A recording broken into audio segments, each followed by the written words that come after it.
We are live here at Resorts World Hotel and Resort in Las Vegas, Nevada for the first of a marathon of media days here. We have the Mountain West Media Day. We're going to be at West Coast Media Day, which is down the hall, across the conference room, over another building over on that side coming up later. We'll get to that later on today. We are joined now by Mountain West Commissioner Gloria Nevarez. Gloria, it's great to see you. We were just talking before we went live. You're going to have alpacas here next year. True or false? I love that idea. If I can make it happen, I will. So Big 12 had puppies. Yeah. So you that's big. You realize you got to step it up. Respect. Right? That's huge. Big time. So in this changing world of college basketball that we are in, the biggest thing that we have been talking about with people on this trip is that, you see this right here? The field of 68. Yeah, Everyone wants to need change new mic this. flags? Yeah, we got to get new mic flags, I new still shirts, new say everything. we don't, because the Big 10 does not have 10 members. There you go. That's the problem with putting a number in your So title. You You should have learned. Right, exactly. Well, where do you guys stand on it? Obviously, the Mountain West is one of those leagues where if it expands, you might be in a spot where you'll be able to add a couple of more teams and more bids. Yeah, I was one of the folks that started from a place of if it ain't broke, don't mess with it. But I do have a lot of faith and trust in Dan Gavitt, and if there's a way to expand it while still honoring conference tournament week and not overburdening or disrupting what a really great event that is, I could support that definitely. So this morning a bunch of stuff broke with NBA and gambling. Chauncey Billups, Terry Rozier. We don't have all the specifics yet, but the FBI arrested a few people. It's been a hot button topic with college players and gambling lately. We know how easy it is for them right now to have that access to gamble. We're in a different world than when you and I were in college, right? Right. A lot different. Well, I was way back in the day. Way back, that's right. Back in the day. Back in the day, when I was at the West Coast Conference, we were one of the first tournaments to come to Vegas, and it was so important to us not to have the games in the sport book, to have back-of-house exit and entrance for the student athletes. But the number one thing that has changed is technology. You can gamble from anywhere. You can sit in the stands and gamble on your app. So I think the integrity services have also evolved as well, because along with all that technology becomes tracking, flagging, putting folks in the system so you know when they're used apps and that type of thing. So on the one hand, we have much more sophisticated tracking services which help.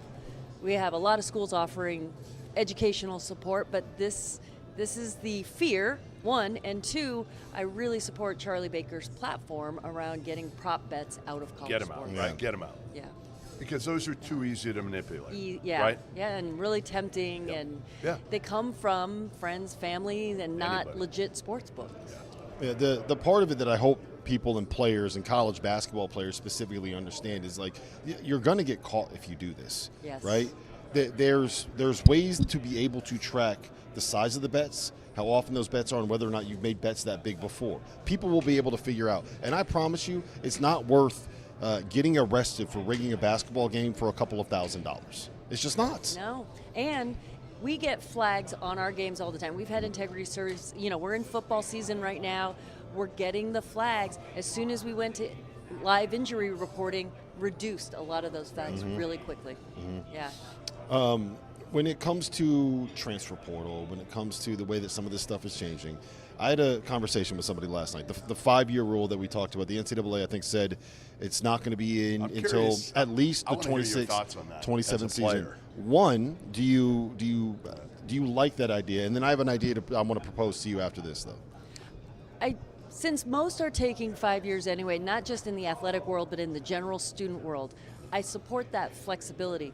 What I really hope doesn't happen, or we can put some guardrails around, is making postgraduate degrees non-meaningful. In other words, say they do get their undergrad degree in 4 years, they get a 5th year, and then they take 1 year of grad classes, and then they're classes, out. Right. If there's a way to see them continue to get that grad degree, or really make that experience a legit academic portion, then couple more years I'd be. So basically, if someone is going to be a doctor, you can let them have 8, 9, 10 years of eligibility. Is that what we're saying, Gloria? I don't know if I'd go that far, or the student athletes would appreciate that, but something in between maybe. That's Here's the idea. I was talking with someone last night about this, and I love this idea. I think the key, especially getting the portal under control, is find a way to incentivize players to come back. Because right now it's free agency every year. Why wouldn't you put your name in and drive up a bidding war to make more money? It just makes financial sense to do that. Yeah. If there was a rule where if you stayed at the same school for 4 years, or if maybe you only transferred once in those 4 years, that allows you to be eligible for a fifth year if you graduate in 4. I like so you how get you're that fifth one if thinking. there's only 0 transfers or 1 transfer in your career. Yeah. That's clever. Right. Have you That told would be Charlie pretty Baker yet? No, someone told it to me last night, so now this is going to be my new thing today. You're going to hear me I ask was that gonna say question it to 15 everybody. times. 15 times. So do you see that a G League kid is going to be eligible at Louisville this year? Oh, wow. You see this? You didn't see this No, the other I day. didn't see it. So it came out Louisville Yeah. Next year, right? Not this year. Next year. Well, he's going to come. He's going to come in December, sit out the rest of the year, and then be eligible next year. And how many years has he been out of In college? the G League, what's he been in the G League? A year or two? Okay, I think so he's still, 21, still yeah. He's not like a within- 30-year-old Yeah. G League guy. That's what But- was in my head when you said I know. No, we could get there though. Yeah? That's. What do you think about this influx of international players that are pros? A lot of them that are 23, 24 years old. Is this good for? And I assume it's really not happening in football, but it is crazy right now this year with basketball. The influx of international players, and again, not 18-year-olds. Yeah. These are 22, 23-year-olds as well that are coming over because they can make more money right now. Yeah. And again, what's special about college athletics is being part of the academy and having the opportunity to get a degree and play at the same time. So, you know, one of the greatest storylines about college athletics has been the grad rates have been above the clip of the regular student. So, to your question, I like the infusion of international student athletes. I don't, unless we were completely over, our skis as far as numbers versus high school, JC, whatever, all the different feeders into the system. I'm okay with some players from the G League or some older players from international as long as we're still rooted in getting degrees. I'm not sure we are with this. I'm not sure they care. Yeah. Well, I we'll think see. it's a one-year deal Yeah. to try to make more money and, increase their draft stock or whatnot. I just, again, I worry about where's the line drawn. Yeah. Where's the line drawn with some of these guys? Well- Why can't LeBron come back and play with his other son Bryce at Arizona this year? Oh my God, can you imagine? Right. I actually can't imagine. And remember the It's original. think far-fetched, Tom- but it's not Do you insane. think Tommy Lloyd could break through to the Final Four with LeBron on this roster? That'd be I could.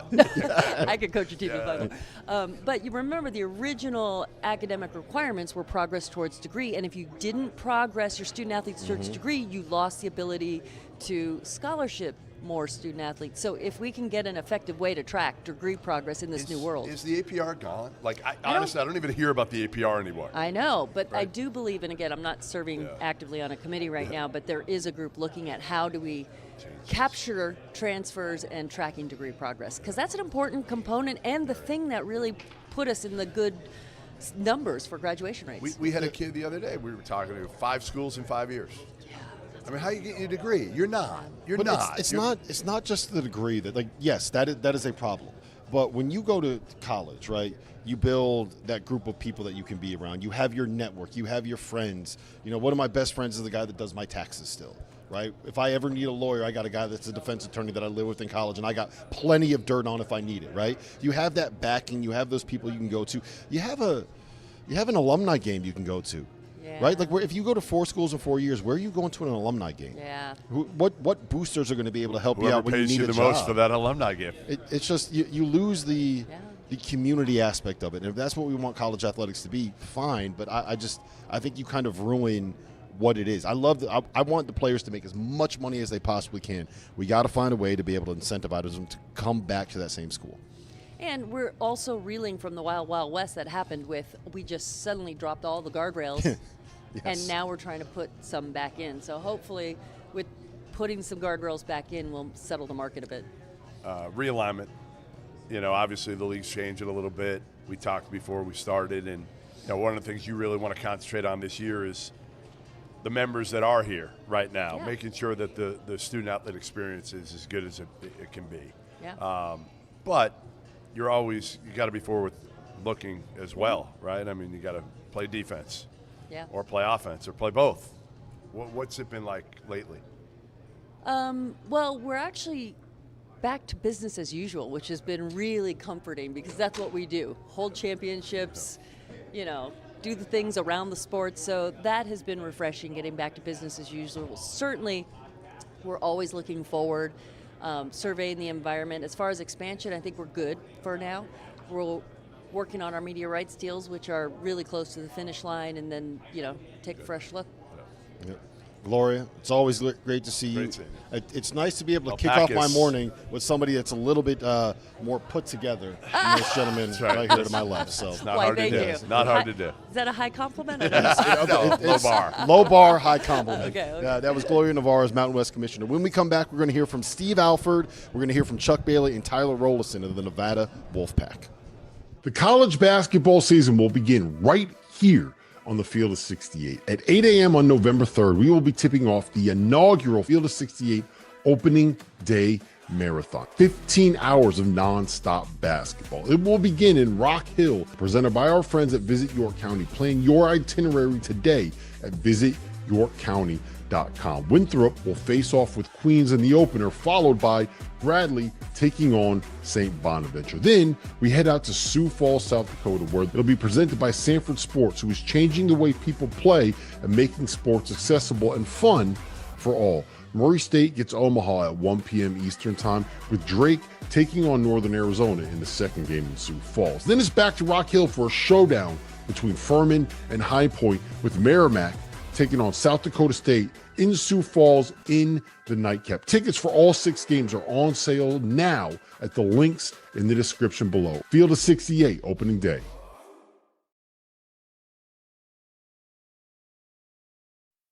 Welcome back, Mountain West Media Day here on the Field of 68. Rob Dauster, Jeff Goodman. We're going to be hearing from Nevada, from the Wolfpack, Steve Alford, Chuck Bailey, Tyler Rollison here in just a minute. Goodman, before we do that, I did want to break down the preseason All-Mountain West team that we can take a look at here.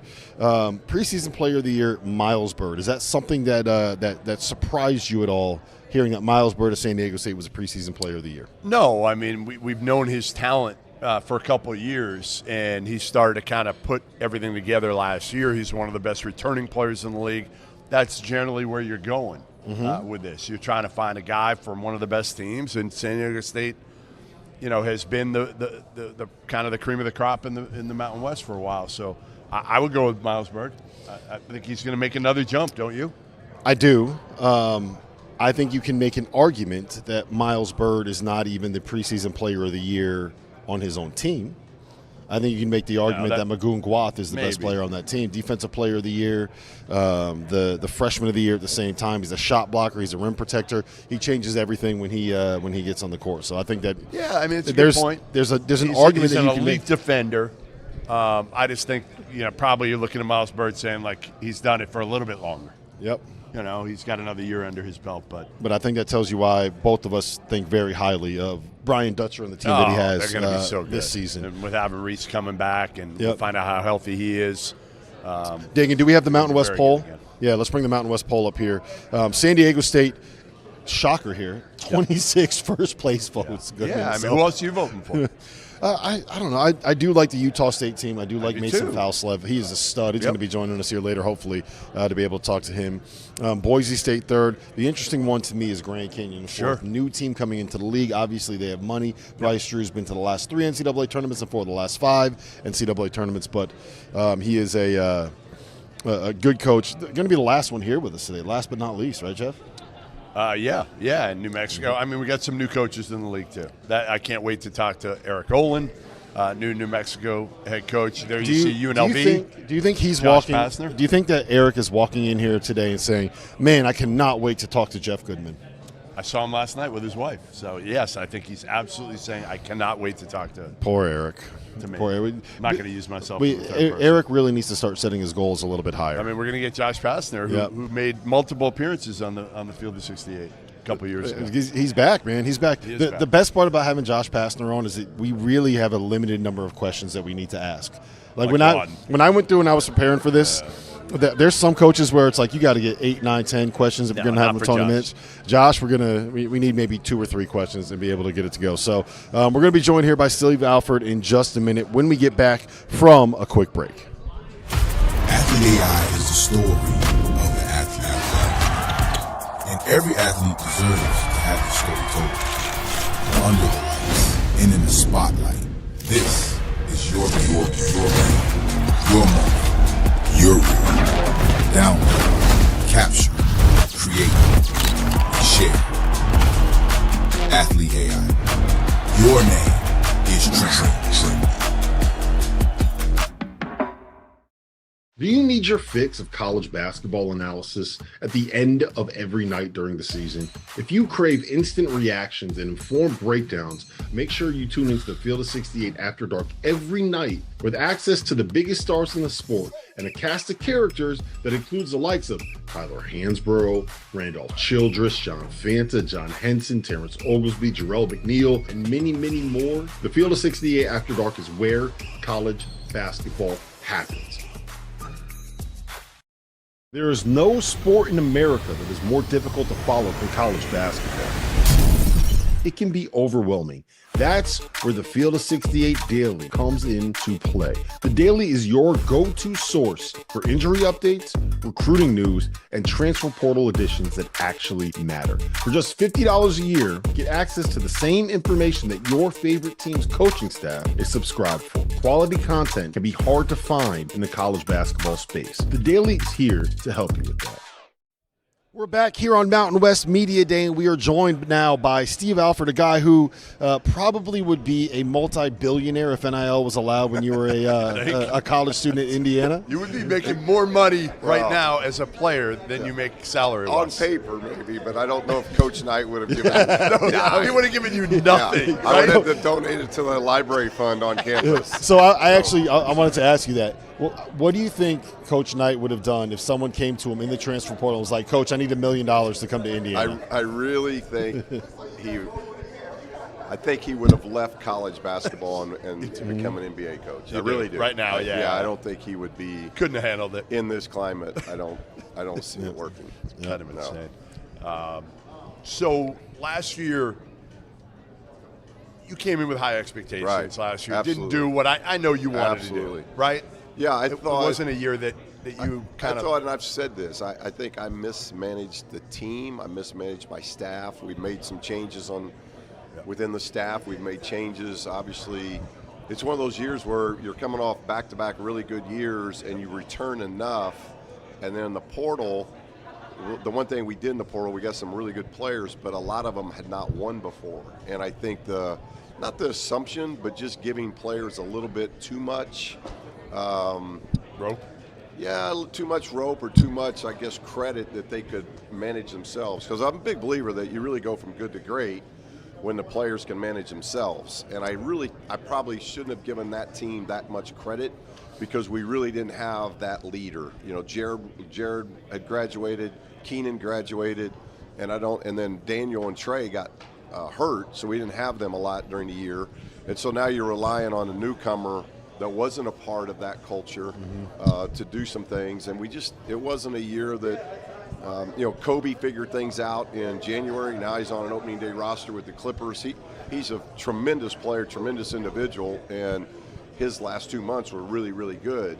But it just wasn't the year that we expected, and so we've had to regroup. And I'm very blessed, 35th year, and it's the first time I've had 10 new players. So it's like not just you, Steve. I know. Like everybody's saying that right now, it's right? It's a new era. It's a new era, but trying to mesh 10. You still don't have a lot of gray hair, though. I'll give you credit. But I'm working with Noodles. This is like 16, 17 years with Noodles, so it is getting gray. I tell him that all the time. But we were able to take a Bahamas trip. We've had our guys all summer. This has been a great group. I love this group.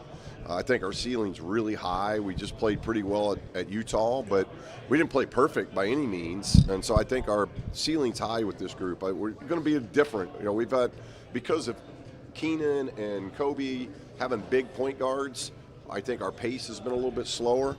But we had 75 possessions at Utah. I think this will be a team that will play with a greater pace, and that could be exciting to watch and coach. So you mentioned leadership, culture. I think a lot of that stems from the point guard spot, and you got a guy in Tyler Rollison, third year with you. Right. I'm sure he's going to split some time with Tayshaun Comer at that spot, but when you have that guy kind of setting the tone, setting the culture, he knows what you're about, how valuable is that? I think it's huge, and I thought Tyler really turned the corner in January. We kind of had a meeting in early January because his body language, everything wasn't speaking to the way he is. And I said, look, can't coach that. You've got to figure that out. And he figured it out and had a great last 6 weeks of the season. He's had a really good summer and fall. We're going to need that leadership. And Chuck Bailey's going to step up, too. He's had a great summer, and he's been with us. So I think those two guys are going to be huge, and they're with us here today. But as you mentioned, Tayshaun, it's really the first year we've had in a while where we can play multiple point guards at once. And a lot of our really good teams, UCLA, New Mexico, even back to the Iowa days, we've had multiple point guards. What you would say are point guards, combo guards, whatever you want to say, but they're ball handling / scoring guards. And we've got multiple guys this year with that. It just so makes you I more. think that's going to help. You're so much harder to guard when you got that. And you can create some pace. We haven't been able to create some pace. And I like what we're doing defensively. So I thought we defended pretty well the other night. So we got another one Saturday against Coach Munson, which will be fun getting together with him. But, that's our last run through before we get La Tech. Mm-hmm. Should there be 4 exhibition games, you think, in October?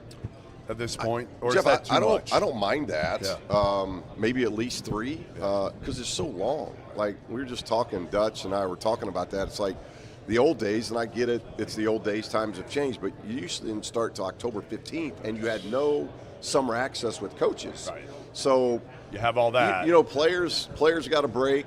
Coaches got a break from one another, because I think sometimes that voice can be. I'll step away for a week. And let Coach Neal and others, so it's a different voice, because I think you can have too much of a voice. But we get 8 weeks in the summer.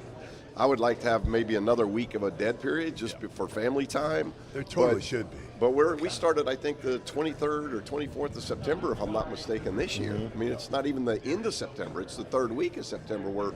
So it gets long. Like all the coaches, if you ask, you're just hoping you're healthy by the time opening night. Right, so having too many exhibition games, you worry about me going against you every day gets to be and so having that extra scrimmage or whatever you want to call it. But I do like the rule of now being able to play D1s. That's and I got my start at Division III, so I love that level. But when you play a lot of those schools, they won't have a center. They won't have a 7-footer. They won't have a 6'10" rim protector. So now if you've got that, you can't play that kid in that game. And so playing Utah's been great. Playing Eastern Washington, those things have been really good. And it gives you a dry run through instead of just a scrimmage where you don't really get the fans and those type of things.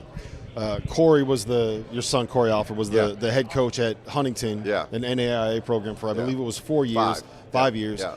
Made the jump back up to Division I now. In this era where everybody's moving all over the place. Were you like, dude, what are you doing? Just be happy where you are. We had those conversations because he really had it going at Huntington. Brand new facilities he's been a part of and going to the tournament every year and having tremendous success. But I remember those days at Manchester. We had success like that, and you just get that itch to go coach the higher level, go coach the higher level athlete, and he's with his best friend, Corey Barnett, and they grew up together. They were on my bench at UCLA, and so they've known each other forever. So, and what a tremendous opportunity at Oral Roberts. It's a great school. All right, so I got a few things for you. First of all, true or false that there was a wager back on the Olympic team between you and Michael Jordan, who said that you would never make it through 4 years with Bob Knight. Well, I'd never heard that. I was a freshman, so I was a 19-year-old. So part of my role on the team wasn't, and back then it was a lot of the international play zoned. So international is way different now than what it was back in the 80s. And so one of the reasons why I was able to make it was my shooting ability, because we had so many great athletes in that. If you look at the trials there, the number of incredible athletes. Was it? Oh, I mean, guys that didn't make the the team. bigs weren't athletic that made it, though. You had Karl Malone. You had, we just incredible players in that didn't make it. And I think, one, I made it for 2 reasons: shooting ability, and then being able to help be a coach in the locker room on, hey, if coach kicks us out, this is what we got to do. If he's going to do this today, this is why. Because you don't have a lot of time in 3 months to get ready, and So Michael at the end, MJ had said, "Hey, you'll never make 4 years." I'm like, "I'll bet that. I'm Indiana grown. I know what I'm doing." And he does owe me 100. And if you look at interest from 84 or 87 post, a lot of money now. You know, the Jumpman line has done very, very well. Yeah, exactly. And we've got the cool thing is that I did contact him a while back because in a few years the Olympics is coming back to Los Angeles, and that's where we were. So it'll be 44 years since we won Olympic gold in LA. So we're hoping to get all the guys back. That's crazy. You know, for some kind of reunion when it comes back to LA. You think he's going to pay his debt? Well, I'm hoping. I'm at least gonna try. I follow him like crazy, so I know he's done pretty well since '84. So, hopefully I can get a small cut. Keep going. You got plenty of stuff on him. I do have plenty, but one of the things is you're a grandfather now. Yeah, which is two-time. kind of cool. Yep. Right. Yep. And I was texting with Bryce. Yeah. Yesterday, he's a coach with Oklahoma City now. Right. Yeah, he didn't know if he wanted to get into coaching, and then Mark coached him in the G League with the Thunder. And so it all worked. There was a position, and so he's able to become an assistant coach with the Blue, the G League affiliate of the Thunder. And I said, well, if you're going to get into coaching, if you'll find out whether you like it or not, because OKC does it as well as anybody. That organization is phenomenal. Culture, everything. And from Mark to Sam to the whole deal. So I said, you'll figure out if you like it. Well, now then they get a ring in year one. He's not with the Thunder, but he's all part of that organization. I'm like, son, it's not like that every year. So into the best I know culture, you like it and you're fired up and excited, but it's probably not like that every year. Well, we're gonna show a picture here of you with your grandson there. That's AJ. Yeah. AJ. That's AJ. How old's AJ That's now? Bryce and Allie's. AJ's 3, and then Corey and Haley have Kai, and Kai's 2. How cool is it? How has it changed? That's big time, and that would be like all over my man cave wall. Except that was Dayton, and we blew a 17-point lead in 7 minutes. So that one won't go up there. It's a smaller picture on my. You don't have to on my remember office that desk. when you think of it. Yeah, I try to block that part out and just remember I'm with AJ. What's your grandfather name? What do they call you? Papa. Papa? Yeah, Papa. Papa. Yeah. Can we, and my can we wife's change name's, that? Can you change my the lower wife's third name's of this? Tanya. Nevada head coach Papa so Alford. She's Tawny. So she's Tawny, I'm Papa. Yeah. Yeah.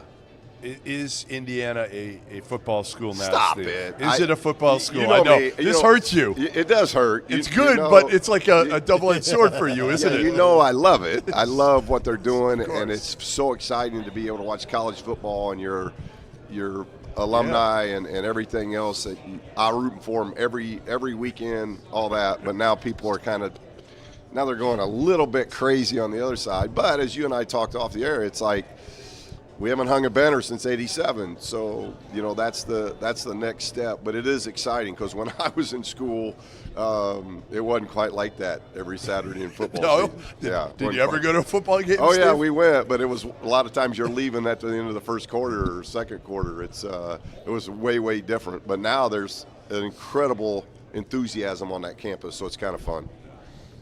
Those little green peppers that you get, the ones that are really, really spicy? It starts with a J. You know what those are called? Yeah. What are you asking me that for? Yeah, pronounce it. Can you pronounce that for us? I pronounce it jalapeno. You can't do it. We've been told this. You cannot. Yeah, that's coming from my wife. You talk to my wife. Yeah, no, we do some digging here, Steve. Yeah, that's we do good. some deep digging. I mean, I didn't know the wife's got. I'm gonna have to come up with stuff on my wife, but yeah, she busts me all the time on that. But and especially we're in New Mexico and you can't get it wrong. I still didn't learn it. There's a lot of things I can't spell like her. I can't. There's a lot of those things. So all right. Last one I got for you. I'm curious about a player, Caleb Lowry, coming in from NAIA, big numbers. We've got a lot of really interesting guys like that. Caleb is 3-time NAIA Player of the Year. He was well coached. His assistant coach was Troy Leaf, and I coached TJ Leaf, his brother. Oh, I didn't realize at UCLA, so we had a connection there. But 6'8", can really shoot it, really knows how to play. And you got Von Weems out of junior college, second leading scorer in junior college last year that – you're just waiting to see how it translates. But I can tell you through the summer and even the Utah, and those guys can play. And so we got a lot of unknowns, which I think that happens throughout the country now. Like people are saying coming into Media Day, well, who do you think is going to be good? Well, I know San Diego State is deep and loaded. But other than that, I don't know if I could tell you 3 guys on anybody's roster because you just don't know. Used to, hey, this Degenhardt's leaving because he's a senior and out of eligibility, and now here's their freshman class. So nobody knows what everybody got in the portal, and has so changed, hasn't it? It's really changed that way as far as making predictions. So we've got a lot of guys probably people don't know about, but like Corey Camper from UTEP, we love. We just got Tayshawn as a very explosive kid. Joel Amatradin from Riverside is a big I haven't had. I mean, he's had a phenomenal summer. So love this team. I think we're going to be deep and be able to create more stuff out of our defense and play faster, and that's exciting. Yep, Steve, it's great to see you, man. Great seeing you guys. Best of luck Thank this you. season. Thanks for all the digging. When we get back, New Mexico coming up next. Yeah, I got to be more careful. We'll get now. more next year. Don't worry. We got the Lobos coming up next. Head coach Eric Olin. There is no sport in America that is more difficult to follow than college basketball. It can be overwhelming. That's where the Field of 68 Daily comes into play. The Daily is your go-to source for injury updates, recruiting news, and transfer portal additions that actually matter. For just $50 a year, get access to the same information that your favorite team's coaching staff is subscribed for. Quality content can be hard to find in the college basketball space. The Daily is here to help you with that. The college basketball season will begin right here on the Field of 68. At 8 a.m. on November 3rd, we will be tipping off the inaugural Field of 68 opening day marathon. 15 hours of nonstop basketball. It will begin in Rock Hill, presented by our friends at Visit York County. Plan your itinerary today at visityorkcounty.com. Winthrop will face off with Queens in the opener, followed by Bradley taking on St. Bonaventure. Then we head out to Sioux Falls, South Dakota, where it'll be presented by Sanford Sports, who is changing the way people play and making sports accessible and fun for all. Murray State gets Omaha at 1 p.m. Eastern Time, with Drake taking on Northern Arizona in the second game in Sioux Falls. Then it's back to Rock Hill for a showdown between Furman and High Point, with Merrimack taking on South Dakota State in Sioux Falls in the nightcap. Tickets for all 6 games are on sale now at the links in the description below. Field of 68 opening day.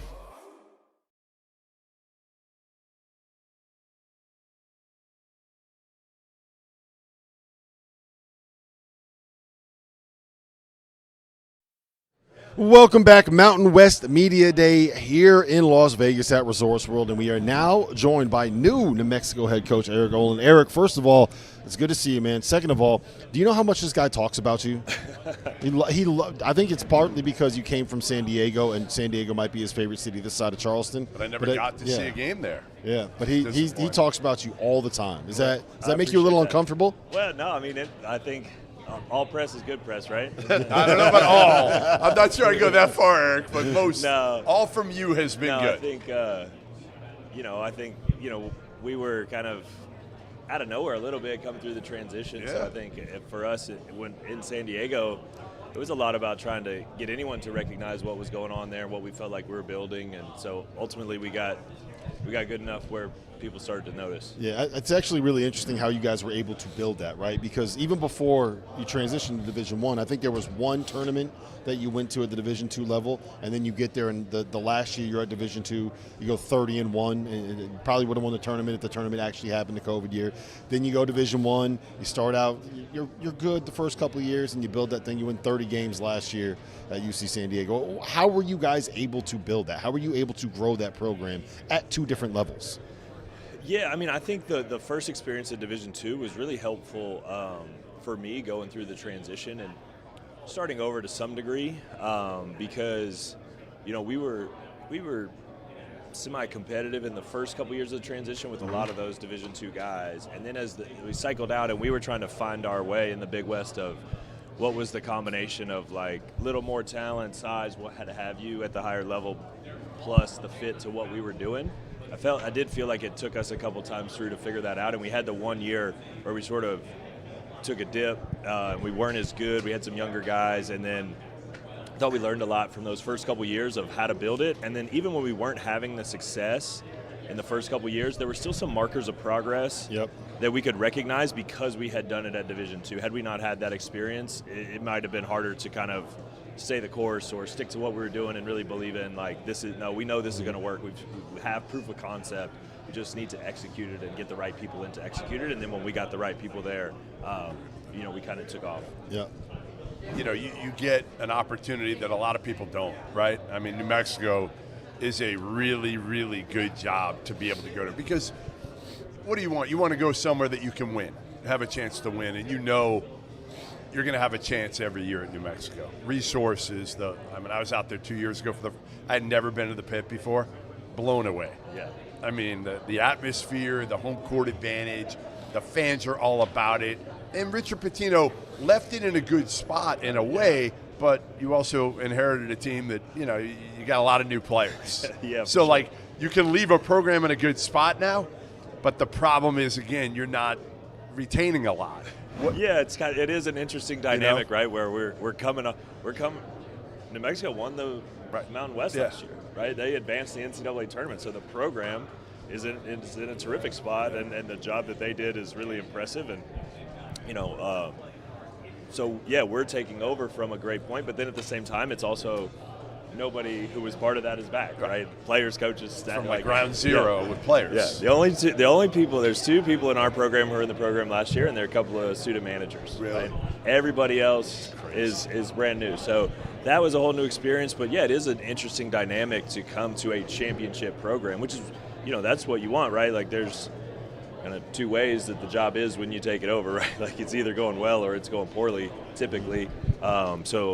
You're looking for a place where you can build a great basketball team and have success. You want one that's going well, but then at the same time, you got to kind of start from scratch in your own Because version. 5 years ago, usually you're going to retain 5 of these guys. You're going to lose some, that, but you're going to retain 4 or 5 of them. Nowadays, it's like the whole team goes. Yeah, and it just we tried to keep a couple of those guys and had those conversations, but it just didn't quite work out. But it is what it is, and I think like for our group, there's some positives to it in that we're sort of kind of, when you have a group that's that new, you're looking for any commonality to help kind of build your team, and everybody being brand new to Albuquerque and kind of going through this experience together is a little bit of a rallying point for our group to try to be connected and become the kind of team that we want to be, which is difficult when it's new across the board.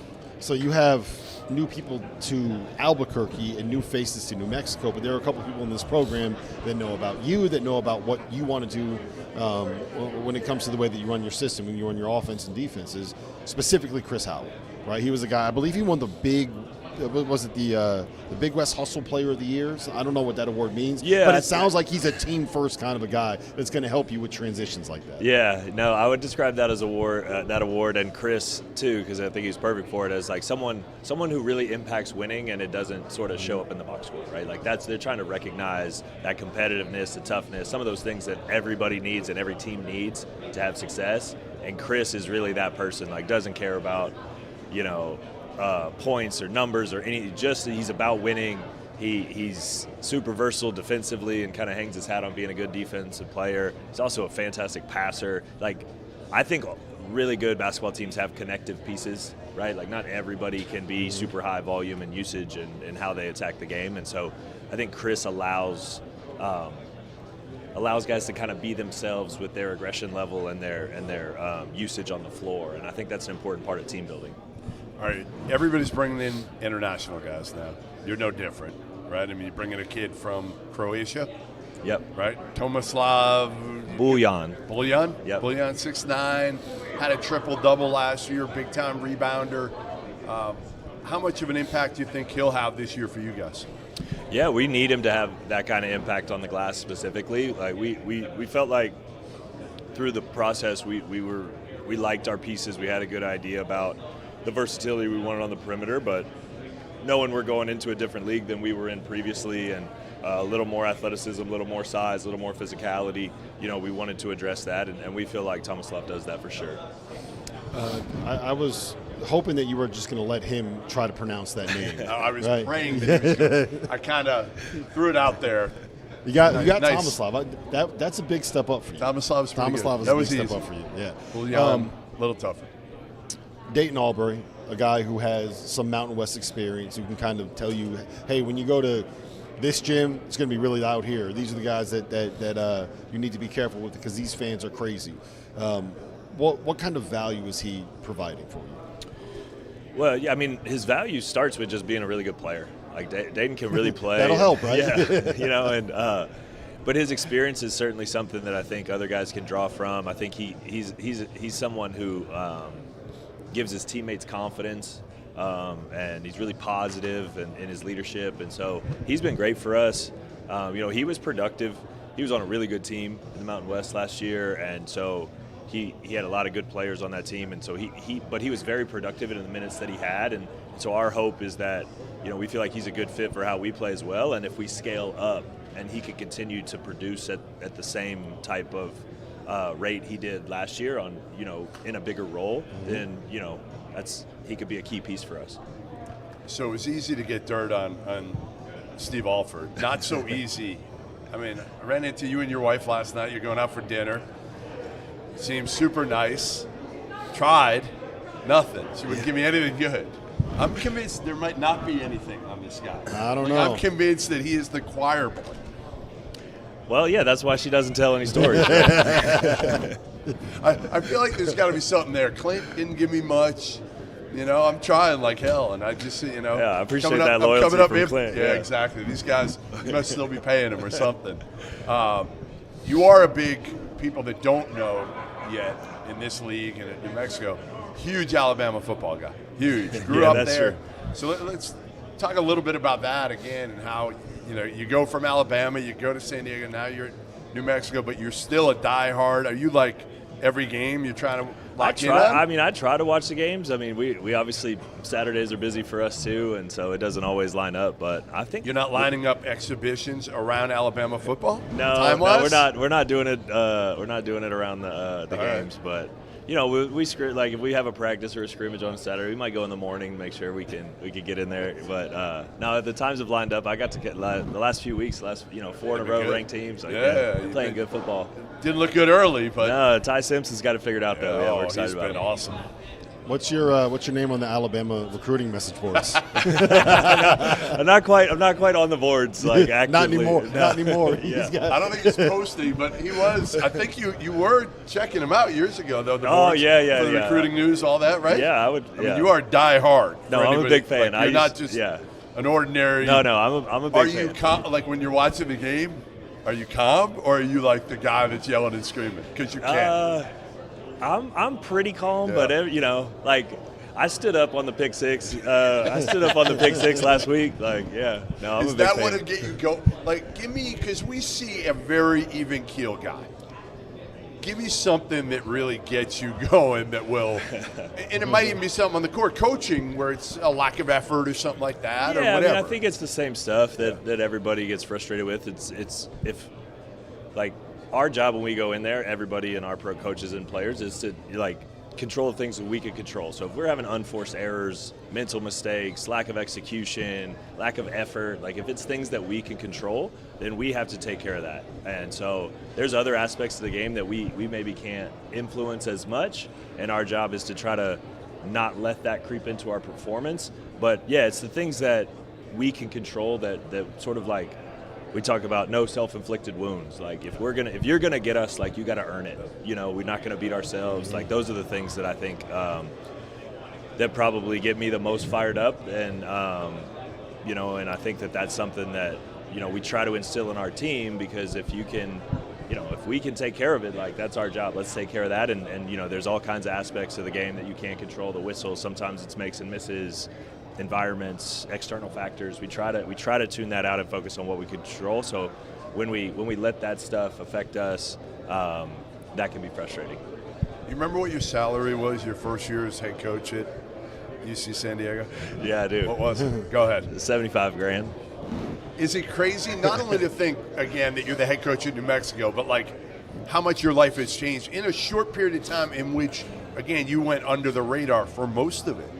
Yeah, it was actually, this whole process, I think there's not a lot of time, but when in certain moments of reflection to think about, not even just when I started as a head coach, but, I was there 9 years before that as making an assistant. nothing. Yeah, making And probably literally, 20 grand. And so to think about like where I was as a professional, if you can even call it that, when I started, to and where the program was to where we got at the end, like that part of this sort of journey is pretty cool when there is a little bit of time to think back about like where that went, like and all the things. And so you didn't see it going. I mean, if I had told you this 10 years ago, you would have said there's no way, right? No, like that wasn't on my radar, you know. And I think everybody who's in this business and you kind of have opportunities come up, you get them, you don't get them. Like, I love San Diego, and I wasn't like trying to get out of there all the time, but you know, over the course of 20 years, you have conversations and things like that, and like things that come up or don't materialize, and so to just think like, well, I just kept showing up at the same place, and like that job kept changing and improving to a level where, you know, you look up and we're in the NCAA tournament, and then you know, a place like New Mexico is interested in me for. You know, it's like it's pretty surreal a little bit to think about, like, man, that's what that turned into from where it started. Is pretty cool. This might be a question that we need to ask you in like 4 or 5 years, but how is your approach going to be different at a place where you no longer have to go out and try to generate the interest? You know what I mean? Like, I'm assuming when you were at UC San Diego, there's times when you're out in the community trying to get people to come to games, trying to get people interested. Them in San Diego. Trying to get people interested. Right, definitely. Now you go around. And now you're at a place where like you're going to put 15,000 people in that building every single time that you play. I'm sure that when you walk around, like, you can't go to a restaurant without getting someone asked. Like, how has that kind of changed the way that you approach running a program, and has it at all? Yeah, it hasn't changed anything we're doing relative to the program. I think, you know, it is a little bit, it's different for me personally, like being recognized or going through the airport, people want pictures or autographs, and, you know, that part's cool, like to be somewhere where the interest is that high, where, you know, in San Diego, we were really trying to just be relevant. Yeah, just wanting people, even within the San Diego community, to recognize what we're doing and come out. And, you know, ultimately that started to happen. Like, we got good enough where people did start to come out, and what I told them like the whole time we were there is like, hey, if we build it, they will come. Like, people will support great basketball, but that's our job to put great basketball on the floor, and so I think they're going to keep doing that there. But there's been great basketball in New Mexico for a really long time, right? So that's the expectation that, you know, it's just, I think it's a lot of like just the history and the tradition and the foundation of that program in that community, where in San Diego that was all new, and they you know, and here it's just so deep rooted in the community that, you know, it's just part of the fabric, and it's awesome to be part of that. You were begging people to leave Stone Brewery, right, to head over to the arena. Exactly. You'd have to do that in New Mexico. We've talked about a couple of your guys, Dayton. We've talked about Thomas Love. We've talked about Howell. Give me somebody else that we haven't talked about now that's going to make a significant impact this year. Yeah, I mean, I think a guy who's really impressed in the summer and the fall for us is Luke Hopp. He's a Division II transfer from Point Loma in San Diego, and I think he's someone who is definitely going to make a positive impact for us. Really versatile, tough, smart. His dad is one of the best high school coaches in all of California, and he's, you know, I think just grown up around the game and just really understands how to play at a high level. So I think he's someone that, you know, right now everybody looks at, right, you look at your transfer class and you know, this guy's rated this and the service calls him this, and, you know, like, not everybody shows up on those things. And I think we have some guys on our roster that maybe weren't just your typical high school recruit or transfer recruit, but they're pretty good basketball players, and Luke's one of those guys. All right, last one, and then we'll let you get out of here, Eric. If we look up in February and early March, and you guys are like in first place, right there in the race for the Mountain West regular season championship, what's the cartwheels? What's the most important thing? You'll be doing cartwheels. If that's the case. You can do a cartwheel? No, I can't. Yeah. I'd get hurt. Right to the training room. Right to the training room. What's the most important thing that has to happen? Give me something. I don't want like we need to be together. Like give me something real. Yeah. No, I think we need to win the possession battle. Like, I think if we can win possessions, if we can, you know, I think that we have a chance to be a pretty efficient offense. I think we're pretty skilled. We share the basketball. I think we have enough guys who make shots. We typically try to play with good spacing. So I think there's a path to efficient offensive basketball from us. And so from there, if we can then be disruptive defensively, take care of the ball, and then kind of win that possession battle, if we're efficient on offense and successful on the possessions, like that's a pretty good recipe. And kind of what we were saying before, it's like, all right, well now we're not beating ourselves. We're efficient on offense. We're winning possessions. Like you have to play great. Like you have to play at a really high level to get us in that situation. And I think if we can do those things, and I think we have the players and the pieces to do that. The question is, can we be together, right? Like all the things you don't want to hear in that answer is because they're really they're like, constant. but those are the ones that everybody knows. But that's right? You got to be how- healthy. You got to have chemistry. Right. Those are two that are like fixtures for everybody. And I think if we can do those things, then we do have the talent to win the possession battle and be efficient and have a really good basketball team. So that's really the question for us is, and I think by February there's a pretty good chance we could look like that. Can we look like that in November and like carry that through the season? Because your resume starts November 5, and every one of them matters. And so you'll learn that even more this year. I mean, I know you realized that a little bit last year, but even more this year for sure. And so like that's the question for us. But like I think that's our recipe is efficient basketball and winning the possessions. All right, Eric, it's great to see you, man. Yeah, appreciate you guys having this me. season. Good to see when you. we get back from this break, San Diego State and head coach Brian Dutcher picked first in the Mountain West preseason poll. That's coming up next.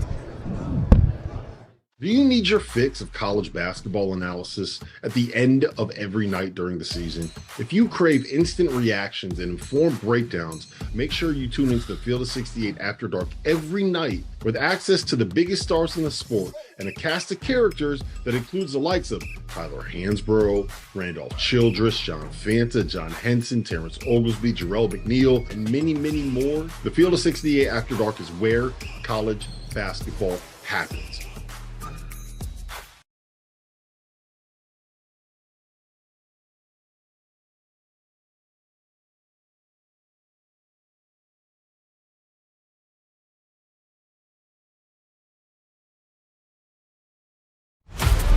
AI is the story of the athlete. And every athlete deserves to have the story told. Under the lights and in the spotlight. This is your moment, your rule. Download, capture, create, share. Athlete AI. Your name is Trent.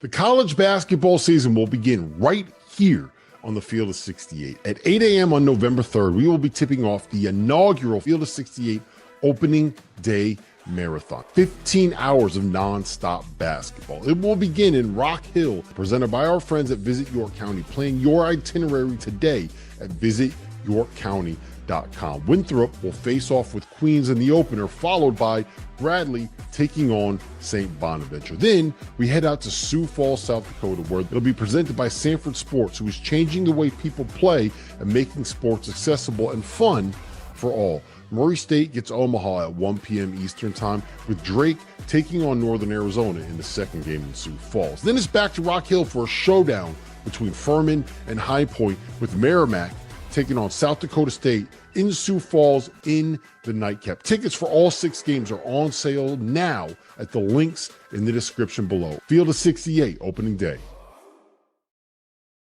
There is no sport in America that is more difficult to follow than college basketball. It can be overwhelming. That's where the Field of 68 Daily comes into play. The Daily is your go-to source for injury updates, recruiting news, and transfer portal additions that actually matter. For just $50 a year, get access to the same information that your favorite team's coaching staff is subscribed for. Quality content can be hard to find in the college basketball space. The Daily is here to help you with that.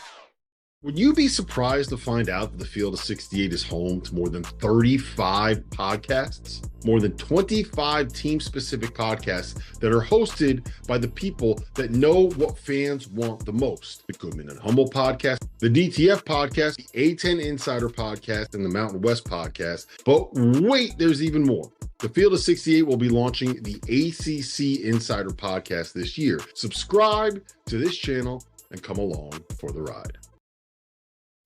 We are back here on Mountain West Media Day at Resorts World in Las Vegas. Rob Dauster, Jeff Goodman, and we're now joined by San Diego State, Brian Dutcher, Miles Bird, Reese Dixon Waters, the guys that are picked first in the Mountain West preseason poll. And you showed up, Dutch, and we're just going to get right into this because I need to know what's going on. Do we have a bobblehead here? Yes, we do. We have the Brian Dutcher bobblehead. You guys are going to have to – I'm signing it right now. Oh, I'm claiming it. You're going to have to There's flip no way a coin for it. No, it's not even there getting you over go. there to him. Trust me, it's. I'm opening it up. Talking to Well, yes, I can open it up. So. Oh, it's wrapped tight now. You're going to take a while to get that out of there. No, we're good. We're good. We're going to figure this thing out. You got to put it out here and see how many shakes it takes to break it. There we go. Whatever. Look at this guy. Whatever. Just get this out of here. I know we're live radio. Live. There it is. Oh, look at this thing. Hey, get the collar up. What's with Look, the you already collar? broke it. Look at that. The What's head's the already. collar? It's broke. I gave you a broke bobblehead. That's like it's not an airline collar. That's what it's not hold on, it's not an airline collar. Fluff in there your you hair. go. There you go. Guys, what do you guys think of the bobblehead? Break it down. Break down the bobblehead. No, at the end of the day, when I get on them too hard, they go home and they shake the bobblehead. Get back, play defense. Defense. How about some offense? Great to see you, man. Great to see all you guys. Hey, Miles, is that what convinced you to pull out of the NBA draft? Was he said, listen, we're going to get you a bobblehead for your living room? I was like, I need to have an apartment in San Diego to hang it up in. So good. So good. All right, let's. Can I get this back on the rails? Yeah, I'm going to get this yeah, back on the let's rails. go. Let's. Reese, you missed last season. How healthy are you? How are you feeling? Are we going to see you back to your best this year? Yeah, I'm very healthy, and I've been doing good in practice. I did good in the exhibition against UCLA, so I'm pretty confident in my game right now. Are you back? Not just healthy. Are you feeling like yourself again? Yeah, for sure. Definitely. All right, now we want to hear the coach's answer to that. Player always says they're back. Player's like, yeah, I'm back a month before, right? And then He put 19 up against UCLA in our exhibition. Really? You did? Yeah. We didn't score for the first 8 minutes, so you have to realize 19 over the last whatever it was, a lot of baskets. Pretty Yeah. good. It took you a little while. Yeah, to we get took going. a while to get one, but once we got one, we got a few. So has he looked good? When was he cleared? Contact and all that. Has it been a while? He's been going. He worked out in the summer, and then he rolled his ankle late in the summer, and so it just sprained ankle. Had to come back from that, but he's good. He's getting back at. It's timing. It's actually playing. So he's getting his game timing back, and he's an everyday guy now. And young guys aren't usually everyday guys. When you get to be a senior, with the bonus year, you're an everyday guy. So he brings it every day in practice, and so what you see in practice, you're going to see in the games. I like what I see in practice. You are covered in styrofoam right now. Covered in this stuff. Covered in styrofoam. Everywhere. I'll clean it up later. I promise. No, you won't. Miles, you did declare for the draft, and you decided to come back to San Diego State. Can you just kind of take me through that decision, why you're back, and are you happy that you made that choice to come back? Super happy I came back. I mean, I wouldn't want to be anywhere else besides San Diego State. For me, it was just like I could have stayed in, tried to be a second-round pick, or try to get picked up on a two-way, undrafted or something. And I mean, I still have 2 years of eligibility remaining, and I just thought that wasn't the best business decision for me. Coming back to school, I can get stronger. We got a great team this year, hoping to make a deep run in the tournament. So, I mean, for my career, I thought coming back another year would do me better justice. I agree. I agree. I'm sure you do too, and NIL helps as well, right? Doesn't hurt. Doesn't hurt. But what's the next step? I want to hear you say it first, because you made a step last year completely, but probably got to make another one. What was it that, hey, when you look in the mirror this past year, you're like, I got to do this better? I think just consistency. I mean, I think there was anybody that watches our games knows that there was a lot of flashes last year. Yep. But I mean, it's just making sure that I'm consistent. Making sure every single game I'm having a positive impact. And obviously the offensive side, I think defensively, I mean, I love playing defense. It's like if you come into San Diego State, that's what you have to do. But I mean, on the offensive good side, answer. On the offensive side, just more consistency. You guys got 6 of your kind of rotation pieces back from last season, which is abnormal in this era of college basketball. Dutch, I think we had you on the Mountain West pod in, was it mid-February? And you were talking about how you're already discussing with a lot of these guys, this is what we want to be able to have this is what we want for you next season. This is how we're going to plan to get you back. Is that what this process is going to be now? Is that kind of how seasons are going to play out? You got to have those conversations early. And like I said, Magoon went in the portal for 1 week and decided to come back. Bird wasn't in the portal, but he might as well have been. He had an agent. So we had guys that could have left and could have left for more money, but they came back. And I'd like to say it's the culture, but a year from now, if the whole team leaves, they're going to say, what happened to the culture? It's college basketball. Yeah. It's a combination. Culture helps, though. Culture does not hurt. And like I said, it's the honesty we treat them with. No false promises. You know, they're working every day. And like I said, a lot of coaches are retiring because they don't like this era of college basketball. I wouldn't like it if I felt it changed the kids or changed my players. They come to work every day. They want to be coached. They want to be led. They want to get better. They want to win. They want to see value in an education. And so I'm not seeing any difference in them. If I see a difference in them, then it'll be time for me to go. But I got a great group of guys that were raised the right way, come from families that are about the right things. And so I love going to work every day, and I love going to work with these guys. Yeah, You waited too long for this, too. You waited too long for this to retire now. Yeah. Right. Yeah. Well, I'll retire when I don't feel I'm good at what I do. You know, some guys stick in it for the money, but I make good money, but I'm doing it because I think I still bring value. I think I'm giving back to these guys. I'm trying to, at least. Like I say, I always think I say great things. Well, I don't know how much they remember. But I know if I talk to them every day for 2 and 3 years, they're going to remember something. A few things, right?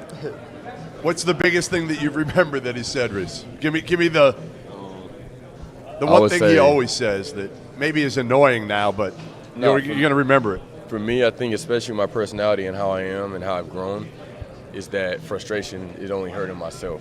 Like it hurts the team as well, but getting over frustration is the biggest thing for me. To just get through it. Get through the last play almost even? Any time during the game. I feel like for myself, like getting frustrated with myself, it hurts me and then it spills out into the team and then it could be a ripple effect with everybody else. You got to have a short memory, right? Yeah. The number one enemy of any player is frustration.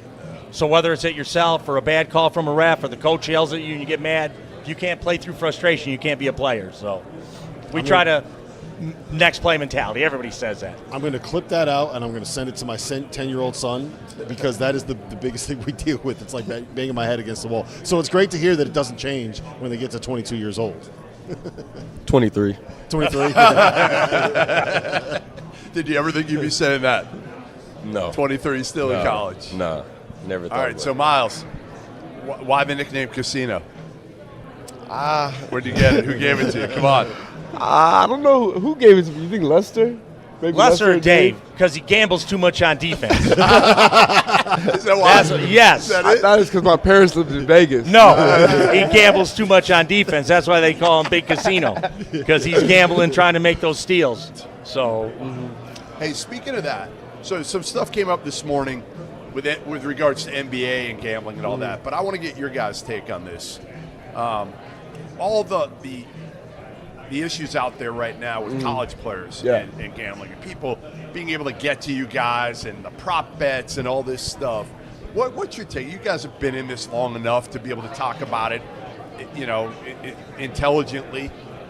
What can be done to make it easier for you guys so people maybe can't get to you? So it's not something that we're going to read about with college players, because we are. I mean, we're already starting. It's not easy for you guys right now. I mean, my biggest frustration when it comes to the gambling thing is like the amount of like DMs and stuff we'll get after the game. And like I understand like people are out there spending their money on games and stuff like that, but you know, as a college player, as a basketball player in general, it gets tough sometimes. You know, tough game. You're already frustrated with yourself, and you get a crazy message from some 50-year-old. $50 or something, right? I mean, that's probably the biggest frustration when it comes to it. But like from our standpoint, like, I feel like especially our team in general, we're pretty focused on what we want to do, and that's winning games and making sure that we're all on top of each other.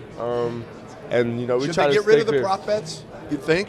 Would it help? Do you think it matters? I think they could try to get rid of it, but I mean, in life in general, you try to get rid of something, and it's just someone's gonna keep doing it, and it's gonna be under the table and unregulated. So, I mean, I think it's tough. It's tough to try to regulate something like that that's already out in this era. Yeah, I mean, the biggest thing is just like we need people to stop being assholes. Like, why? It's not your fault. It's not your fault that someone bet money on something. It's not like you're so trying crazy. Good luck with that. That's so Yeah. crazy. Yeah, very true. I want to ask both you guys about Magoon, because Magoon is a guy that I remember, I think it was 3 years ago, Terrence Oglesby went and watched you guys practice when he was redshirting, right? And I got a text from him, and he was like, remember the name Magoon Guath, he's the guy. We saw him take a big jump last year. I believe it was Freshman of the Year and Defensive Player of the Year. I don't know how many people have done that. What are we going to see out of him this year? Where is he taking a step? You want to start on him? Well, I got here at the same time Magoon. I just happened to be a junior at the time. So I saw him practice and him having surgery and come back and practicing against Jaden, and he did pretty good. In his first practice, he had like 7 blocks. It's the one thing I remember. And he blocked one of my shots also. And then seeing him last year with his jump to how he was playing, I'm definitely confident in him as a teammate. And I think he's going to be even better just with the hunger he's going to have from coming back from this injury. Yeah. What's the next step for him, Miles? I think, it's rare for guys that size to have the type of like fluidity that he has, and the handle that he has, and just the feel for the game. I think Goon can shoot the lights out the ball. Goon can block any shot that he wants. I think with him having a good post presence as well will help us out this year. Getting in out threes. But yeah, I think Goon's been working this whole entire summer since the knee injury, and he's gained a lot of weight. He's gotten a lot stronger. So I'm just excited to get him back on the court, honestly. Where does this team, you think, stand with regards to some of the better you've had some really good teams here. Where do you think it stands? I mean, I know you don't know nationally because you don't know what any of these other teams have. But with regards to your program, where does this group, you think, stand? It's deep. It's super deep. Our depth is unchallenged. I mean, we have incredible depth, and we don't even have Magoon out there yet. Magoon's supposed to be cleared somewhere around early November for full go, but he has only played 1 game since last February. That was the North Carolina game. He missed 7 games, played North Carolina, and then hasn't played live since then. So he's been cleared for 5-0. He's starting to work himself back into shape. And so when Magoon gets healthy, we'll see what we are, because he's special. Do you think he'll be back for the Players era?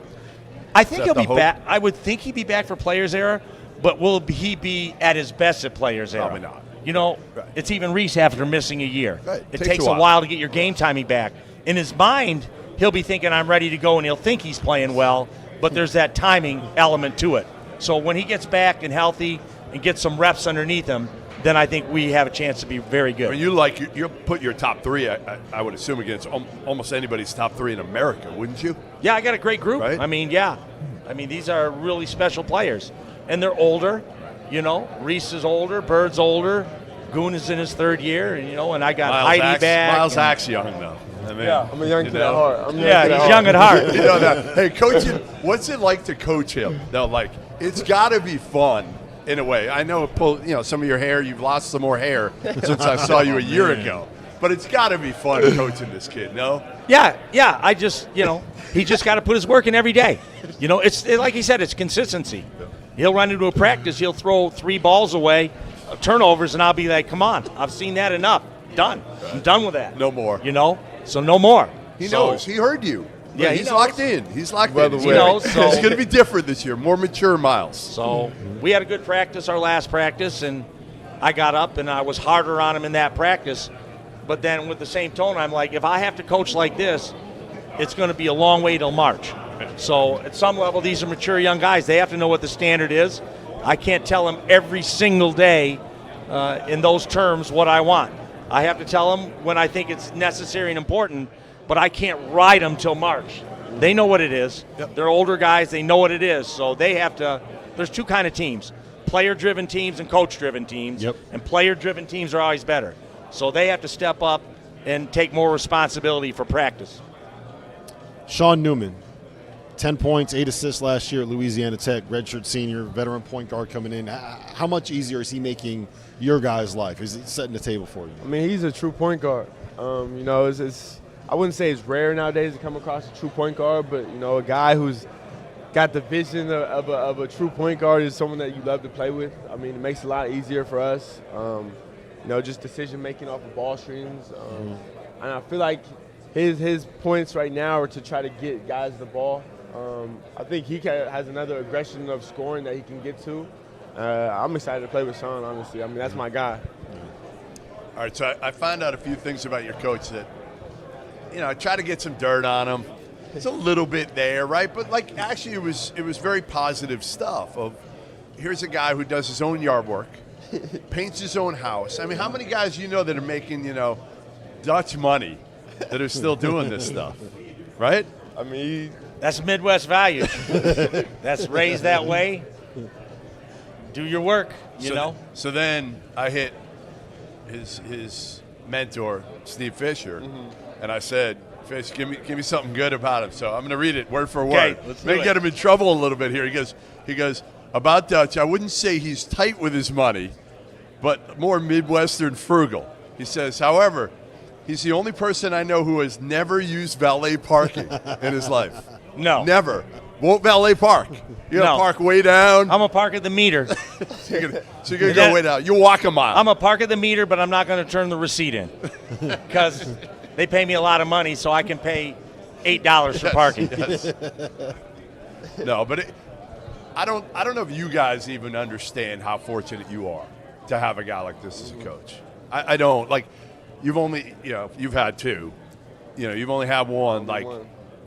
I say this, and I'll say this to anybody. San Diego State was, I haven't been in a couple of years, but my favorite place to go, always, because of the people. Because of the people. There was a culture, and there still is. Obviously, you want to retain that culture. You want to keep it going. It's harder to do these days than ever because of the changing landscape of college basketball. But I will say, you're not going to find anybody better than this guy. You're not. He's going to be straight with you. You're not going to like it at times, but there's no bullshit. There's no bullshit, right? Yeah. Am I wrong? I mean, I think, honestly, I like when he's straight with us, too, because, I mean, some coaches have different tones. I think he has great tone every time he's trying to get a message across to us. So no matter even if the message, if we don't like the message, his tone kind of helps us receive messages a lot better than other coaches. Well, it's like he cares. Yeah, 100%. With the tone. We've got other tones in practice. Trust me when I tell you that. I've seen those tones. I'm good cop. We got good cop, bad cop. I'm good cop. Yep. All right, well, guys, it's great to see you. Glad to hear that you're healthy. I can't wait to glad to have you back in college basketball, man. It's better when we got guys like you around. I got to get out there this year. And Dutch, I'm sorry you didn't get any of the egg white frittatas over there because they were the best thing that they had. Coin flip for the bobblehead. Oh, yeah. Bobblehead looks good. The hair is dead on. It's nice and gray. And I thought we were going to get this thing back on the rails, but we have Tim Miles and San Jose State coming up next. So put this out for Tim Miles. I can't wait to hear what he has to say. I want you to point it at him and let him shake it a little. Appreciate you guys. All right, guys. Thank you. Appreciate it.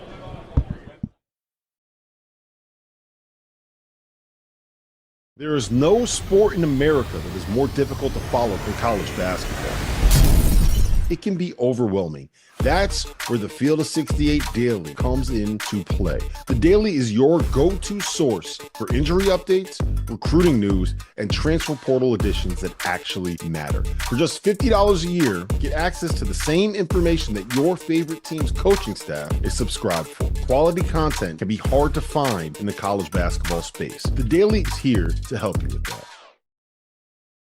The college basketball season will begin right here on the Field of 68. At 8 a.m. on November 3rd, we will be tipping off the inaugural Field of 68 opening day marathon. 15 hours of nonstop basketball. It will begin in Rock Hill, presented by our friends at Visit York County. Plan your itinerary today at visityorkcounty.com. Winthrop will face off with Queens in the opener, followed by Bradley taking on St. Bonaventure. Then we head out to Sioux Falls, South Dakota, where it'll be presented by Sanford Sports, who is changing the way people play and making sports accessible and fun for all.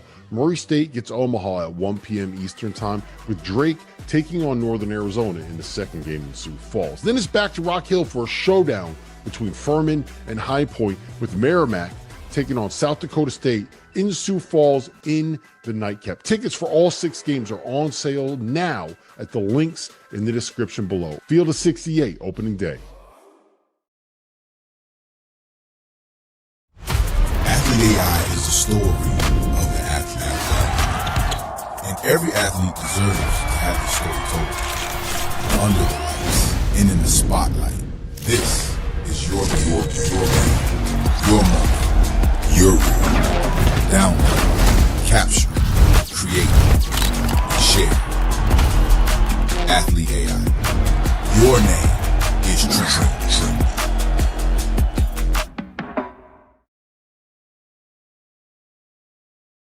Would you be surprised to find out that the Field of 68 is home to more than 35 podcasts? More than 25 team-specific podcasts that are hosted by the people that know what fans want the most. The Goodman and Hummel podcast, the DTF podcast, the A10 Insider podcast, and the Mountain West podcast. But wait, there's even more. The Field of 68 will be launching the ACC Insider podcast this year. Subscribe to this channel and come along for the ride.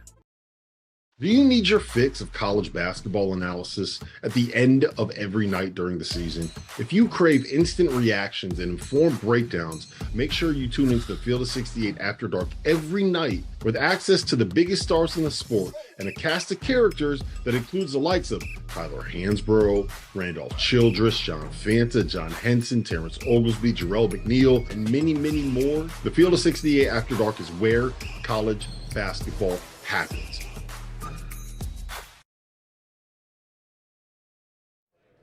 Welcome back to Mountain West Media Day here at Resorts World in Las Vegas. We have San Jose State, It's Tim about Miles. time we got the headliner, okay? Yeah, right? We got Jermaine Washington and Colby Garland. And hold on. I got a question. I'm having nightmares. Jermaine, Colby. Do you guys, when you guys are, if someone is late to a practice or someone is late to a team meeting, what happens? What happens? What's the results? First of all, they get cussed out by one of our assistant coaches. Okay. One of our assistant coaches, Coach Ed Gibson, to be exact. So Ed Gibson will cut someone out. He'll say, hit the stairs. It's Hit time the to go. stairs. Oh, hit the stairs. Bye, So hit if the someone stairs. was, let's say that you were supposed to be somewhere at 9 o'clock sharp and you come strolling in at 9:05, what happens? It's over. You're on the stairs. You know what I think we should do? We should start this thing by making him run a So sprint. let me just tell you this. Okay, I'm the youngest, all right, of 5 kids. So I was on my own time schedule. You just kind of come and go wherever you want. They drag you along. Second of all, I've been a head coach almost 30 years. When I show up, the show starts. All right, so here we go. I'm here. There you go. All right. What do you think of the Dutch bubblehead? It gives me nightmares. Look at it, first of all. And he's not that fit. Look at him. I mean, like, he looks like a fit guy there. He's got a belly. Hold on. I just sent Dagan a picture. Do we have the picture? When Goodman opened that box, you're gonna have to see the picture of what he did to it because he brutalized the box. I mean, what .com are we on here? Oh, boy. By the way, congrats. Congrats. Big, huge news involving, right? I mean, I'm reading it here. What did we do now? Inducted into yeah. Southwest Minnesota State University Hall of Fame. Did you guys know this? I just seen it on Instagram the other day. This is the biggest news Well, yeah, I announced of it the to year. him. What are you talking about? That's why you guys committed to San Jose State, huh? But let me Play just for tell a you Hall this: of Famer. that those kids we had at Southwest State, I'm in a text chat with them, and that was an awesome thing. And they've recently uncovered some things that Coach Miles apparently did in a previous life, and I'd be fired today. Let's just put it that there'd be no Hall of Honor. We've actually got another picture that we want to show, Dagan. Can we get this? This is a picture of a young debonair looking. Look at Miles. Yeah. I mean, imagine him with those guns wearing that. How about those Look shorts, at that. man? Yeah. So I was shorts. Look at how short those things are. Dolan, South Dakota Little League baseball coach, Little League softball coach. Yeah. And that was my group of girls, and I think a couple of those. I mean, we had a pretty good team. We could hit and run. Where's the rest runners. where's the rest of the shirt? No, that's what you do. How about the kid doing the Toyota jump in the back? Yeah. See that? That's good stuff. Tim, great to see you. First Great of to all, see you great guys. to see you guys. Thank you for all the work you do with Field of 68. You guys, honestly, what you guys do with college basketball is really cool. We appreciate it.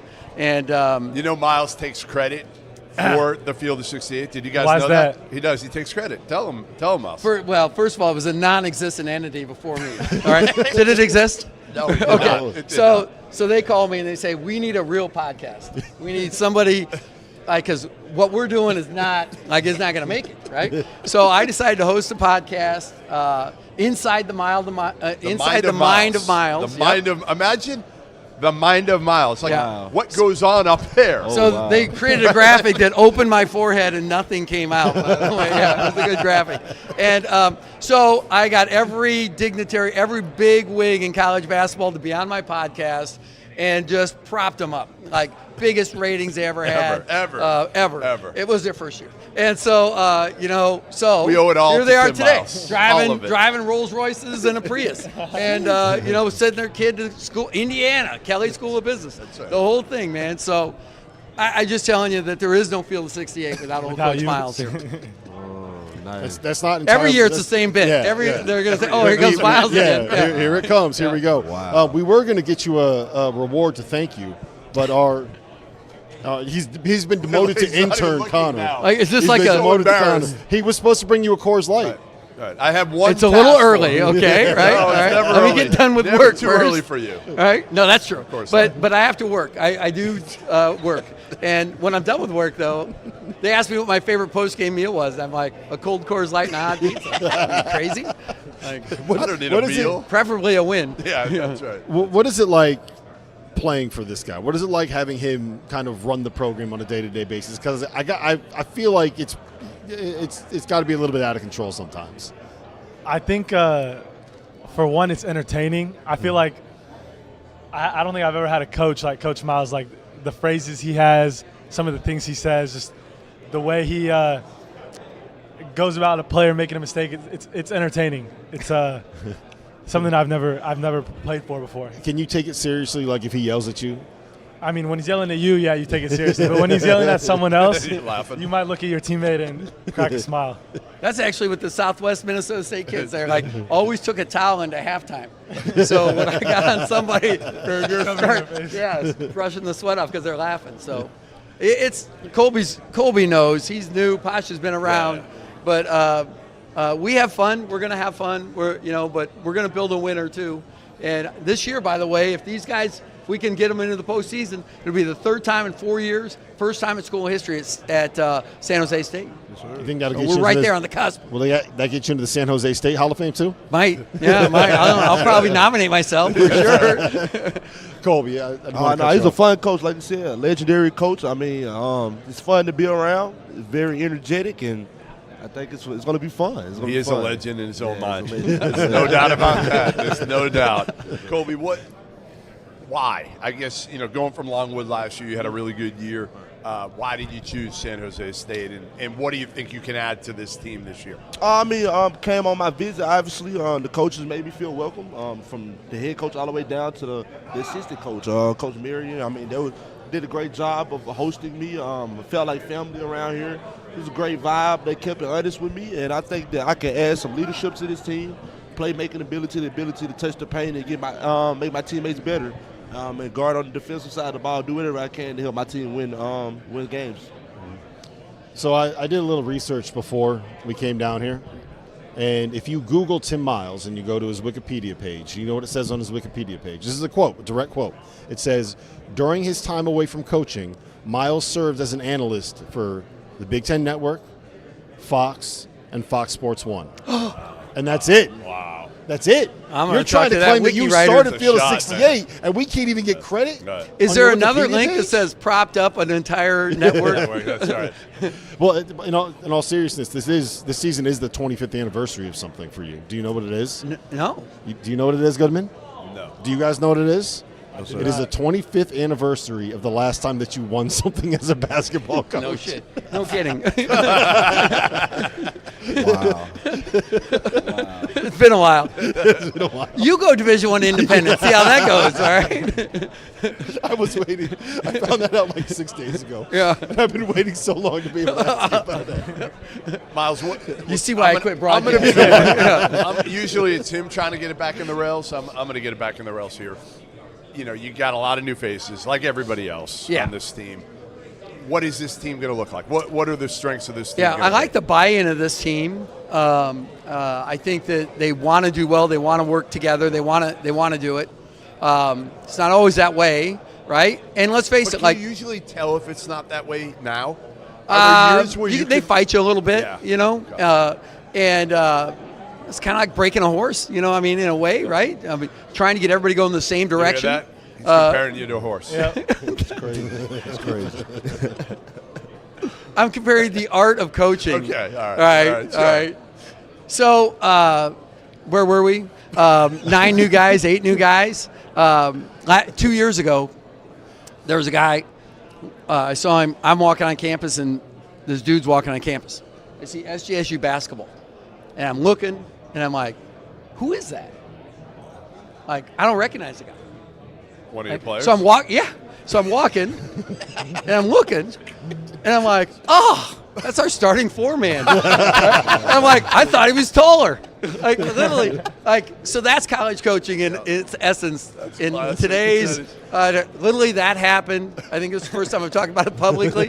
Told a few people privately. That's amazing. And, yeah, but think about it. You're right. Like, you just like these kids it was kind of early though. It was sight like unseen August. with a lot of them. Yeah, but it's true. Like, no doubt. So getting these guys on the same page, honestly, it's almost like I was a small college coach again. When I was an NAI coach, it was 8 new guys, 9 new guys all the time, right? Starting out as a Division II coach, same way. And so that's not different. It's not different that you're always like, okay, here's our system. Like, let's get them acclimated, get them up to speed. So you spend a lot of time teaching. That's important. These guys are willing learners, though, and Pasha's been around. Like, he's the veteran guy, like 3 years, third year. And so, you need guys like that can help the other guys too. What's going to be the jump in your game, Pasha? What's the biggest thing that either coach has challenged you with, or even you've just said, I need to be better with this? I would say the biggest thing since I've gotten to San Jose State is being able to guard the ball. You can't play if you can't guard. And I'd say that's the biggest area of my improvement has been focusing on being able to guard the ball. And I think towards the end of the year last year I did a better job of that, but then it became about being able to guard my man and be a good help defender, be a good team defender. So I think that's an area that I've improved that is necessary. I think one of the cool things, and I'm actually going to say something nice about you here. Thank you. One of the cool things about this, in all seriousness, on these media day tours, everywhere we go, I feel like 3 or 4 times in those media days we run into someone that has crossed paths with you. Like Aaron Fern played for you at Mayville State. At Mayville State. Mike Lewis, Will you McClendon. actually look pretty good for your age. Well, one of us. And but then Garrett Anderson, who's Garrett at University of North Dakota. Yeah. But everywhere we go, all of these people. Wasn't Garrett Anderson an outfielder for the Angels? Could be. Guy throws 93. Really? UND Garrett Anderson. If you had watched Summit League Media Day, you would know that he was a better baseball player. He didn't start playing basketball until his junior. Anyway. Okay.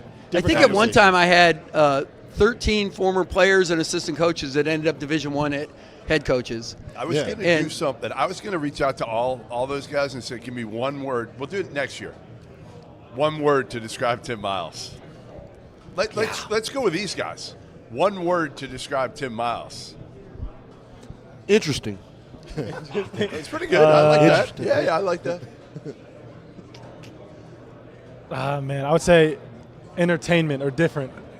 Yeah. Energetic, too. Energetic, right? yeah, Energetic. Exactly. I mean, he's always got energy. Yes. Except when he's had like 12 Coors Lights. Who would ever do that? The energy's zapped after that. Yeah. Do you think that Connor should have brought the backpack down to carry the Coors Light? The backpack, now they make them as coolers now, by the way. You wonder why? You could have. Think of the money you could have made off that invention. First time I met these guys was a Final Four like 15 years ago at a backpack. Coors Lights on ice, and it's just and dripping. They just dripping down his back. And I'm trying to get up to a hotel room to see my buddy, and I'm just dripping out. It was just a backpack. And now they make them like you buy them on Amazon. Yeah. Well, before he cut me off, what I was going to say is all those people that we ran into. I didn't want him to only get to had nice good things about to say Miles. about you. No, in all seriousness, they only had. Think about how many people Goodman's worked with. Maybe 50% have good things to say about it, right? That's everybody had good things to say about it. High number. Thank you very much. I think that the cool part about this is the relationships you make, right? Mm-hmm. Broadcasting was a lot of fun for 2 years or whatever, and that was fun. You could, depend on those relationships to, talk to people and all that stuff like we did on Inside the Mind of Miles. We didn't talk X's and O's. We talked about their journey and all that fun stuff, and that's the cool part. same thing with these young guys. You think about, I've been a head coach, I think 28 or 29 years, and that's about 15 kids on a team, and that's probably 7 or 8, 9 new guys every year too. That's a lot of people you come across over a lifetime. I used to have a thing that, and I just don't have space in my office anymore. When I was a coach at Nebraska, I had every team I'd been a head coach, I had their team picture, and so I had like 22 team pictures, and I'm like, you remember something about each of those teams. You remember something. Whether it be personal experiences, fun, whatever. Sometimes it's the accomplishments or the lack of accomplishments, but it's kind of cool to go back and look at those, and that's something I'll always treasure. You need a bigger office, first of all, to hang them all. Give me, each one of you guys, give me a player that a new guy on the team that maybe we don't know yet, but we're going to know, in a few weeks even. I would say Adrian Myers. I think he has a lot of from Mississippi State, very talented, super skilled, can shoot the ball, and I just think as he continues to, as the season goes on, he's just going to get better and better. I think he's one of those guys that, because he redshirted at Mississippi State with more game experience, he's going to be a really, really good player. How tall? 6'6", 6'7". Got good size. I think a guy that's, I say a returner, Jermaine Washington. He's a pest, man. Patrick Beverly type intensity, man. He'll get after you, get under you, dive on the floor on every loose ball. It's not a 50-50 ball with him. It's a 90-10 ball. Jermaine is as disruptive as a guy in the Mountain West. I mean, every time I see Brian Dutcher, he brings up Jermaine Washington, so he can really guard. That's not from me. All right, well, it's great to see you guys. Best of luck this season, Miles. Please keep it on the rails. Okay, I know it is Las Vegas and it is 5 o'clock somewhere, but let's wait until 5 o'clock before you throw the Coors Lights on ice. I'm done at 2. Listen, I appreciate you guys in the Field of 68 and everything you do for college basketball. Nice. And I'll make sure my wiki supports the fact that I breathed life into this whole network. You can't take credit for it and then not put it on your Wikipedia. You can't do that. Listen, when we get back, we're going to try to turn down the energy. We got Sundance Wicks coming up next, which is going to, we'll see. Pray for us. Field of 68. The college basketball season will begin right here on the Field of 68. At 8 a.m. on November 3rd, we will be tipping off the inaugural Field of 68 opening day marathon. 15 hours of nonstop basketball. It will begin in Rock Hill, presented by our friends at Visit York County. Plan your itinerary today at visityorkcounty.com. Winthrop will face off with Queens in the opener, followed by Bradley taking on St. Bonaventure. Then we head out to Sioux Falls, South Dakota, where it'll be presented by Sanford Sports, who is changing the way people play and making sports accessible and fun for all. Murray State gets Omaha at 1 p.m. Eastern Time, with Drake taking on Northern Arizona in the second game in Sioux Falls. Then it's back to Rock Hill for a showdown between Furman and High Point, with Merrimack taking on South Dakota State in Sioux Falls in the nightcap. Tickets for all 6 games are on sale now at the links in the description below. Field of 68 opening day. Do you need your fix of college basketball analysis at the end of every night during the season? If you crave instant reactions and informed breakdowns, make sure you tune into the Field of 68 After Dark every night, with access to the biggest stars in the sport and a cast of characters that includes the likes of Tyler Hansborough, Randolph Childress, John Fanta, John Henson, Terrence Oglesby, Jarrell McNeil, and many, many more. The Field of 68 After Dark is where college basketball happens. There is no sport in America that is more difficult to follow than college basketball. It can be overwhelming. That's where the Field of 68 Daily comes into play. The Daily is your go-to source for injury updates, recruiting news, and transfer portal additions that actually matter. For just $50 a year, get access to the same information that your favorite team's coaching staff is subscribed for. Quality content can be hard to find in the college basketball space. The Daily is here to help you with that. Athlete AI is the story of the athlete. And every athlete deserves to have his story told. Under the lights and in the spotlight, this is your moment, your role. Download, capture, create, and share. Athlete AI. Your name is trending.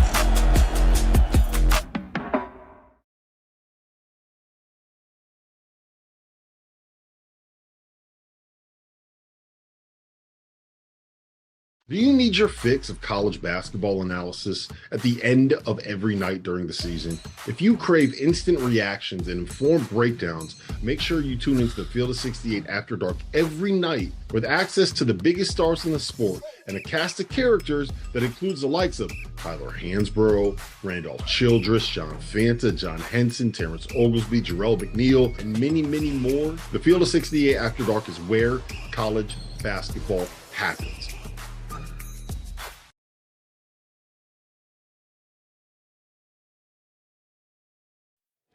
Welcome back to Mountain West Media Day, where we have been gifted hats from Sundance Wicks, Wyoming head coach. Bring your own juice. Dagan, I don't know if you can zoom in on that. Bring your own juice. That's a good looking hat. Yeah. Hey, you look good. Golfing hat right there. BYOJ. Yes, bring your own juice. Doesn't clash. You guys are actually matches really well with you. Yeah, looks good, man. What's up, man? Great fit. Oh, man, living the dream, just trying not to wake up. We were just saying, like, I don't know if there's anybody other than Sonny that can actually take the energy up after 10 miles. I mean, think about that. That's hard to do. And we're cut from the same cloth. You're both South Dakota boys, right? They're Northern State grads, right? Like, so ironically, he's going to get inducted to the Hall of Fame at Southwest Minnesota State on the 24th when they play us. I was like, you should just skip the game. It's fine. Like, you should go enjoy that moment. Right, he actually wanted us to thank you. Of course. He said he wouldn't be making the Hall of Fame if you weren't playing at Northern State. It's a sick curse, right? It's a sick curse. Not a fan, right? God. So, year one, pretty good. I mean, the first season, I thought you did a good job this past year. Again, taking it over and getting this thing back to where you want it to be. But I think even you want more. You want more. Time constraints withstanding, right? Like just the challenges that you have when you get a job in May 15th. We tried to squeeze every ounce of juice out of that orange last year we could. 9 games by 2 possessions or less, right? And the good part and the bad part about the transfer portal and this new era is, people always ask you, well, what was it like? How are you guys going to be better or different this year? I said, well, it's like Men in Black. We all just got neuralized, right? We have 10 new players. They don't remember that. Me, Abu, Mattia, we're the ones that remember it. But the vast majority of our team has a new identity, trying to create new memories and new moments, and they're not thinking about what happened last year for us because they weren't with us. And so our challenge now is to get this team to be the most connected and competitive team we can, and change our identity to match our altitude advantage, and then go see where the chips fall. That's so smart, though. Like, did you realize that going in right away? Like, I assume you knew you wanted to do that, but you just couldn't in year one? Yeah, it was just really hard, right? And you get what you get. You don't throw a fit. Tell my kids that all the time. But for us this year, we went in there, we wanted to make an identity of speed and skill and want to, right? Now, when I worked with Jerry Kill at Northern Illinois, I remember sitting in his office when he was crushing it at NIU, and I asked him, like, what do you recruit in football? And Jerry Kill voice, well, Sundance, I recruit speed, skill, and want to. Because here's the deal, man. If you don't want to do it, you ain't going to do it. And I was like, well, that seems pretty profound as a wise sage right there, but speed and skill matter. My old college coach just never sacrificed size for speed, right? So you want speed, and you want skill. And we recruited a lot of that, which helps us play our relentless pace for 40 minutes, pressure and pace in the paint. And we got a lot of depth. I mean, right now my challenge is we got about 12 guys who could play, and I can't play all 12. So you value size, you value speed. It sounds like you probably would have recruited yourself, right? Because I heard someone told me that you might have been a better track athlete than you were a basketball player back in the day. Man. I was a 400 hurdler, right? So like you got to be be a little bit crazy to be a 400 hurdler and play basketball in college. 110s, I didn't have any blazing speed in between those 3 steps, but you get my long gangly legs out there on the 400 over those hurdles, man, I could do something with you. But I like positional size and I like speed. But so with the hurdles, like how can you do that and basketball at the same? Like how did that work? I loved my time in track. I ran track in high school. I did it in college as well. Once you get a skill, right? Like you could go. I could do all basketball season, come out in outdoor track, train for about a month, and then I'd probably run in 2 events. I'd run one warm up and then the conference meet, and that was it. And I was just there to help the team as best I could. And fortunately for me, I was decent enough at that level. But you were all conference. All conference, yeah, and in shape enough to be able to do it, right? So basketball helped me stay in shape, but I tell you, like I had a couple hamstring pulls. You try to go out there and start turning those wheels again. All right, let's talk a little bit about your team. And you brought in a bunch of new guys, like you said, 10? Yep, 10 new guys. 10 new guys, one of which we know well, Leland Walker. Lee Dub. So he was at FAU last year. We did a couple of their games. We did more than a couple. They were in Charleston for like 2 weeks. And he's a guy that was terrific at Eastern Kentucky. I know AW loved him. Yep. All-league type player there. Last year was a little bit of an up-and-down year for him and them. What's his role going to be like for you, and how do you get him to where you can kind of unlock him again like AW did? Yeah, I think just style of play is going to be really important for him, right? And, we want to, guards make the world go round. Good guards make good bigs, right? And then when you have a good big, man, they really enhance everything else in your program. But good guards have to make everybody else go. Leland's as fast as the players I've coached. What I like more about Leland is – Speak of the devil right here. Speak of the devil himself. Speak of the devil, he shall appear. How are you? Remember us? Yep. What's going on? Leland Walker joining us just here. Talking about you. Yep. I think that the big thing for him that I didn't know, as you could tell, like he's kind of a mild-mannered, wild, reserved guy at the time. But when you get him on the floor and you get him in practice, his intensity level, his juice levels crank up. He's an alpha leader. He goes out there and he pushes guys, man. He's always talking. He's always communicating. And I think just a guy being able to feel free enough to be himself magnifies who you are on the floor. We just pride ourselves in letting our guys be who they are, right, in their unique personalities. But he's that guy, man. He's as fast as the guys I've coached in the open floor. And we had an exhibition game against Northern Colorado, and he went out there and put up 20 on 8 for 13, and he was the fastest guy on the floor. Leland, when you made the decision to leave FAU, did you decide I'm tired of the beach, I'm tired of the warm weather, get me to altitude, get me to mountains, get me to snow? Yeah. That's what I need? That is kind of crazy, though, the difference, right? Life experiences. Yeah. Yes, sir. But just coming to somewhere where it's more chill, I'm just do nothing but just play basketball. And I got a good coach here. He coaches me every day, coaches me hard, keeps it real with me. That's really one of the main reasons why, some coaches could sugarcoat a lot of stuff, but when something happens, he's just going to let you know right there. So that's really the reasons.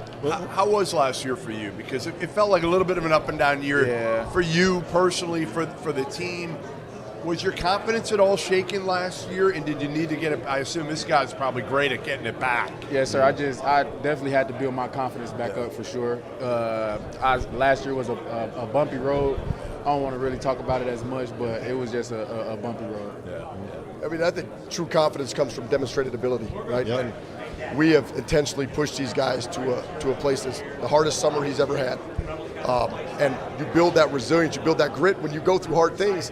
It's like that's where you kind of get that little Superman vest on, right? Like I'm a little bit invincible here because when you've pushed yourself to a place that you've never previously done it before, now when you come out and you're going against an opponent, like, this isn't the hardest thing you've ever done, right? And so I think we get confidence back through the heart, right? Through the grind, through the grit. Like that's a testament to these guys because they let me coach them, man, and I love it.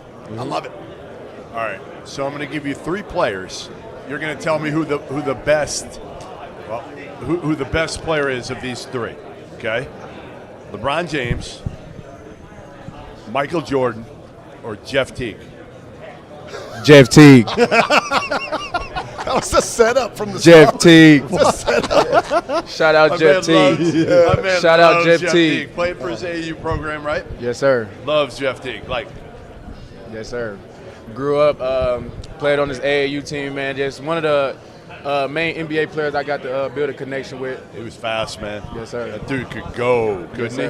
When's he going to have you on the podcast? Yeah, his pod's good. His podcast I'm is shocked good. his pod's been this good. Yeah, I didn't know he'd be this good at But it. they don't actually podcast. They just sit there and tell jokes. I know. That's all it is. They just sit there and tell jokes. That's what It's you want. great, though. He's so good at it. Nothing like a hometown bias over here. Did you like that setup? Nothing like a hometown bias. Right? Pretty good. What's the best piece of advice that Jeff Teague has given you? I mean, just go out and be yourself. Don't try to be a character. Just go out and be yourself. Don't be a character, have character. Yeah. We got Mattia Belic here, who second year at Wyoming. What was it about Coach here that attracted you to the program, right? And then what did you learn in your 1 year with him last season and brought you back? Just the enthusiasm and the passion he has for a game. Like the juice that man brings to the practice, that's just different. Bring I've never your own seen juice, that. Right? What is that? Bring your own juice? Yeah. Like, that's unbelievable. Like, the level of energy he has on a daily basis, like, it's just like one day a week or the day before a game or whatever. It's like every day, every single day, film, practice, whatever. Like, he's there with a best energy in the gym. We're trying to match that as a team. Can anybody match that? Well, what happens when they get there, though? If you model it, right? If you don't model it, you're never going to get it, right? So, but when they get there and they're starting to get there, it's like then that whole temperature changes in the gym. Yeah, raises. But it probably takes a little while with all these new guys. Oh yeah. No, does it take a little while to kind of figure it out? Connection before correction, right? But I think when you're in it every day, you kind of learn to like adapt yourself to the environment, right? And so our rule is when you come down and you honor the brown and gold, you hit the brown and gold right there. It's like, it's time to bring it now. Like, 'cause if you don't freely give it, I would tell them this is scary, but I'll negative recruit myself. You don't freely give it, I'm going to take it. Because we got to get what we got to get every practice. And when these guys start giving it, and they start giving the energy every day, man, like that practice changes. And it's a fun environment to be in. It's definitely not one of these mild and reserved environments. Yeah. Well, Tia, we've seen enough of Leland. We had him a couple games last year, one of the events that we did, right? You got a chance to work with him over the summer and in the fall. What can Wyoming fans expect out of him? Oh, they can expect a great point guard. You know, the floor general, what the point guard really means, the one who can make other better, but also score all three levels. So, yeah, one great point guard. Senior, know what he's doing, know where his spots are, know how he can contribute to the game. So just a great player. He knows who's passing him the ball, right? He's got to run, though. He's got to run, right? I mean, that's the one thing with him. You got to get up and down, don't you? Oh, yeah, no, in all yeah. seriousness to that, like the adjustment to playing at 72-20. Yeah, 72-20. The adjustment to playing at that level, what has that been like for you guys? Well, when I first got there, I was like, oh, my God. but now I'm used to it, so it's kind of regular now, so I say. Yo, same thing. I mean, so my first visit, it was with Coach Linder. He put me through one of the hardest workouts I ever had. Like, I was like, I couldn't feel my lungs. It was so hard. Like, but now I'm adjusted. Yep. Yeah. Does that help you when you go to, like, when you play at sea level? Like, now are you able to run and you're like, I'm going to get tired? When we played in Gillette, I felt great. Went down like a couple thousand degrees elevation. Everybody was like, 0, 0, 0, 0, 0. Yeah. You know, they haven't felt it when they go to San Diego or when they go somewhere where it's just sea level, man. They haven't felt that yet. What? Obviously, he was banged up last year a little bit, and I think, did he have surgery again after the season? Yep. Correct. Shoulder or ankle? No, ankle was after the season. Ankle after the season. Shoulder before the season. Correct. So last year was not easy for you. It's not at all. Yep. How's he looked so far, and how do you protect him in a way? Make sure he's healthy going into the year and stays healthy, because he's going to be a huge part of whatever you do this year. No question. He got himself right. So it's like when you stop running for a month and all of a sudden you start running again, you're going to be really exhausted the day after you run, and then you're going to run again and you're not going to feel as bad. It's just building that tolerance up. And so we've kind of been slowly integrating him in, keeping a minutes restricted here in the Gillette game. But he's going to be full go here come shortly. But the deal is this, man. Like, this guy knows he's a smart, intelligent basketball player. He's tough. He's a connector. He knows how to be on the right spot every place on the floor. He knows wherever the players are supposed to go. His non-scoring impact, which is an analytic that we track, is what's your non-score, your NSIP, your non-scoring impact.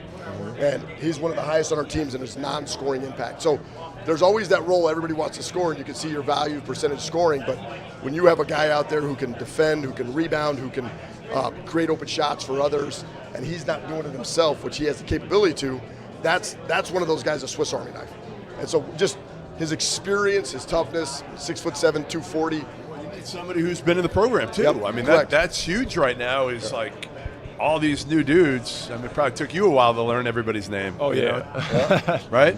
You kind of, yeah. But these guys were really good in the summer about just getting together. I mean, like they started doing it on their own, which is what you want as a coach, is not to organize team activities. Totally. And say we're building a culture here, right? Like it's guys creating a culture. You want it to be organic. Correct. If Correct. the players can do it, and you're older. You've been. Yes, I mean, you've been through this enough that you know, probably through winning and losing, what you need to be doing at this point, where you didn't probably at Eastern Kentucky. Yeah. You're worried more about yourself. Now you're probably worried more about winning at the highest level. What is it? Freshmen want to play, all right? Yep. Sophomores want to start. Juniors want to score. Seniors want to win. Yeah. Seniors want to win. And we got guys who want to win right now, and every answer they've given is, whatever, don't care about me, like, I want to win. I want to win. That is one of the big advantages of having an older team, hopefully. Yeah. right? That they're not playing for themselves at that point, Yeah. and that they understand that, hey, maybe I haven't won somewhere else, and that's the priority. Well, it's funny you ask if you did the goals. I hate goals, right? I'm not a big fan of goals, right? You ask every team at the start of the year, what are your goals? I want to play in the NCAA tournament. I want to win the conference championship. Of course. Okay, so if we know that, like, why are we talking about goals? Right. Now let's focus. Everybody on the, wants that. Let's focus on the process and let's see where we fall, where we stack up as we go forward here. So you mentioned that you guys played at Gillette. You are from Gillette, Wyoming, Yep. which I believe is, 4 hours from About from 3.5, 4 Laramie? hours. Yep. I imagine that if you're from there, you grew up a Wyoming fan. What does it mean to be a kid from the state now running the program? I mean, I hear how much you talk about the brown and gold, right? Like, what does it mean to be able to be the guy that is the head and the face of this program? I'm one of them, man. Right? One of them. Yeah. It's not. There's no disassociation between who the coach is and where he's from or what he's done or where he's been.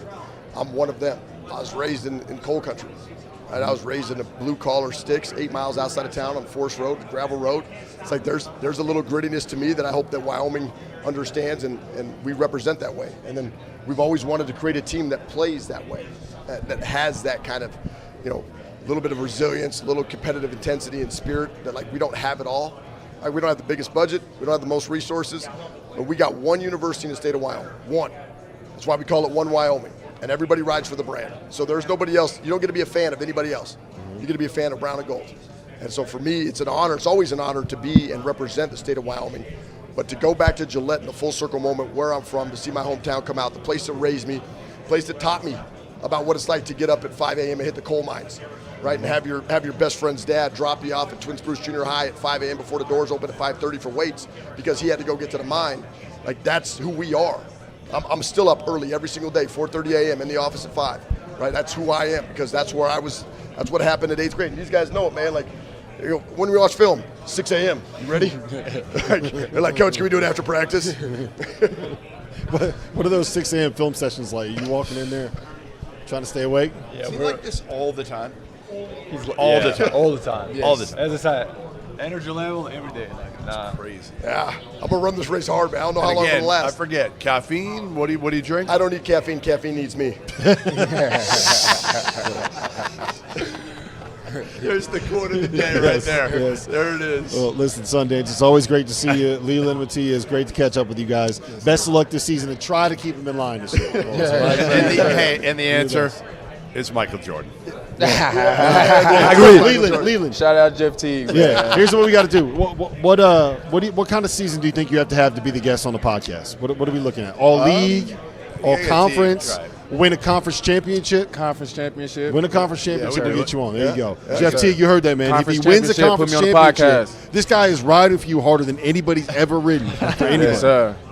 Got to get him on the podcast. Coming up next, we got Utah State and Jared Calhoun. BYJ, go Pokes. The college basketball season will begin right here on the Field of 68. At 8 a.m. on November 3rd, we will be tipping off the inaugural Field of 68 opening day marathon. 15 hours of nonstop basketball. It will begin in Rock Hill, presented by our friends at Visit York County. Plan your itinerary today at visityorkcounty.com. Winthrop will face off with Queens in the opener, followed by Bradley taking on St. Bonaventure. Then we head out to Sioux Falls, South Dakota, where it'll be presented by Sanford Sports, who is changing the way people play and making sports accessible and fun for all.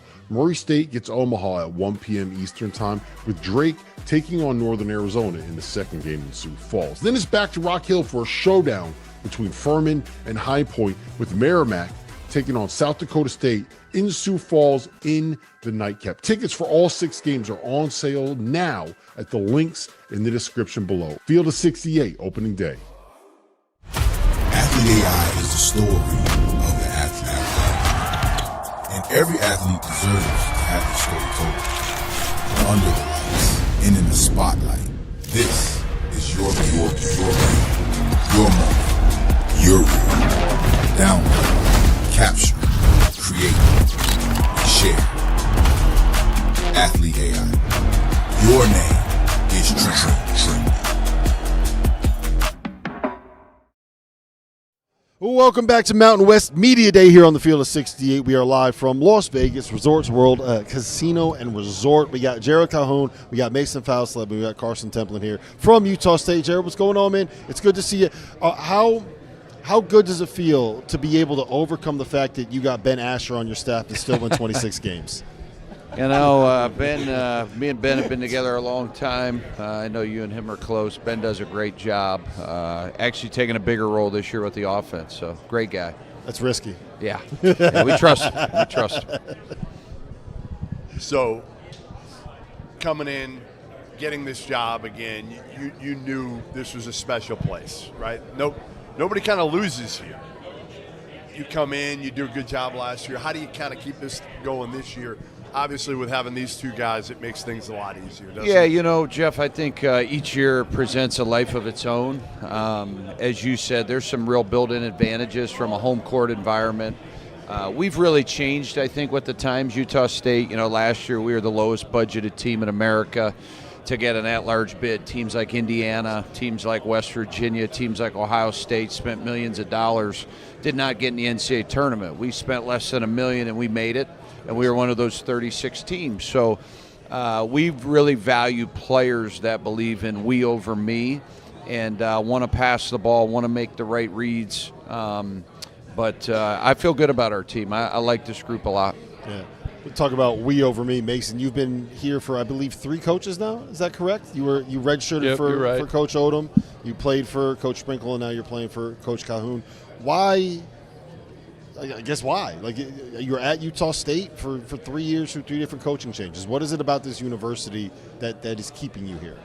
I'd say it's a mixture of a lot of things. I grew up 10 minutes away from the university, went to games growing up, and, you know, everyone I know is there. And, you know, like you said, I've been through 3 coaches, and I didn't want to go through another one. You know, I really like Coach Calhoun and the way that he coaches and the things that he does. I think he's made me a better basketball player, and yeah, that's why I want to stay. And I believe congratulations are in order, yes, that's too. Right? Yeah. Yep, no, 5 months. 5 months. 5 months. 5 months. Congrats. Thank Very you. cool. You got married over, yes, I got over married. the summer, correct? You got married, I assume, locally, somewhere around there? Yep. In Ogden, about 30 minutes away from where I grew up. Nice. How did you propose? Give me how you proposed. Because these days are so different. Like, it's like a big, I don't know if they did it with you, but like, families there, they're recording it in a lot of places, right? I mean, I didn't do like that. Okay, you I didn't? kept mine low key. You did. But mine was just in November. I told her that we were doing family Christmas pictures because I wanted it to be a surprise. Okay. Drove her up there, walked her up a hill, and then just had some people hiding. That's cool. You had did? someone They recording. take some pictures Yeah, and take everything, pictures, video? do everything. All right. And it was good. It was good. And married 7 months later, that's it? That's all it took to plan a wedding? Took us yeah, 20. it was about They got to do it in the off season. Yeah, that's the what I'm saying. problem. We get right. The month of May is really the only time we have. So it was either this May or the next, and didn't she wanna wouldn't wait. have let me do that. So. She didn't want to wait. Yeah, no, she didn't want to wait. Yeah. So it Did was you get good. an invite, Carson? To the wedding? Yeah. Oh, yeah. I was there front and center. I was front and center. Bachelor party. He was there. Oh, yeah. There you go. Where was the bachelor party? Where was it? Yeah. We went to Wendover, Nevada. Is that where it was? Yep. We went golfing. Nice. Maybe stopped by the casino. A little bit. All right. Maybe. That NIL money now. Right? It helps. It helps. You need a little NIL after the blackjack tables last night. He needs a little NIL after last night at the blackjack tables. We didn't. We didn't either. we won a lot. You did? No. Yeah, it was bad. But the deal, there's a new rule. Anytime I'm near him, I'm not kidding. Like, my plus minus with or without him at the table would be unbelievable. Like, I'm up millions without him. And then anywhere, like if he's even in the vicinity within 10 feet, I get my ass kicked. That's you? That's Mason. I was up last night. Tells me trying to get to $1,000. No. Don't put that on me. Don't put that on me. Oh, man. Carson, what's going to be the biggest difference in your game this year as opposed to last year? Obviously, you're going to have a bigger role this season. What were you working on in the offseason, and what did Coach kind of challenge you with? I think just polishing my game offensively. I think I play really hard and try to do the little things, but just trying to make better reads, see the game a little better, and yeah, just keep doing what I do and then just add on top of that. Did you see how he went from talking about blackjack and we're all loose and having fun? I know. Basketball. Making a right read. It's business time. It's time to go to work. What have you seen out of these guys, Coach? Where have they kind of taken a step this season? Each guy is a little bit different. You know, obviously Mason gets a lot of attention, rightfully so. I think he should have been the preseason player of the year. I don't think there's too many guys in college basketball worry about the wrong things. And what I mean by that is a lot of these guys think good basketball play is scoring. Mason can get 15, 5, and 5, right? He impacts the game in a lot of different ways. He takes what the defense can give him. He was on the all-defensive team, so he takes ownership of his defense. He's going to make the right reads. You know, foul shooting is an area that he's going to get to the line a ton this year. He's got to make free throws. He's got to get the mid-range game going a little bit.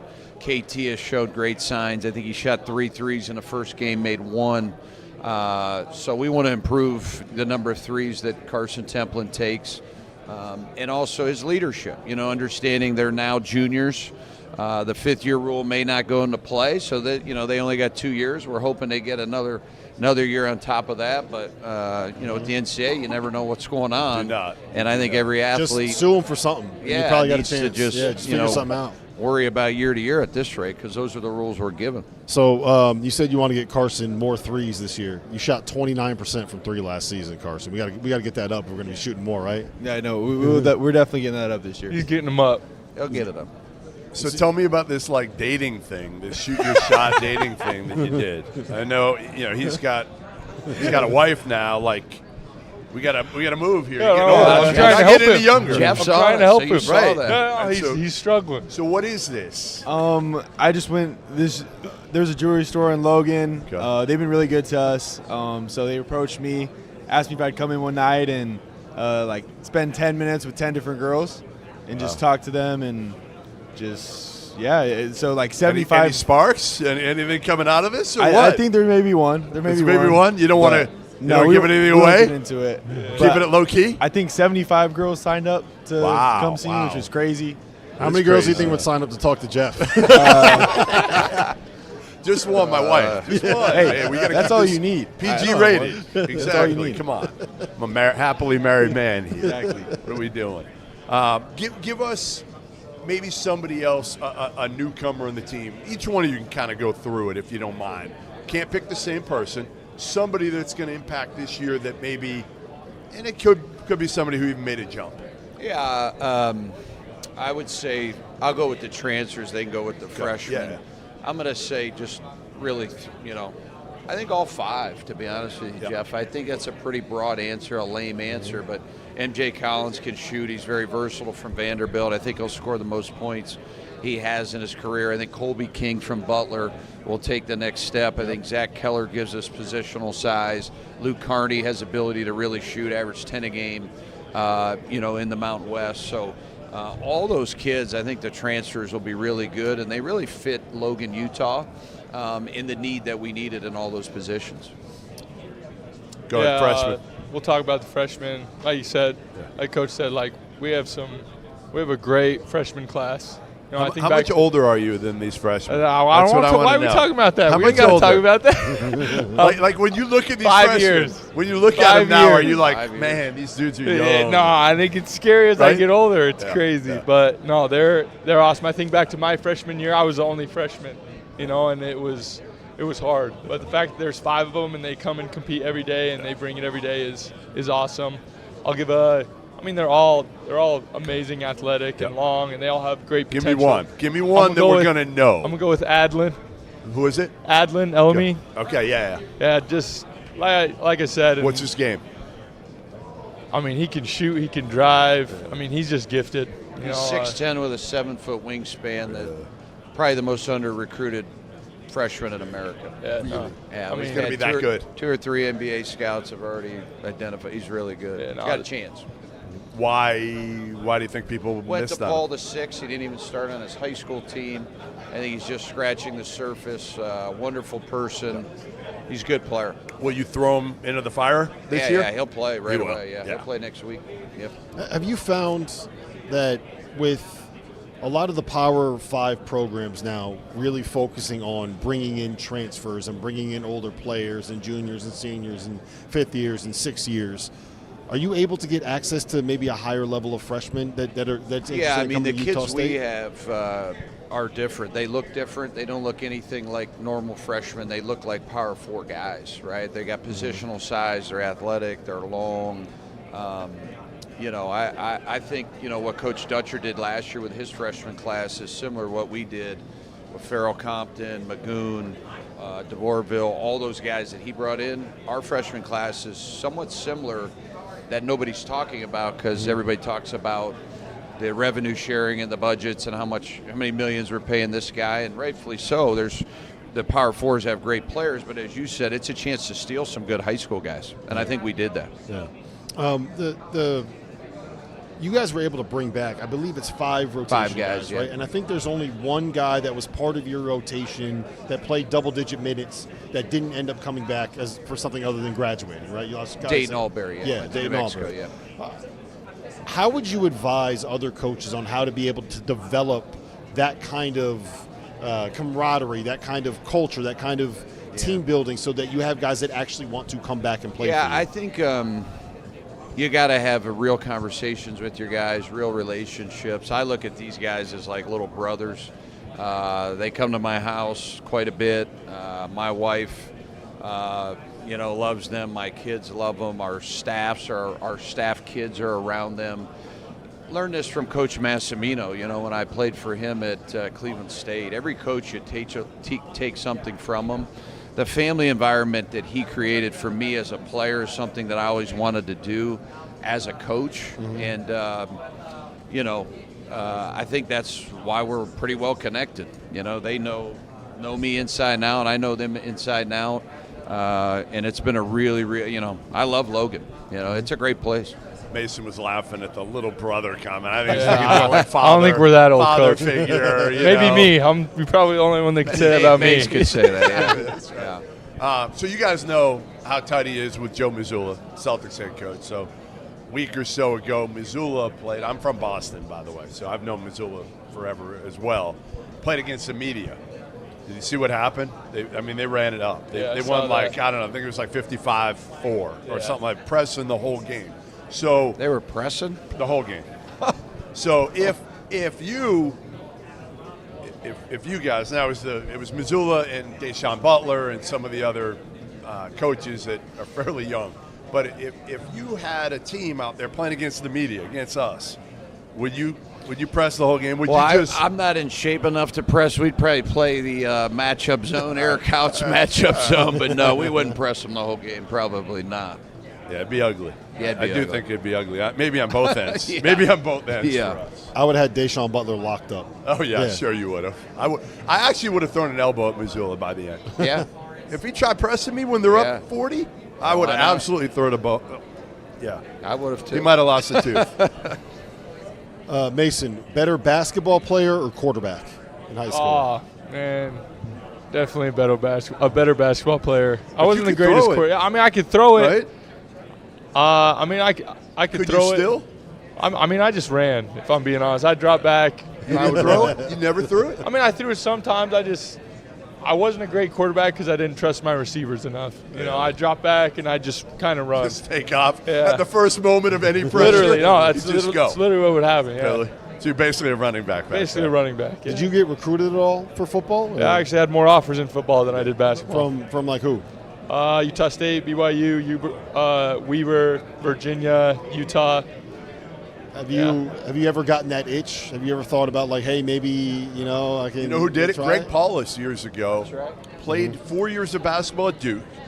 Exhausted his eligibility. I'm going to give you an idea here. Yeah. Exhausted his eligibility, then went to Syracuse. Hadn't played in 4 years. He was offered at Notre Dame for both sports, for everything. He was the number one prospect in the country as a quarterback. And he goes to Syracuse and steps in. And he starts at Syracuse the whole year. Wow. It's kind of crazy after not throwing a ball for 4 years. Ian Shefflin's doing that, right? Yeah, tight end. Yeah, and he didn't do anything. I think he caught a touchdown. Playing, he caught a touchdown. Caleb Lohner, too. What's that? Caleb Lohner played at Baylor. Right. And now he played at Utah. So you now he's never on know. the Broncos. You see it more as like You're giving this guy some ideas. More I don't know about me. That's right, exactly. Make as much money as you can at this point.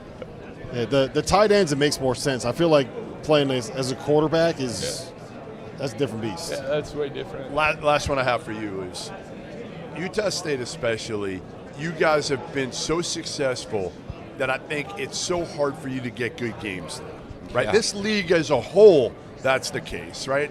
Other than maybe San Diego State. They're the one that can get a game no matter what from anybody.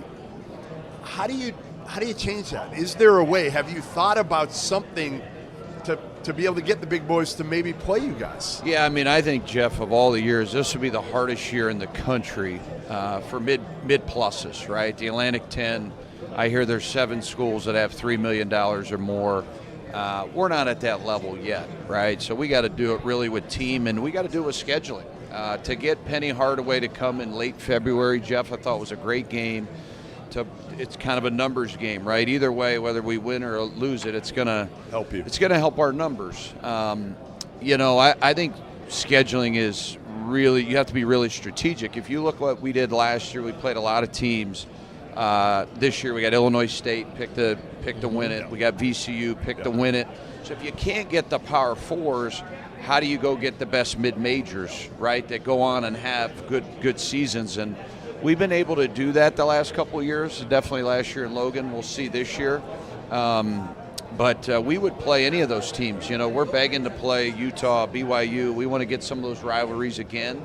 Maybe we want to get you in one of our events. We'd love to get you in the opening event. We talked with Ben, and I told him to call you, Jeff, right away. And I thought about you guys because with the Mountain West, the Pac-12, we need guys like you guys to help us coordinate these things because it's chaotic right now. And if we get you guys too, we can find out who the girl is. That'll be the halftime entertainment. That's right. Surprise! Maybe you get engaged. It's like the Bachelor.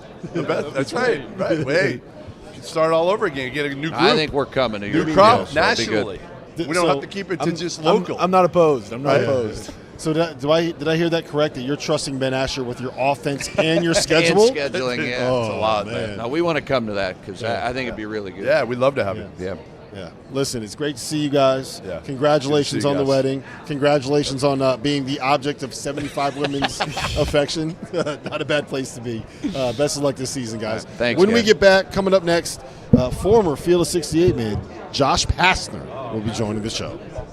The college basketball season will begin right here on the Field of 68. At 8 a.m. on November 3rd, we will be tipping off the inaugural Field of 68 opening day marathon. 15 hours of nonstop basketball. It will begin in Rock Hill, presented by our friends at Visit York County. Plan your itinerary today at visityorkcounty.com. Winthrop will face off with Queens in the opener, followed by Bradley taking on St. Bonaventure. Then we head out to Sioux Falls, South Dakota, where it'll be presented by Sanford Sports, who is changing the way people play and making sports accessible and fun for all. Murray State gets Omaha at 1 p.m. Eastern Time, with Drake taking on Northern Arizona in the second game in Sioux Falls. Then it's back to Rock Hill for a showdown between Furman and High Point, with Merrimack taking on South Dakota State in Sioux Falls in the nightcap. Tickets for all 6 games are on sale now at the links in the description below. Field of 68 opening day.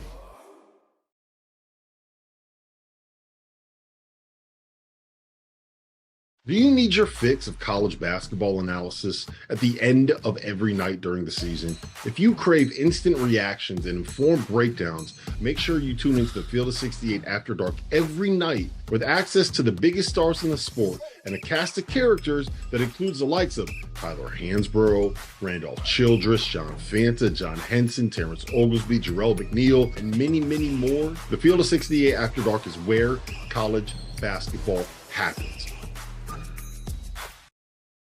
Athlete AI is the story of the athlete. And every athlete deserves to have his story told. Under the lights and in the spotlight. This is your moment, your room. Download, capture, create, share. Athlete AI. Your name is trending.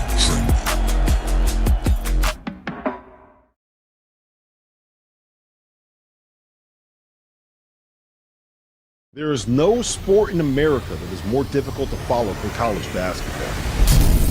it can be overwhelming. That's where the Field of 68 Daily comes into play.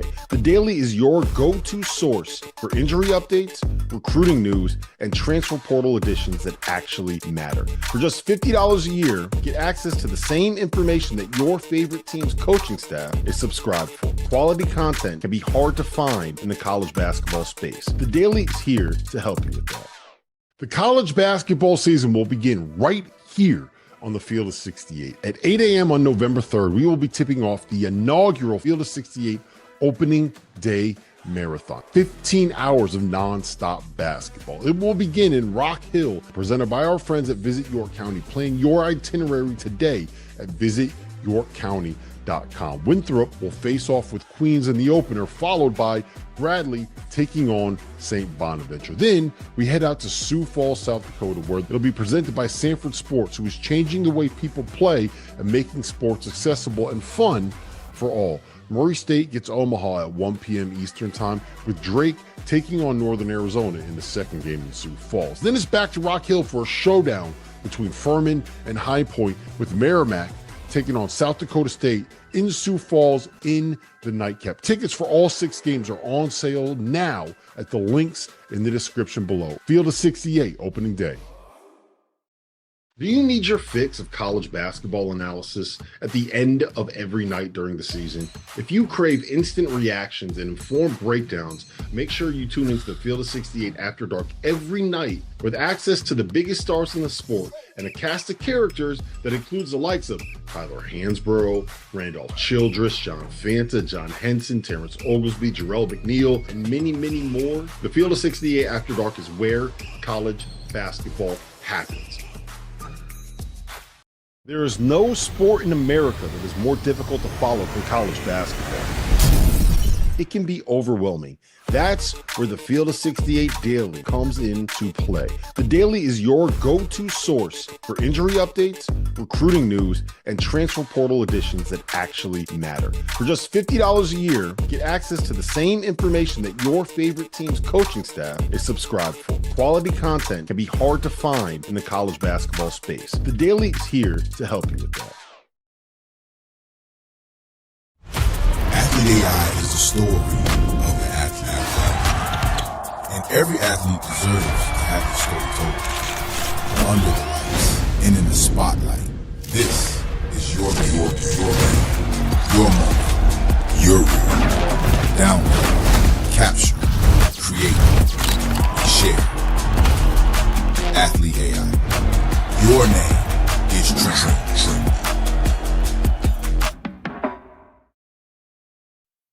Welcome back to Mountain West Media Day here on the Field of 68, and we got a couple guys playing a home game today. UNLV here in Las Vegas. Josh, it's nice to see you here, man. You're back on the Field of 68. How's it feel? Back home. Well, you know what? 2 things. One is I appreciate you guys having me on 2 years ago. Obviously last year, because I was doing so many, and Jeff and I talked about it, I was doing so many different networks. Yeah, he bailed on us. Yeah, no, I just didn't. My schedule was such, it was just impossible to get on, but I appreciated it always. He got sick, Goodman. No. I appreciated being on with you guys. We had a great time, and that was really fun. So I really appreciate that. And but it's great to be back on the sidelines. Jeff knows this. I mean, I've been coming to Vegas for 30 years. My dad's been running, tournaments here. Still runs tournaments here at Vegas. So I'm so familiar with this place, the community, the landscape of it all. So when the job became open, and to have the opportunity to get this job, it was really a dream come true, knowing that me being at Arizona and then me coming through Vegas here, what this job means to this community. So I was really excited to have that opportunity. It's a perfect job for Josh. And again, just so you guys know the background, I've known Josh since he was 17. Probably somewhere around there. 17, 18 years old at Arizona. I'm older than him. We didn't go at the same time. Well, you can tell you're older than me. Look at all your gray hair. Yeah. You got some too. Just wait a few years. But this is a program that needed energy. It needed energy, and I think one of the great things that you're going to be able to do here is go out there and sell this program and get it back towards what it was. The crazy part, guys, is I never thought UNLV would be a school that would hire a guy that doesn't drink, doesn't smoke, doesn't party, Doesn't curse. Doesn't curse. I mean, imagine in Vegas that's the head coach. It's But just, you know what? I would tell you this. Here's what I would tell you on the flip side of that. You want your coach to not get in trouble here. Well, but not only Yeah, that, it's not yeah. about that. It's more about you just want your coach. All he's thinking about is 24/7 the job. Right. Nothing else. Totally, which you do. Because you can get, you could get, there are a lot swept of up in other things. things. There are a lot of things here. Yeah, and so my mentality is every waking second, all I'm thinking about is how do we get UNLV basketball back. And when the day ends, I just go home to be with my wife and kids. Otherwise, all I'm thinking about is the obsession of trying to get UNLV basketball back. Just also so you guys know, my wife years ago, the phone would ring East Coast time at whatever, 12, 1, 2 in the morning. And my wife, every time it would ring, I'd look at it and she'd go, "It's Josh again." And it was always Josh. Always. I had odd hours. Oh, wait, you were calling him? I was calling Jeff at times to find out what's going on. I was like, Is he doing that? That happens to you guys now? Yeah, like all my family back home, they go to bed like at later times. So I'll call them and be like, bro, why are you calling me at like 1 in the morning? I'm like, oh, I'm still operating. change. I'm still operating on East Coast time, even though we're on West Coast time. No, I do too. Yeah. Sometimes. What's it been like, guys, so far?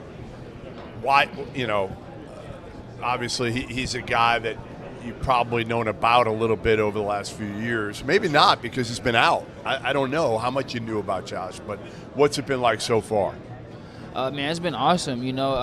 Everything that Coach Pastner has promised me or told me while he's recruiting me, it's been there and I've seen it. So, with everything that goes on in college basketball, as far as the business side, there's a lot of people who aren't promised or they are promised and don't receive. And so, me being here and not having to deal with that has been the biggest blessing for me.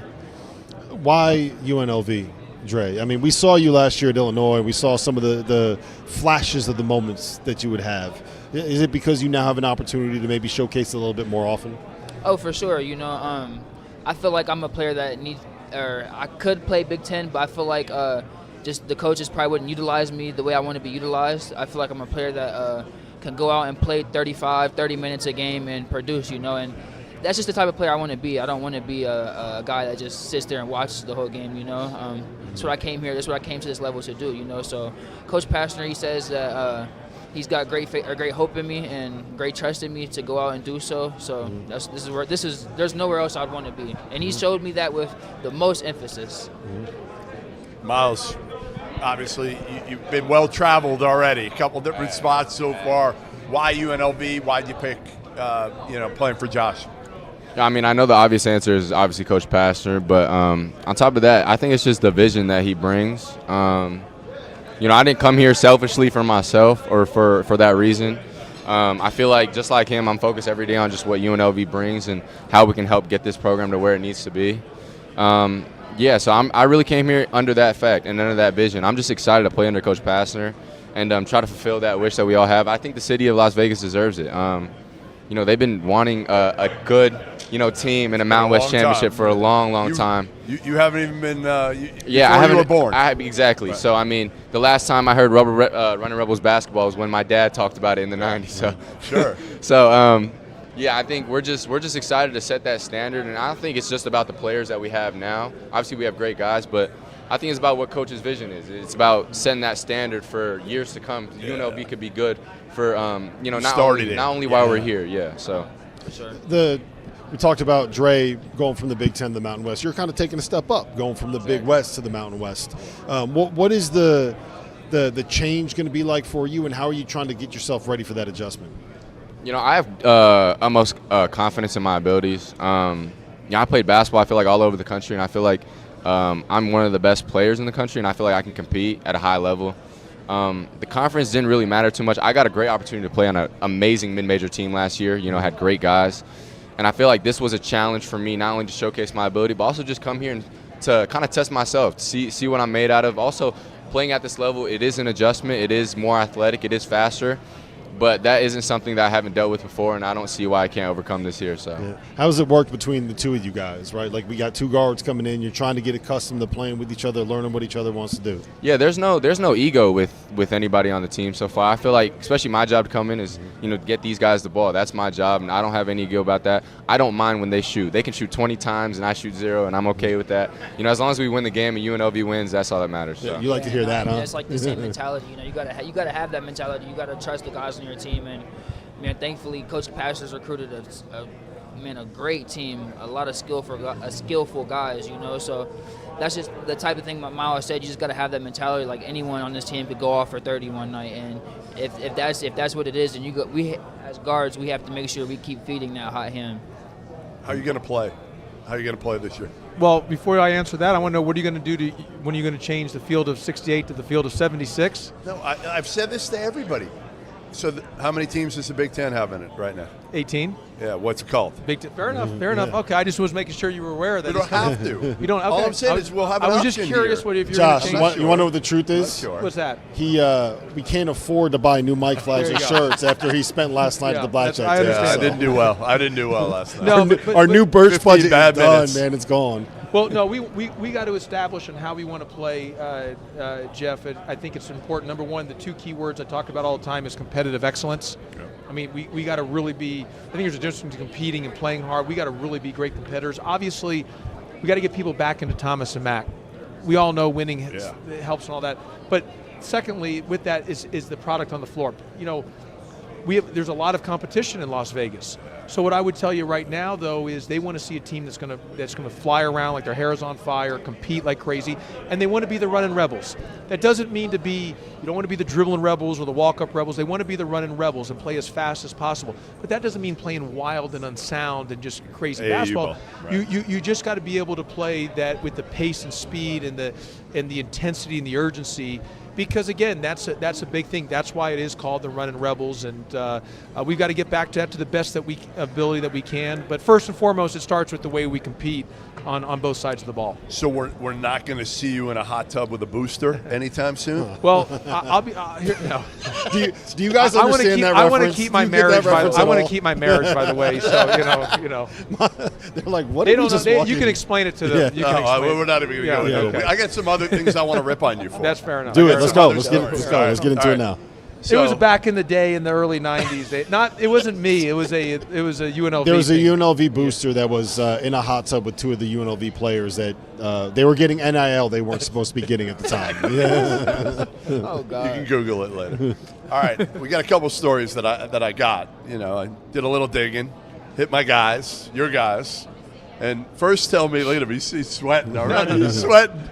Tell me the story of Luke Walton was on staff. Yep. For about a year. Yep. And he wanted to use your office bathroom. I wouldn't let him. No, why not? Well, first of all, because during the NBA lockout, when I was the head coach at Memphis. This was during the time, so I had in my office in Memphis. I had a bathroom in my office, and Luke, I hired him on staff, and I made him work now. Like, I made him recruit and everything else. But we had our staff meetings every morning. He'd come in, he says, "Coach, I got to use the restroom." And I'm like, and then so one time he came in, he just walked into my bathroom. Just used it. And I'm like, you were very upset. I was not happy.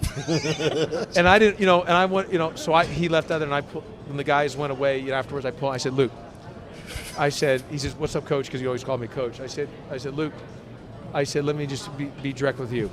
You do not use, this is the head coach's bathroom. You go out in the regular, I don't care if you're Luke Walton. You're going out there and using the bathroom. That's unbelievable. So unbelievable. Absolutely. So what you learn is it's going to be the same rules for everybody. That's right. Same rules for everybody. There's just levels to it, man. Yeah, that's all it is. There's just levels to it. It doesn't matter if it's player. Yeah, Luke Walton can't use your bathroom. No, you're in the main room. I heard your life is a mess right now. You're on place number 6 since you moved to Vegas, and I heard number 6 is. There's a lot of money going through that house right now. Well, what happened is I'm on. No, my life's not a mess. It's just boxes everywhere. Boxes. But let me just say this. So I've lived in 3 hotels since I got the job. 3 different hotels, 2 rentals. Okay. and now I just finally moved in my place, and we had to do some renovations. Why? Wait, okay. Well, why have you gone through 5 places, Josh? Because Are you this high maintenance? the renovations weren't finished, and my kids were finishing school in Atlanta. I didn't need them here right away because I was so busy with the job. Yeah. And but now that I got him here, we had to get settled. So now my wife has been a complete rock star because I haven't lifted one finger. Your wife has to be. I haven't lifted one finger on opening the boxes. The guys are coming to my house this weekend. I haven't lifted one finger on opening helping the box. It's been all my wife. She's been an absolute rock star. I have been a lazy bum, and my excuse is, sweetheart, I got to wake up early and get to the office and coach a team. You know what I mean? So all the boxes have been. Oh no, she's been a rock star. She's been a rock star for many years. For many years. That's I'm not the easiest guy to deal with. I know. I think your story, Josh, is really interesting to me because the first time that you had a head coaching job, you were 31 years old, right? And it feels like you've been around forever.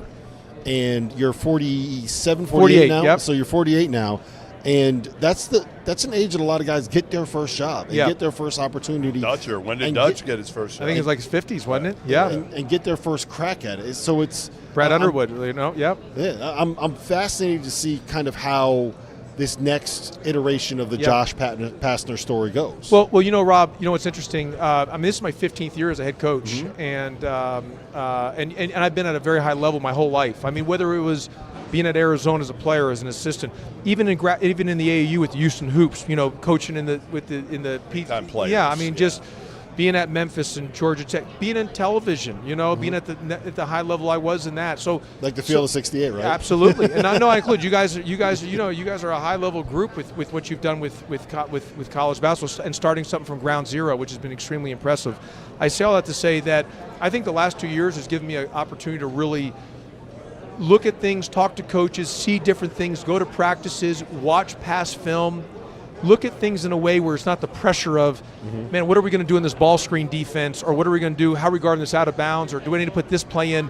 Where it's not a win or loss situation. So I've had 2 years to kind of really study, and there's no pressure of winning and losing, if that makes sense. So I really feel I am the best coach I've been at this point in my life, and I hope to say that as I continue to move forward. But I feel that these last 2 years has given me a great reflection, not only self-reflection, but to things that we did well and some other things that we didn't do as well to get better at. I remember talking with Sean Miller about this, and he said, during my year out, his Arizona teams were so famous for like being big and being physical and beating each other up. Like I went back and looked at it. He had a year when they made, I think it was 2015, they made the Elite Eight. They were number 3 in the country in KenPom, and Stanley Johnson, 6'7", 230, was their 2 guard. Right. Like that's who he wanted to be. Right. And then he's out for a year or two. Watches all this different stuff with us, and he comes back, and now he's playing like this. Yep. He's got guards playing the 4. Like his center this year is going to be an inch taller and 15 pounds heavier than Stanley Johnson was that year. And I'm curious, what have you learned, and what have you kind of taken away from this experience where you can kind of actually watch basketball? Yeah. Right? You get to experience it. Well, I would say the few things when looking at it, obviously, and I've talked to the guys about this. I've used the word alignment is such a big deal with what's important as you as the head coach and the players that you have. I think that's a big deal. I think the 2 things that looking back on just making sure that, and we really focus this in with the recruiting, shooting and toughness. Shooting's a big deal. It covers many sins in basketball. I know that's kind of an easy thing to say, but it really, really does to be able to find ways to put the ball in the basket. But on top of all that being said, Rob, it's a different era, even probably when Sean sat out and coming back because of the NIL deal. And that has completely changed the world that we're living in. Nothing negative about it. It's just it's different and unique. And it's a new sport. And what I would tell you is that I have some different ideas than maybe what I would have done at Georgia Tech and Memphis that I would do here now after sitting out and evolving and becoming a better coach now and seeing how the game is to be played. And even maybe more conceptual instead of maybe being so locked in on some certain things. And I call it kind of wearing a little more loose fit clothing and being able to adjust a little bit more and saying he needs more loose fit clothing. well, just in more of a technology, just saying, hey, like this is what we're doing. I used to be, this is where, and it's no gray area. You know what I Can't mean? be that way anymore. And I don't think you can. Right. And I think that even with offensively, you got to have but some that's gray how area. you learn from Lute Olson. Yeah. Right. Well, absolutely. And so I think all that part is just part of just the maturation of being a coach. But Rob, in the end, you know this, it's a player's game. Players play, tough players win. You've got to have really tough guys, and I think everyone's in the same boat for the most part. You're really having a new team every year and trying to get guys to bridge that gap and build that culture as each year goes by. One of the greatest things he talked about at the beginning of Vegas, having your memories. One of the all-time greatest memories for me is Vegas. We're at an AU event. We're at a gym. You're with Coach Olson. Yep. And you said to me, I didn't really know him at that point. I mean, I obviously was a student there, but I didn't have a relationship with him. And I remember Josh said to me, I got to go to this gym. Can you take Coach O to this other game? Can you drive him? I'm like, of course. So we get in the car, and he looks at me. He's like, hey, Jeff, we're not going to that game. We're going to this Italian spot that's right. up in the hills, up like in the mountains. We spent like 2.5 hours. And it started actually a relationship that lasted basically until he died. That's right. And so it was honestly one of the coolest things ever for me, because again, I'm a student at Arizona and he's a god at that point. Well, one thing about the West Coast here with UNLV and Jerry Tarkanian and Coach Olson had severe battles, because they were the juggernauts of the West Coast. Those guys butted heads. Towards the end, they like Coach Tarkanian had a radio show here. Coach Olson was on. They made up towards the end, but there was the intensity of the rivalry between those two because it was the top two programs in the West, Arizona and UNLV. So I've seen it. I understand it. Great if you can get it back. I mean, I think college basketball needs so UNLV much better if you, especially now with the league changing. Hey, no pressure, guys. No pressure at all. No. They said it like they want. I'm sure you want to look back in 20 years and see that you guys helped kind of get this thing back. And but think about this. The sport has become very nationalized. It's very.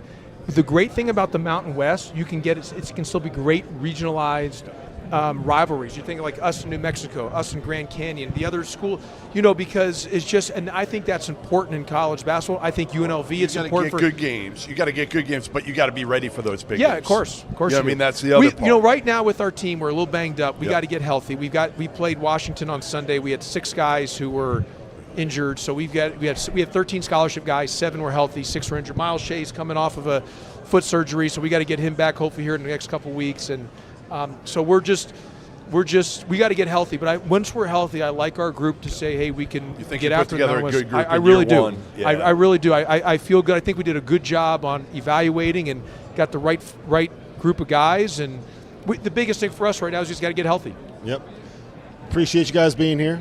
Best of luck this season. All right, we want to see some wins. I really apologize. You got to keep being with Jeff all day today. Thank you guys. You know him in Vegas, so I'd be make sure we you got him home last night at 11:30. Yeah, I lost all my money. Yeah. Where was I going? Great to see you guys. Best of luck this season. Thanks, Rob. Matt Thanks, McCall Jeff. said he misses you at NBC. Best of luck. No, tell Matt I said he's the best. Yeah. All right. Coming up when we get back here, we got Air Force, we got Joe Scott, and we got a couple of their cadets. The college basketball season will begin right here on the Field of 68. At 8 a.m. on November 3rd, we will be tipping off the inaugural Field of 68 opening day marathon. 15 hours of nonstop basketball. It will begin in Rock Hill, presented by our friends at Visit York County. Plan your itinerary today at visityorkcounty.com. Winthrop will face off with Queens in the opener, followed by Bradley taking on St. Bonaventure. Then we head out to Sioux Falls, South Dakota, where it'll be presented by Sanford Sports, who is changing the way people play and making sports accessible and fun for all. Murray State gets Omaha at 1 p.m. Eastern Time, with Drake taking on Northern Arizona in the second game in Sioux Falls. Then it's back to Rock Hill for a showdown between Furman and High Point, with Merrimack taking on South Dakota State in Sioux Falls in the nightcap. Tickets for all 6 games are on sale now at the links in the description below. Field of 68 opening day. Athlete AI is the story of an athlete. And every athlete deserves to have the story told. Under the lights and in the spotlight, this is your moment, your room. Download, capture, create, share. Athlete AI. Your name is Trent.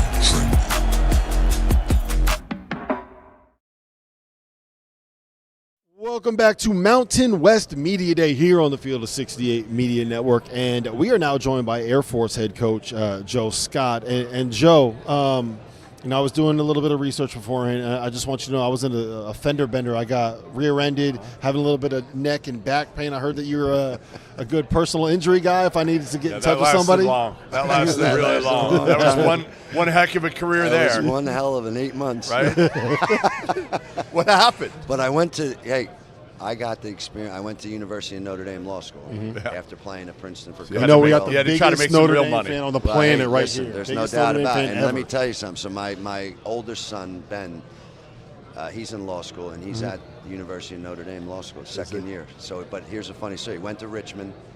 He wanted to go to Notre Dame, got waitlisted, whatever. Went to Richmond. He finishes the year this year at Richmond. He did really well. He calls me up on the phone. You guys will love this story. And he says, Dad, he went to the University of Georgia when I was down there coaching. He says, I think I want to I'm going to send an application into Florida, and then, maybe Georgia. I'm like, well, you already spent 4 years at Georgia, And then he said, in Tuscaloosa, Alabama. And no, I'm like, you're not going to Tuscaloosa, Alabama. So I said, I'll make you a deal. I understand Florida. I like it. I'll make you a deal. Throw an application into Notre Dame. Really? You got a deal. He did. 3 days later, they took him. I'm like, oh my God. 3 days later? They called him on the phone and said, we want to interview. I'm like, this is weird. So then my point is I drove him out to start. That's cool. I went back to Notre Dame for the first time. I was like, what is this? You hadn't been back? I've at one time when we drove across the country once when they were really little. But I was like, what is this? This is unbelievable, this place. So you're not going to let him go into coaching, right? You're not going to let him do coaching. My other son is at Duke. Yeah. He's going to. But this one is not. No chance. No, he's going to do. He's not going to do 8 months as a lawyer and then go into coaching. So how do you put in the 3 years to get a Notre Dame law degree, and 8 months later you're like, yeah, this is a bad like idea? my parents. Right. Your parents must have been like, Joseph, right? Joseph. Before that even started, here's another story. Is when I applied to every school that was on the beach to law school. I don't care. Stetson, Pepperdine. I didn't matter. Really? And then I applied to Dayton because I was going to get into Dayton. Yeah. I applied to Marquette because Bob Duquette, an old Princeton assistant, was the head coach of Marquette. And I was going to be a grad assistant at Marquette for Bob Duquette. And I got into Marquette. I'm going to Marquette. I'm going to be a grad assistant for Duquette at Marquette. All of a sudden, I got into Notre Dame. Notre Dame was the best school I applied to. The only reason was I grew up in Jersey, subway line. I loved the Irish growing up. I loved John Shoemate. Everybody did. Exactly, the football. Because you could watch them every week. Exactly. So I go, I told my mom and dad, I'm going to Marquette. They're like, you're going to Notre Dame. I said, no, I'm going to Marquette, whatever, to be a grad assistant. So their parents, of an 18-year-old kid, okay, they don't listen. So then I went to Coach Carrill and I said, Coach, I got into Notre Dame, but I'm going to go to Marquette. And Coach Carrill looked at me and said, you're going to Notre Dame. I said, okay, I guess I'm going to Notre Dame. You're right, Dad, because Coach Carrill said. Before we get to your team a little bit here, give me your favorite Coach Carrill story. I'm sure you've got a million of them, There's so many. Maybe even something he imparted in you that you still utilize today. Yeah. Well, I'll be honest. It could go into our team. Yeah. As you said, until we talk about our team, I've gone back to where I'm actually saying, okay, it's my first year. I'm taking over a program. Here's the vision. Yeah. Because of all the things that have gone on that we all know about. We had 3 years in. We won 14 games. We lost 5 games by 1 point. We were going to be. You felt pretty good. We were going to be. It looked like it did the first time. Yep. And all these rules, and all of a sudden, there goes everybody. I got a starting 5, starting at 5 across the country somewhere else right now. And so now the last 2 years have just been like, whoa. Okay. How do we do this? Well, exactly? So now I went back and said, I'm starting over. Yeah. And what does that mean? I just went back to Coach Carrill. And when I went back I said, here's the vision. You take over a job, here's the vision. What's the vision? What's the ideology? What's the platform? Here's the vision. And what the vision is this. We play against ourselves. The standard is we play against ourselves. Stop thinking you're playing against another team. The great ones play against themselves. That was Coach Carrill. That's why we were so good. When I played, it didn't matter. I just told us. When I played, we never looked at the other jersey, man. We knew we do what we do. No matter what. Doesn't matter. Right. And when you do, you find out you're pretty good. When we played Georgetown, I had graduated. Bobby Scrabus was the captain of the team. He was the player of the year. They're playing Georgetown. He calls me up. I'm at Notre Dame. I remember this. He calls me up on a regular phone. You know, I answer it off my wall. You know what I mean? Rob doesn't know those phones. And he's like, Joe, we've got you. I said, yeah. He goes, what do you? I said, listen, Bobby. All you got to do is what we do.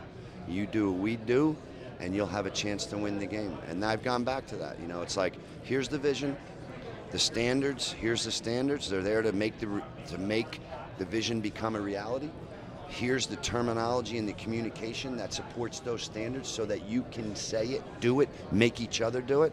We're a better team because of it. I know that. We're coaching the team better. We have pieces, and those pieces are coming together a little better. Now, how quickly and to the extent, that's what I don't know, but that's this process.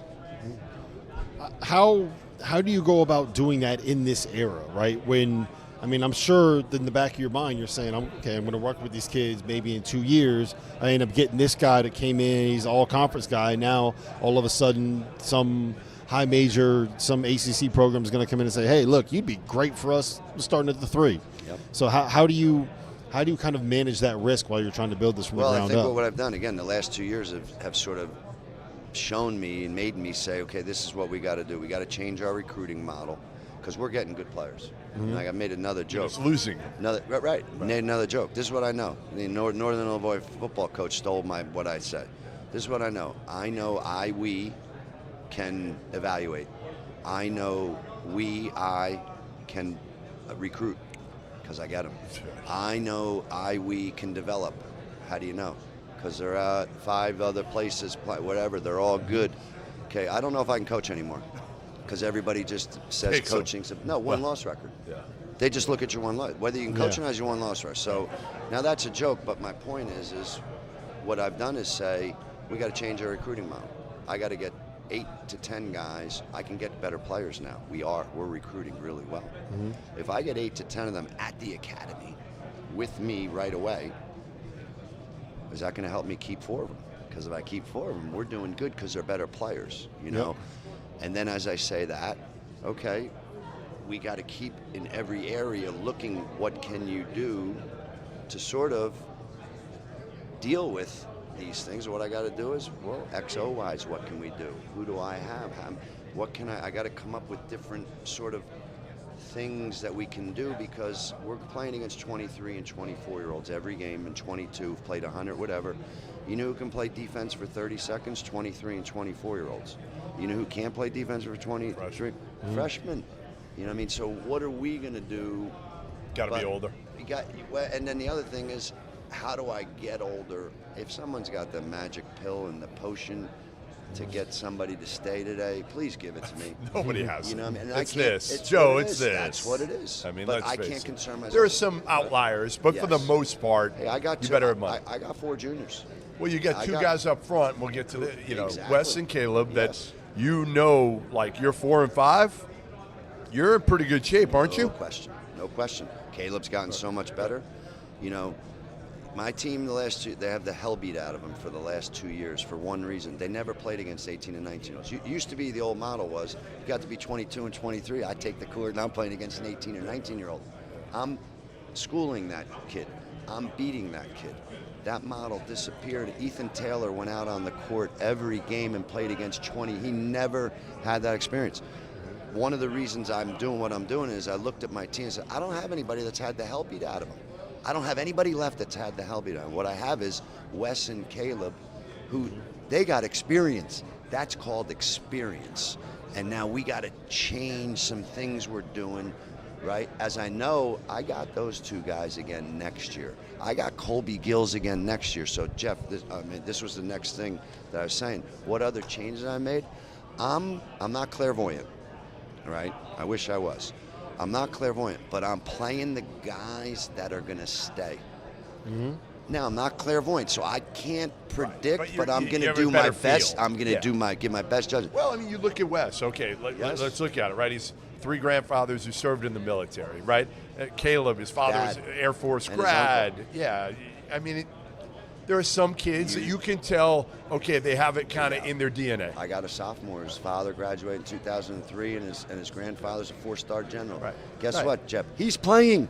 And he's probably staying. He's Hopefully. playing. Right. He's going to stay, Right. I believe. Right. I'm playing him because then I got those guys all next year. Right. If I have him, who's a sophomore, Eli Robinson, who's doing really well, he stays. That's what we got to try to do. Since I'm not clearing the other categories, well, Cam Sanders, I got to play you because you're good. You're so You're good. Yeah, and then yeah. I got You're Lucas Hoban. You're such a good freshman that you gotta know what? play. Right. I'm not gonna not do that, but having a model like that's what the last 2 years has sort of taught me, that's what we got to do, and we'll see what that produces. But I know next year I got Caleb, I got Wes. Colby Gills is 6'6", 240, and all he does is do what we want him to do. You know, I got another 6'9" junior, Josh Katete, that hasn't played. He's a good basketball. We'll see, but I got him next year. So that's what we got to try to see if it works. So just so you know, Goodman did go to school for 6 years like a lawyer. 5.5. Right? 5.5. 7.5 years Arizona. like a lawyer. He had a COVID year Why before. would I want to leave early? I went to Tucson. You know, Tucson, 1985, Fiesta Bowl tournament. Oh, really? That's right. You know what it was? What year? I mean, here's a tournament back in this is how you know how Go ahead. screwed up.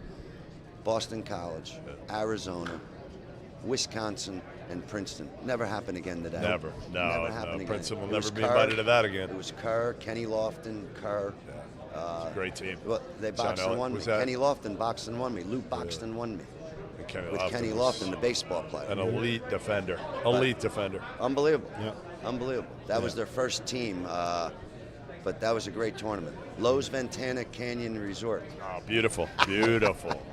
So he did 6 years in college, but he was at Arizona. He wasn't at Notre Dame. He doesn't know what clairvoyant means. Clairvoyant means you can see the future.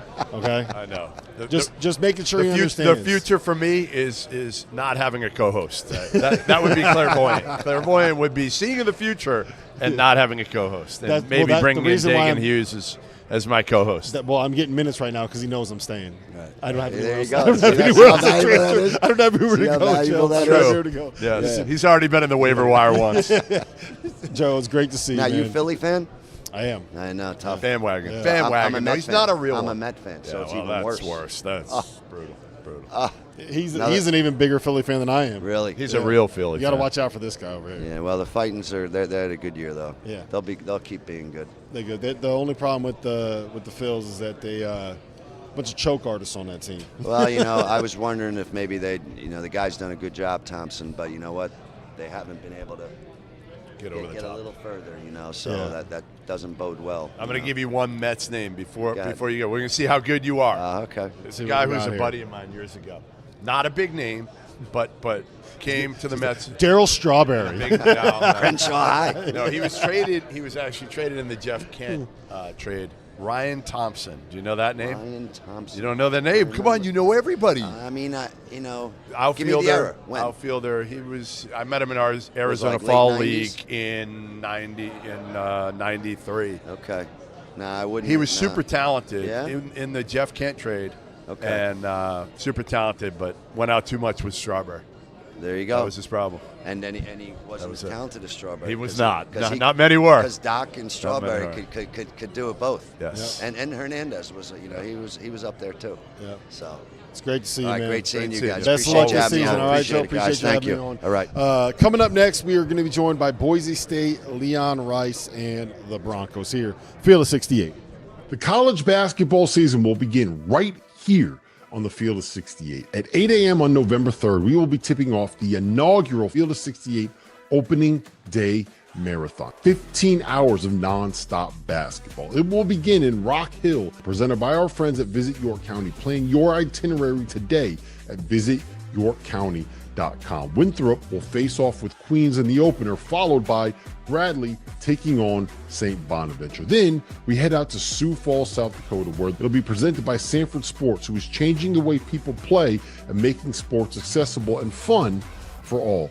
Murray State gets Omaha at 1 p.m. Eastern Time, with Drake taking on Northern Arizona in the second game in Sioux Falls. Then it's back to Rock Hill for a showdown between Furman and High Point, with Merrimack taking on South Dakota State in Sioux Falls in the nightcap. Tickets for all 6 games are on sale now at the links in the description below. Field of 68, opening day.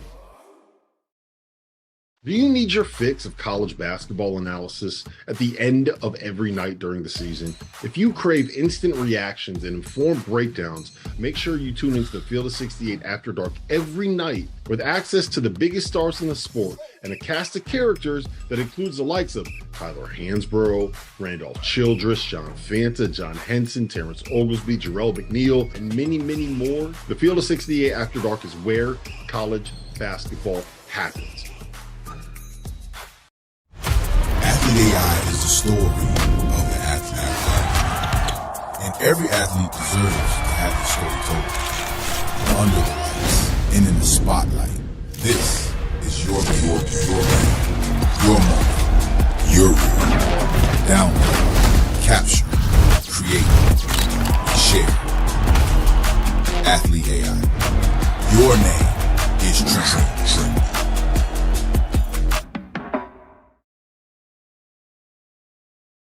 There is no sport in America that is more difficult to follow than college basketball. It can be overwhelming. That's where the Field of 68 Daily comes into play. The Daily is your go-to source for injury updates, recruiting news, and transfer portal additions that actually matter. For just $50 a year, get access to the same information that your favorite team's coaching staff is subscribed for. Quality content can be hard to find in the college basketball space. The Daily is here to help you with that.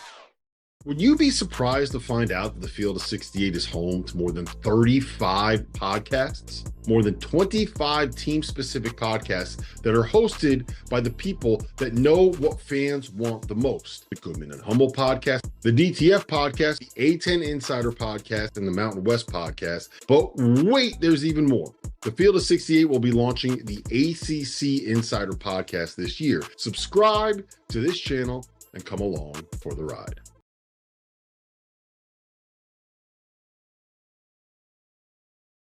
There is no sport in America that is more difficult to follow than college basketball.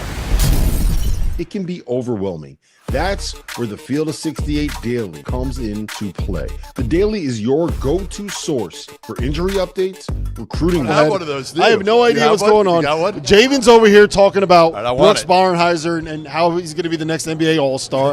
I have no idea what's going on at this point. All right, Yeah. I want the Leon Rice. Grab the mic, Leon. Yes, please. That'd be great if you could talk to me. What, are you a rookie at this? Have you ever heard of Funko Pops? No. Yeah, they're Funko pop- Pops? Yeah, Funko Pops. You've Really? seen them. Okay. They're everywhere, and Okay. they got into sports figures. They do all that. Yeah. The guy that started Funko was my buddy growing up. Really? Yeah, I mean it's. So a he billion does dollar all company. these? Yeah, but they're a little got, like, different. really- yeah, they little got the bodies, big huge heads, head. little bodies, big heads. Way bigger head. They're the original All right, bobbleheads. all Have you seen one of him? Have you Yeah. seen it? These You guys it? all You got. it? personal. Yeah. Y'all we got all one? Yeah. Is that part of the NIL package? Am I going to get one? You going to send me one? We could get you one. By the way, guys. Your head's already big enough, Goodman. Just so you guys know, just so you know, there was a challenge put out a couple nights These ago guys will vouch. of pickleball. Yeah. And first of all, Mark Few's been ducking me for a year now. Okay, he's been ducking me, and he didn't even show up. I don't think he showed up for WCC Media Day because he's scared of me. Exactly. I brought my paddle. You wanted to maybe have a drink last night. I was here at 6:30, ready to go. That's last a lie. night. That's a Yeah, but lie. we didn't get in. Well, you could have. We had to practice. I mean, I'm even told that you, in this annual pickleball game that you have with the team, that you load it up so you have the best partner every year. It's always about recruiting. I mean, come on. Always Come on about here. What are we I doing? did. Is that Look true? what I make sure I have Who the did he best put himself players. with this year? RJ. RJ Keene. Yeah, and Same deal. Is the he really RJ good? likes- Does RJ carry him? No. Is he actually good? No. He's good. But Coach Rice here's holds the his trick. own. He really does. Coach Rice holds his own in pickleball. All right. Here's the trick, We'll though, see. because we played. Everybody played, so the guys that were running the tournament for us could draft. Yeah. And I told RJ, like in Little League tryouts, play as bad as you can so you get out of my team. Yeah, I think the scouting report's out on RJ now by it now. is. Right. But we won it 1 year, so we had to give people a chance at the title. Another shot at you? Yeah, it wasn't. Yeah. But these guys, we got some guys that could be pretty good. Really? Cardenas was great. Was he really Oh good? my God! Yeah, Really? he was like that Spanish tennis player. What's his Really? name? Really good? Yeah, Nadal? yeah. No, Nadal? What's No, Nadal? the little guy, the quick guy. What's his name? Who you talking about, Coach? Yeah. Who? Yeah. What's his name? Alcatraz? Oh, yeah, Alcaraz. Yeah, Alcaraz. Alcaraz. Yeah, he's Alcaraz. freaking ridiculous. Alcatraz is Ridiculous. the prison. Brooks Barnheiser never would have gotten that wrong.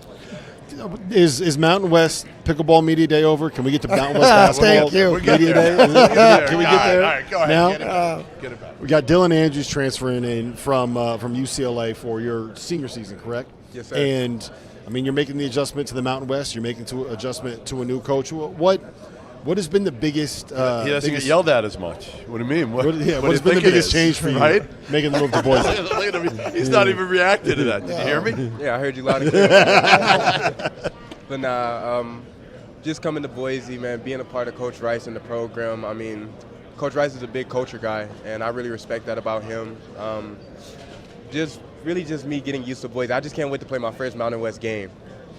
Not gonna lie, I just can't wait to play my first Mountain West game. What has been the change your scenery been like? Has it been refreshing? Has it been re-energizing for you? It's been really different because I'm a born and raised LA kid, and so just coming to Boise, Idaho, it was just really new to me. But I love it. The weather's good. It's starting to get a little cold, but I just ordered. It's good now. We just got our puffer coats yesterday, so I'm excited to see what. They said it gets chilly out there. So These guys are Midwest guys. It's not even close. We have no humidity. Like my first year in Boise, I didn't even notice winter.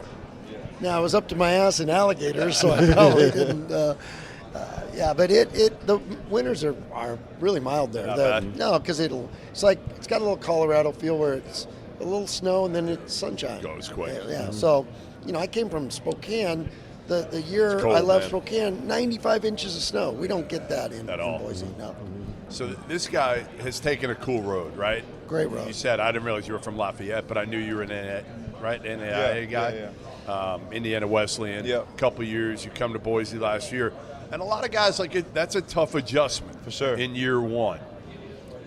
What was the biggest thing you learned last year in that? Because you had a really good year for somebody that made that type of adjustment. What's going to be the biggest difference? I almost feel like sometimes it's like a JUCO year where it takes that full year to kind of completely adjust. Yeah. What's going to be the difference in your game this year?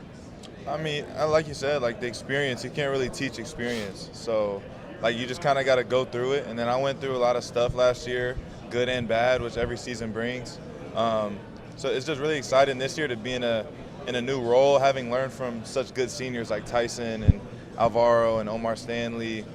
Just having those guys that I could kind of see how they moved on a daily basis. And also just being authentic to who I am and trying to be a leader for this team. Because I think all the stats and accolades don't really matter if you don't win. So whatever Especially at Boise right now. Yeah, whatever I can do to help this team on a leadership level, I think is what's going to help the most from my standpoint.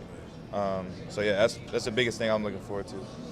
And we're taking them back to Hinkle Fieldhouse. Are you? Yeah. Yep. Nice. Playing, That'll be cool. Yeah. That'll be take very the cool Indiana for him. kid back home. Yeah. It was really cool. Have you've never played there? No, always. I've been there, obviously. But you've never played there? No, I never played there. But we got to go back. Our football team played at Notre Dame. Yeah. Oh, JB that was part and of the I, deal, right? Yeah. We went back and That's cool.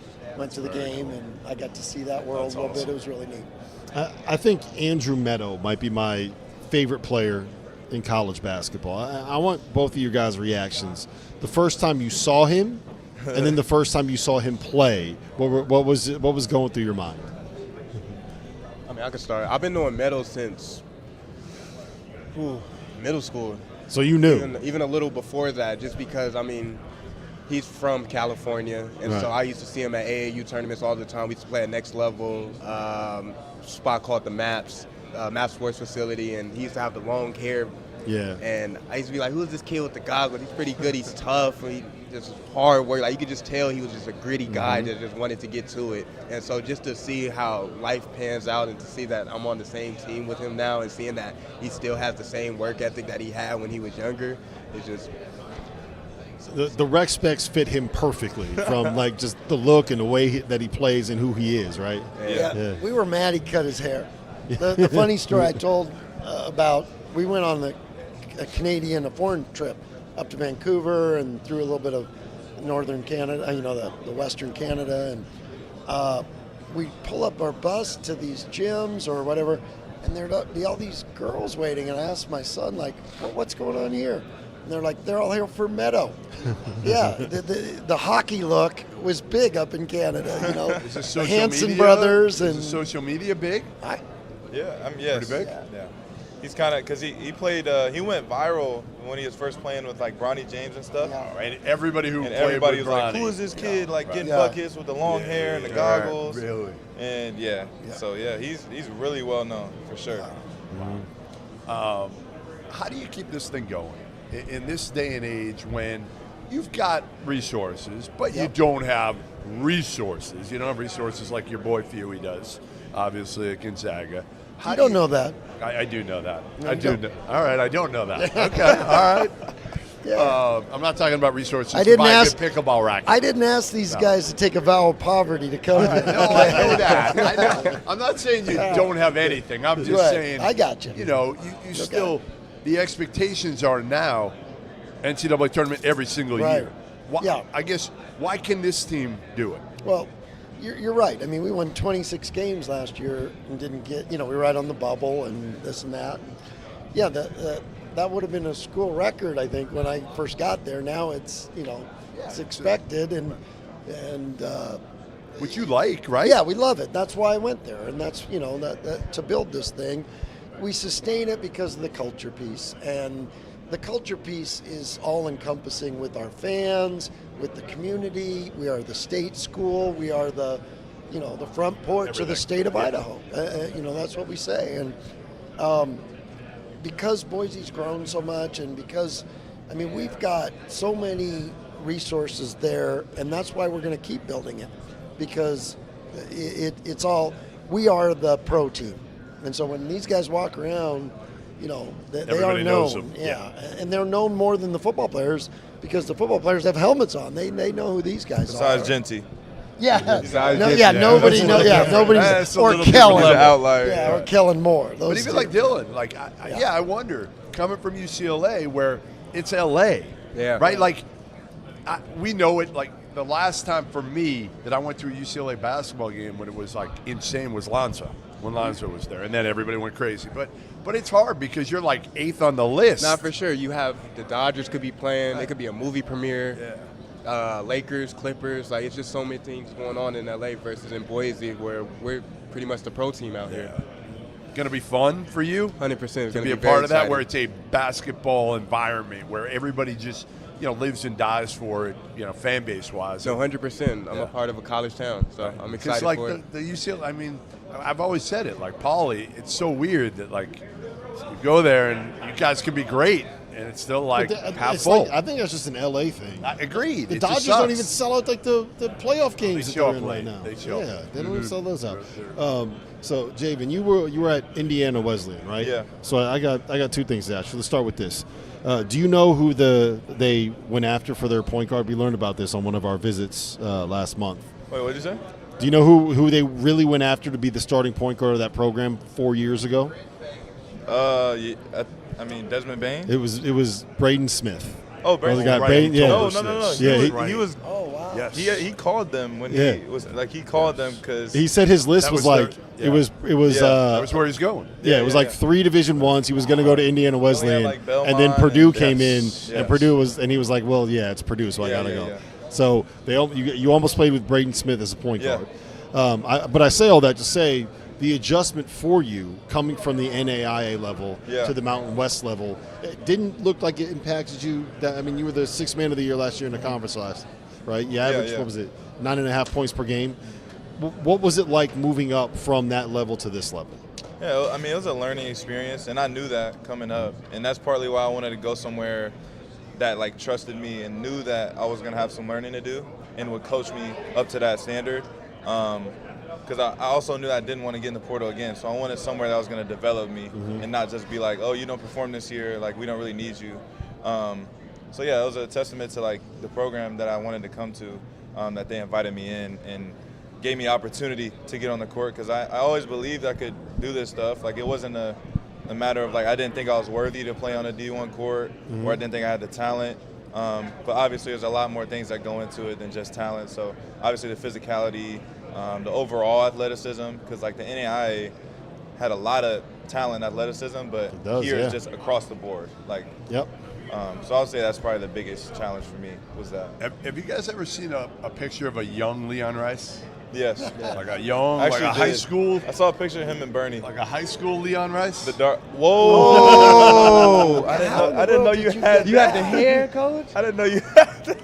That's the Richland Bombers. That's the Richland Bombers. How in the world did you guys get that one? I mean, I do my research here. I got a little bit more for you. Okay. A couple more little nuggets for you on Mr. Rice here. All right. Did you know that he's planning on opening a doggy daycare? In the future. You know that. But they're gonna bring it not just doggy daycare, little donkeys. Yeah, he said that. Little donkeys. That's true. That's his thing. This is true. Who wouldn't want us, like, you driving down the road, you see that sign, doggy and small donkeys, you're going to pull in. You are going to pull in. Curiosity. You may not stay, but you're going to pull in. You're going to see what it's all about. Gloria told us that next year they're bringing alpacas to Mountain West Media Day. Alpacas? Do you know what that is? Those are big and Because messy. the Big They sneeze on 12, you. Big 12 brought in puppies. Really? Yeah. Oh yeah, that's interesting. But so you guys can come visit me in Boise and see that. Me and I would do Taylor, that. Max's wife, are going to run that. That so would be it's awesome. on its way. That would be awesome. One time, you know this. One time, Okay. Leon said that LeBron wasn't a good passer. Oh my God, Coach, you said that? I did not say that to miss, bro. It was the pass off the wall in that small gym with USA Basketball. Did you ever see that? No. I'm like, come on. No. He tried to throw one off the wall to the guy in the corner. Oh, I think I saw that. So that was a misquote. All right. It was a little bit off, but you said can't it. ever You quit. said it, but you didn't mean it. Yeah, You said it based on one pass. Yeah. Like, It's you can't fine. be a good It's fine. passer if you try to throw it off the wall to get to the corner. Like, no. No, you can't ever say anything bad about LeBron. Facts. Never. Yeah. Can't ever. Who can do the most pull-ups out of the three of you? That's easy. That's me, right, guys? I'm not in this. He might be able I to. was gonna I say, think I might get that one. I think No, I might get that you one. strapped on some weight too. You We've feel me, done it. Coach? Yeah, he's Leon once also convinced me to play this blackjack game. Oh, this 22 blackjack game. Actually, I probably would have better luck Right. at that game than the game I played last night. Yeah, that. Me, you, and Pilipovich. That's right. Right? Yeah, that's right. Sit down. I think I'm playing regular That was blackjack. a few years ago. Zach. different. It was Yeah. 22. Yeah. That's what it was too. I don't know. And it had I all couldn't those get it. prop I bets couldn't or get whatever it. you Yeah. call them on Yeah. a blackjack table. I don't know. Yeah. All right, last one I got for you guys is that the stalwart of this program, Tyson Degenhard, one of our favorite guys to interview. I love who Tyson. never Really invited miss him. who never invited me on his podcast. Not I one made an single appearance. time did I get It's invited. not over. You can still do it. There you go. He's very upset. I'm by very this. upset. We'll It get you on bothers me a RJ little bit. Keene's. That will be. Boom. RJ Done. Keene's Yeah, show. RJ's got a Yeah. pod. He got his own Oh yeah, show. and Yeah. he Is is he good? Is he good? He's great. He should be on Barstool. No Really? doubt. He's that He good, knows everything Like, about out of his every mind? sport. Yeah, we he's just. just like he's hilarious. Really? Yeah. All right. Tell Yeah, him, that would tell be him to call fun. me not him. We'll get you on that. Do yeah, it. and I'm every in. sport, you don't have to just talk hoops. He knows everything. Everything. Like Yeah. we get done He with just practice, talks really we go good. in, have our meal incredible. together, and Okay. I like. Send me a link. Yeah, You guys for send me a sure. link. Yeah. We'll get you on that. when you're replacing Tyson, how do you? By committee. There's well, not just the numbers, like the leadership, Right. the ownership of the program. How do you do that? Well, you know, we've actually analyzed it. I mean, we've had discussions about like what was it that made Tyson so special, and we break down those characteristics. You know, for the young guys, like okay, if this is what made him so special, and you know he's going to be a success in life, why don't you adapt all those behaviors? And it was his consistency. And that's what these guys have been. And on and off the court. Yeah, absolutely. The person he was every day. You'll never meet a more consistent, authentic person, right, than when you meet Tyson. Oh, he's awesome. Yeah, he's awesome. It's what you know. No, and that's why he's going to be in, successful. Listen, you brought in so so many high character. I mean, you can tell. You added 2 more here. No doubt. High character. You're not bringing in. Yeah. Kids and that's a credit to my staff because they know who they can bring in for you. Yeah. But they know you can't coach those kids. Right. Those type of kids, if they bring them in, they're not going to last. Right. All right. Listen, guys, it was great to see you. Best of luck this season. Okay, and we got to get to a game up in Boise. Now that I know that it's not negative 18 degrees all season long. Yes, sir. That's it. Yeah. Great seeing you guys. When we get back, Colorado State, Ali Faroukman. The college basketball season will begin right here on the Field of 68. At 8 a.m. on November 3rd, we will be tipping off the inaugural Field of 68 opening day marathon. 15 hours of nonstop basketball. It will begin in Rock Hill, presented by our friends at Visit York County. Plan your itinerary today at visityorkcounty.com. Winthrop will face off with Queens in the opener, followed by Bradley taking on St. Bonaventure. Then we head out to Sioux Falls, South Dakota, where it'll be presented by Sanford Sports, who is changing the way people play and making sports accessible and fun for all. Murray State gets Omaha at 1 p.m. Eastern Time, with Drake taking on Northern Arizona in the second game in Sioux Falls. Then it's back to Rock Hill for a showdown between Furman and High Point, with Merrimack taking on South Dakota State in Sioux Falls in the nightcap. Tickets for all 6 games are on sale now at the links in the description below. Field of 68, opening day. Athlete AI is the story of the athlete. And every athlete deserves to have his story told. Under the lights and in the spotlight, this is your moment, your room. Download, capture, create, and share. Athlete AI. Your name is trending. And we're back here on Mountain West Media Day, live on the Field of 68 in Las Vegas. We got Colorado State here. Ali Faroukman, nailed that name, by the way. That was really yeah, good. Rashawn Bemba, and we got Kyle Jorgensen here joining us. Ali, it's year 1 for you. Year 8 at Colorado State. Year 1 as the guy moving 1 seat over on the bench. How big has that adjustment been for you? And are you kind of do you feel like you know what you're doing yet? Have you figured it out? You got all the answers? Yeah, all the answers. No, it's been awesome though. Like when you're in one place for 6 or 7 years and you get to meet the same people on a daily basis and work with those people, it made it easier for the transition, right? Because you know who you need to go for this, for the scheduling, for that. That transition made it easy, especially with recruiting. When you got to add 6 guys out of the portal, basically we had 3 people on staff because Nico took everyone else with him. Yep. So it was 3 of us that had to get going, but we knew who we had to go to for certain things, so we could hit the ground running as soon as I did get the job. So in terms of that, it did make it easier, but yeah, it's still a learning process for me too. Like I still don't know what I don't know either, and I've been leaning on mentors and people around me, and unfortunately calling Tim Miles every now and then too. Bad but one. That's I a don't know number if that's you the right should phone delete. call, right? But I've had so many people that have been there to help me through this process too. So when he got hired, I said probably the biggest no-brainer hire of the offseason. Really. I mean, again, you help build a program like this, and you just tell he's ready. Why? Why do you guys think he was ready when he got hired? Why was he a no-brainer hire? I mean, I've been here for 2 years with him as an assistant coach, and just the work he put in and the love for the game and the love to develop like players like Nick, Zen, all them. I mean, it genuinely showed that he really cared about it. Like it wasn't just talk. Like we had that meeting with all those players, and there's a reason why 18 players come back to see a coach.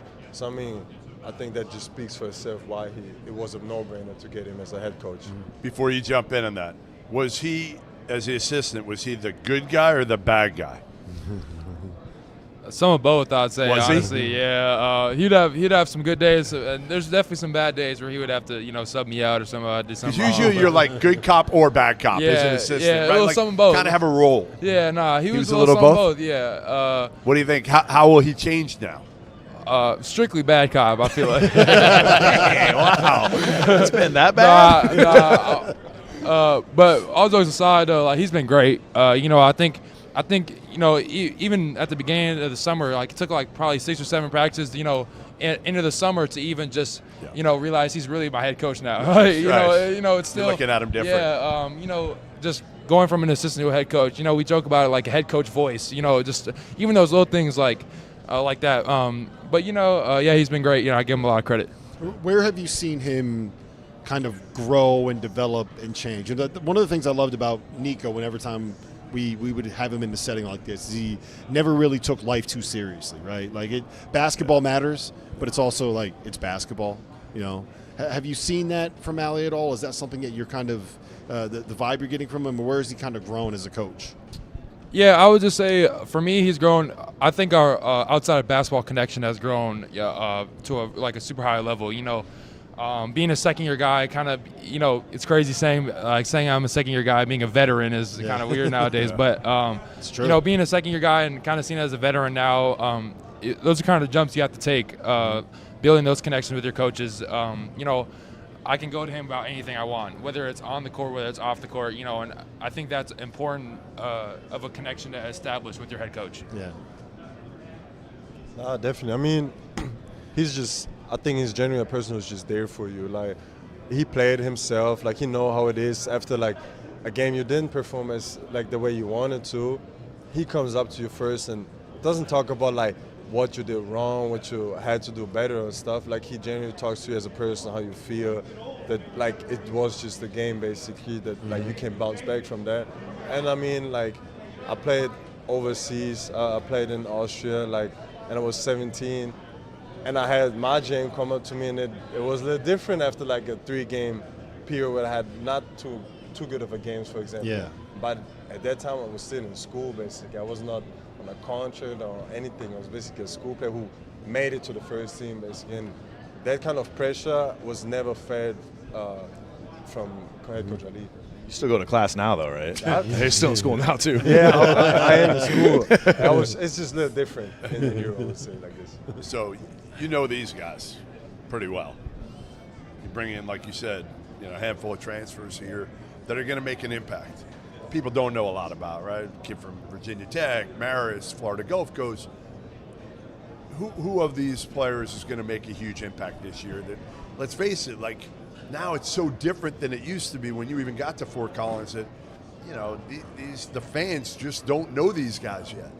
Yeah, and I think that's the biggest thing that I want to do for our fans too, is honestly like get them to know our guys on a different level too, because I think once you understand who they are and what they're about and who they are as people, that's when people buy into our teams more, because we generally do have really good kids that are about the right stuff. We always have. I think that's always going to be a staple of what we do, and I think that's the best part about this job. For the most part, you get to pick who you work with on a daily basis and do life with. I mean, I see them 260 days of the year, so I better like them. Otherwise, I would hate my job. And so I show up every day, not because I love what they're about and how much they want to grow, and they have a high level of work capacity. I think that's the biggest thing with this group is they show up every day ready to go, and it's been like that for the most part ever since I've been here. But I think you take that for granted sometimes, and all these transfers have that. They show up to work every single day, and these guys have done a great job of leading that also. But honestly, it is really hard for me to pinpoint who's going to be a breakout guy for us. I mean, Brendan Rexsteiner's taken big jumps since he's got here. His leadership and how he views the game has changed so much from June to now. Kerry Booth's grown. I mean, and he was talented. He had some good games when he was at Notre Dame as a freshman. I mean, he started 16 games as a freshman in the ACC playing the 5. That doesn't happen very often. And so he's taken steps. Then you add a guy like Josh Pasquarelli, who has scored the ball at a high level, and Marist, and they won games. So he comes from a winning program. Then you add Jevin Muniz, and you talk about a guy that he didn't have a scholarship when he went up and tried out for Delaware State. He was going to walk on at first. And then the first game he has 20 points at Delaware State. The kid's talented and he can pass the ball, and I think the biggest thing is everybody fits. You'll get Augustinus Kayuldis, like his fit and who we are is exactly how we want to play, and they all have different roles. And I think the biggest difference from this team from past years is, right, if Jalen Lake and Neek didn't play well through the first 11 games, we were going to lose. Yeah. And then eventually it changed, and our guys grew and they got better, and that's when the season changed. Now I think we have a team where there's 6 or 7 guys that might show up and score 20 points any night. I think that's probably the biggest difference from this year to previous years. Yeah, I think the thing that has been really impressive about the program that you guys have put together over the course of the last 7-8 years it's the talent identification, man. Like, you guys are able to find guys that probably aren't projected as potential pros by a lot of people. In turn, I'm thinking David Roddy. I'm thinking Nick Clifford. Isaiah Stevens was one of the best point guards in college basketball for like 3 straight years. And you guys keep them around. Nick was with you for 3 years. Isaiah was with you for 5 years. Roddy was Fort Collins is pretty cool. He was 3, right? Fort Collins is a great spot. Well, We got to get back out there. Yeah. So how do you don't give away all your secrets, but like how do you these guys? What do you see in them that allows you to be able to say, okay, that's somebody that I want?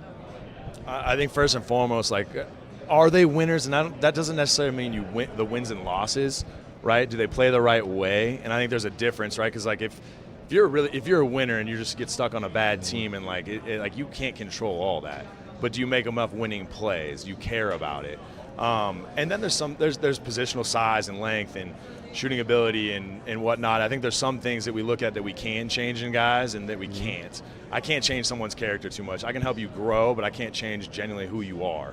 And so we generally look at that, and I exhaust everything that goes into that. And I'm probably annoying with our staff at times, and Nico was annoying to me, so I take that from Nico. And Nico's annoying to a lot of people, right? And in other areas too, right? But I think that those things have always been part of our program. And then I think we've always had this mindset of like just not yet. Like they don't have it yet. And I think that was Neek. Like Neek just didn't have it yet. It wasn't like he showed up. We didn't know if Neek was going to start at the end of the summer that year. So think about that. We didn't know as a college staff after June and July if Neek Clifford should beat out Jalen Lake and Josiah Strong. We genuinely didn't know that at the time. And now like he's starting his first game in the NBA with the Sacramento Kings last year. Worked. And it worked. And he worked at it, but he also like we've always had guys that are insanely coachable. I think that's the number one thing is like we push them hard. They do their vitamins, but we buy into their growth, but they have to buy into theirs too. And I think that's kind of the secret of all of it is like I got to stay in a yet mindset that's just hasn't happened for them yet, but they also have to believe that like I'm willing to work with you and go through this, and it's going to take time.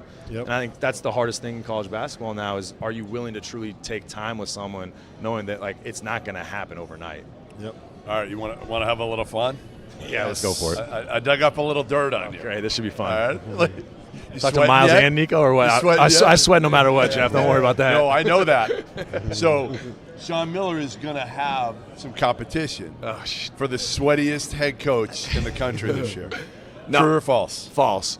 So I have a Thompson tee that you wear underneath it, and it's basically like a maxi pad under your armpits.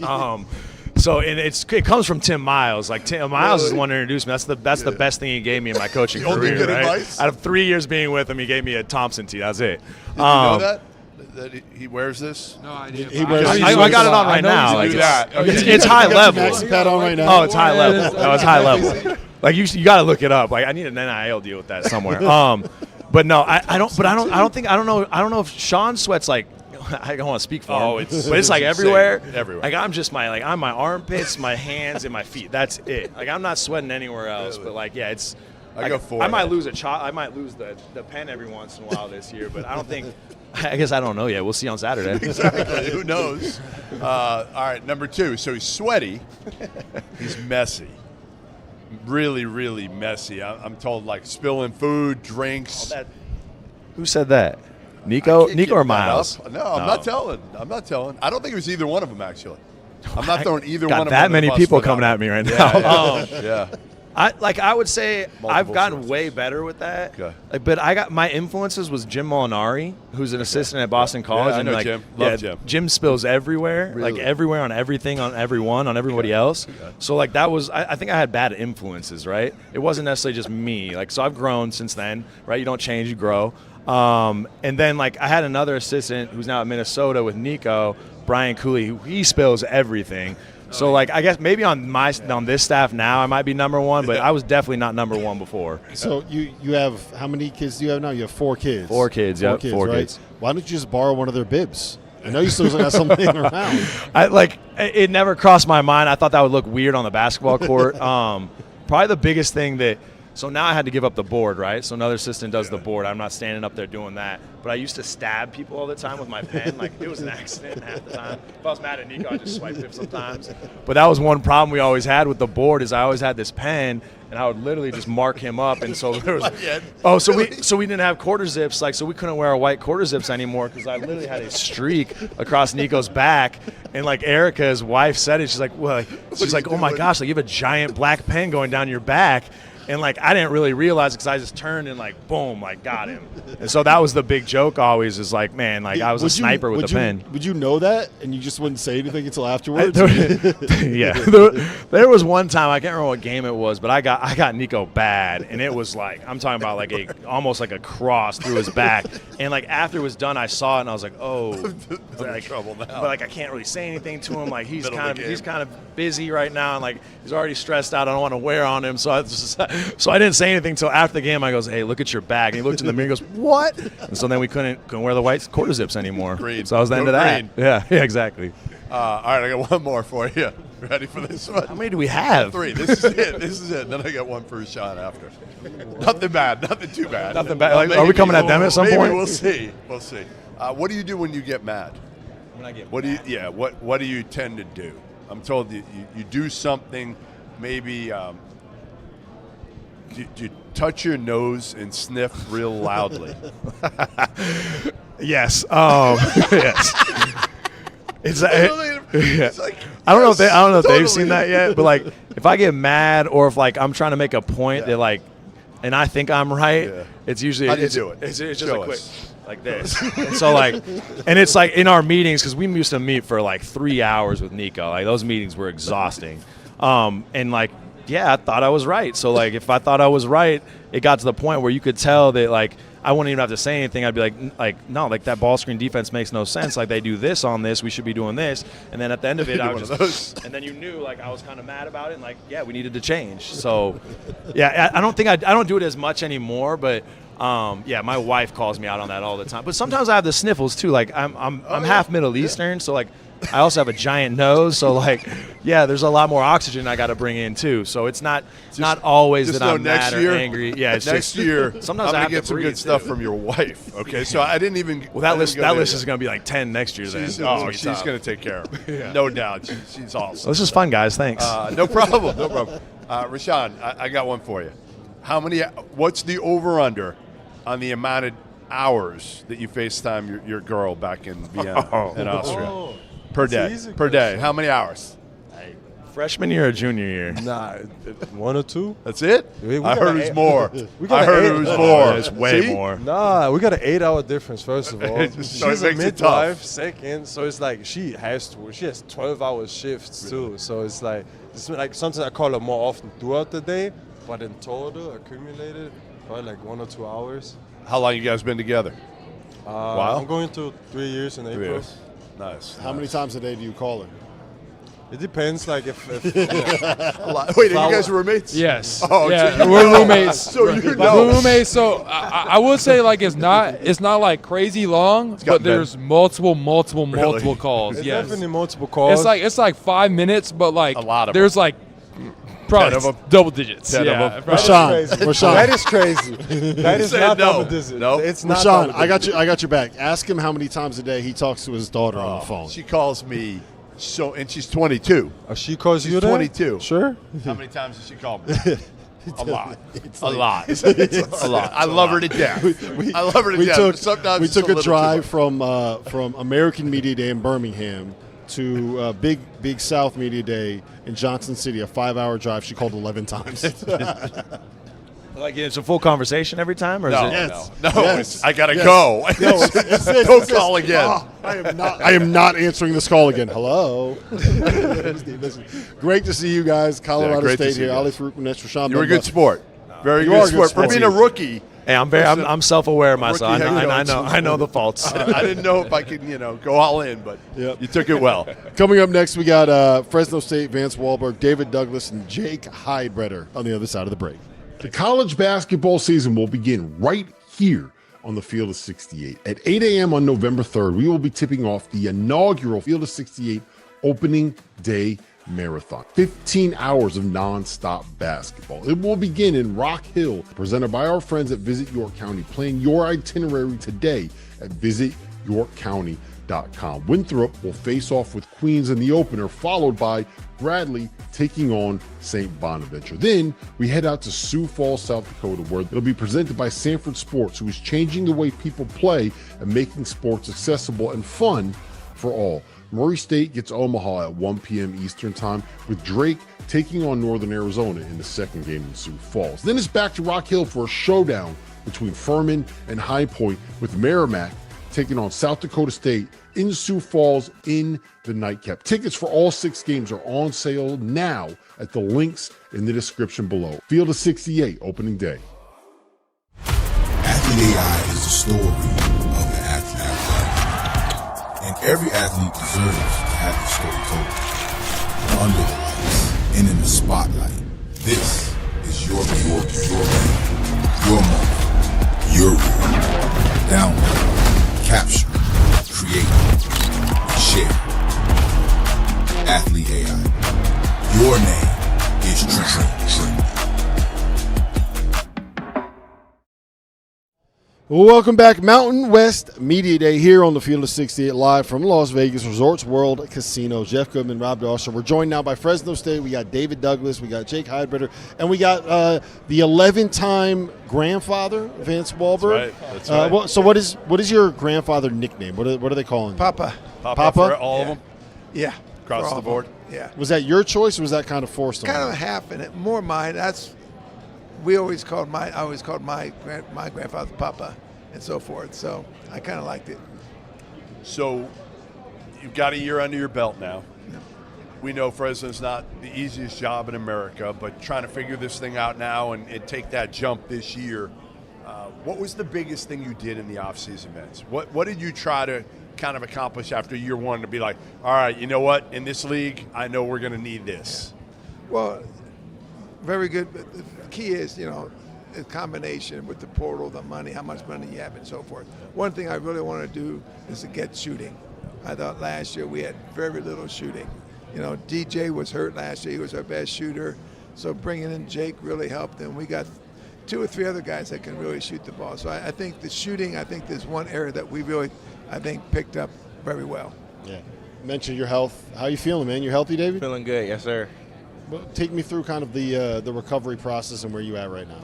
Yeah, so starting this summer, I was getting back into the flow of things, kind of still managing it, taking it easy, been doing my rehab and stuff, and really just focusing on taking care of my body, recovery, and so now I've been getting to the flow of things. And Are you back 100%?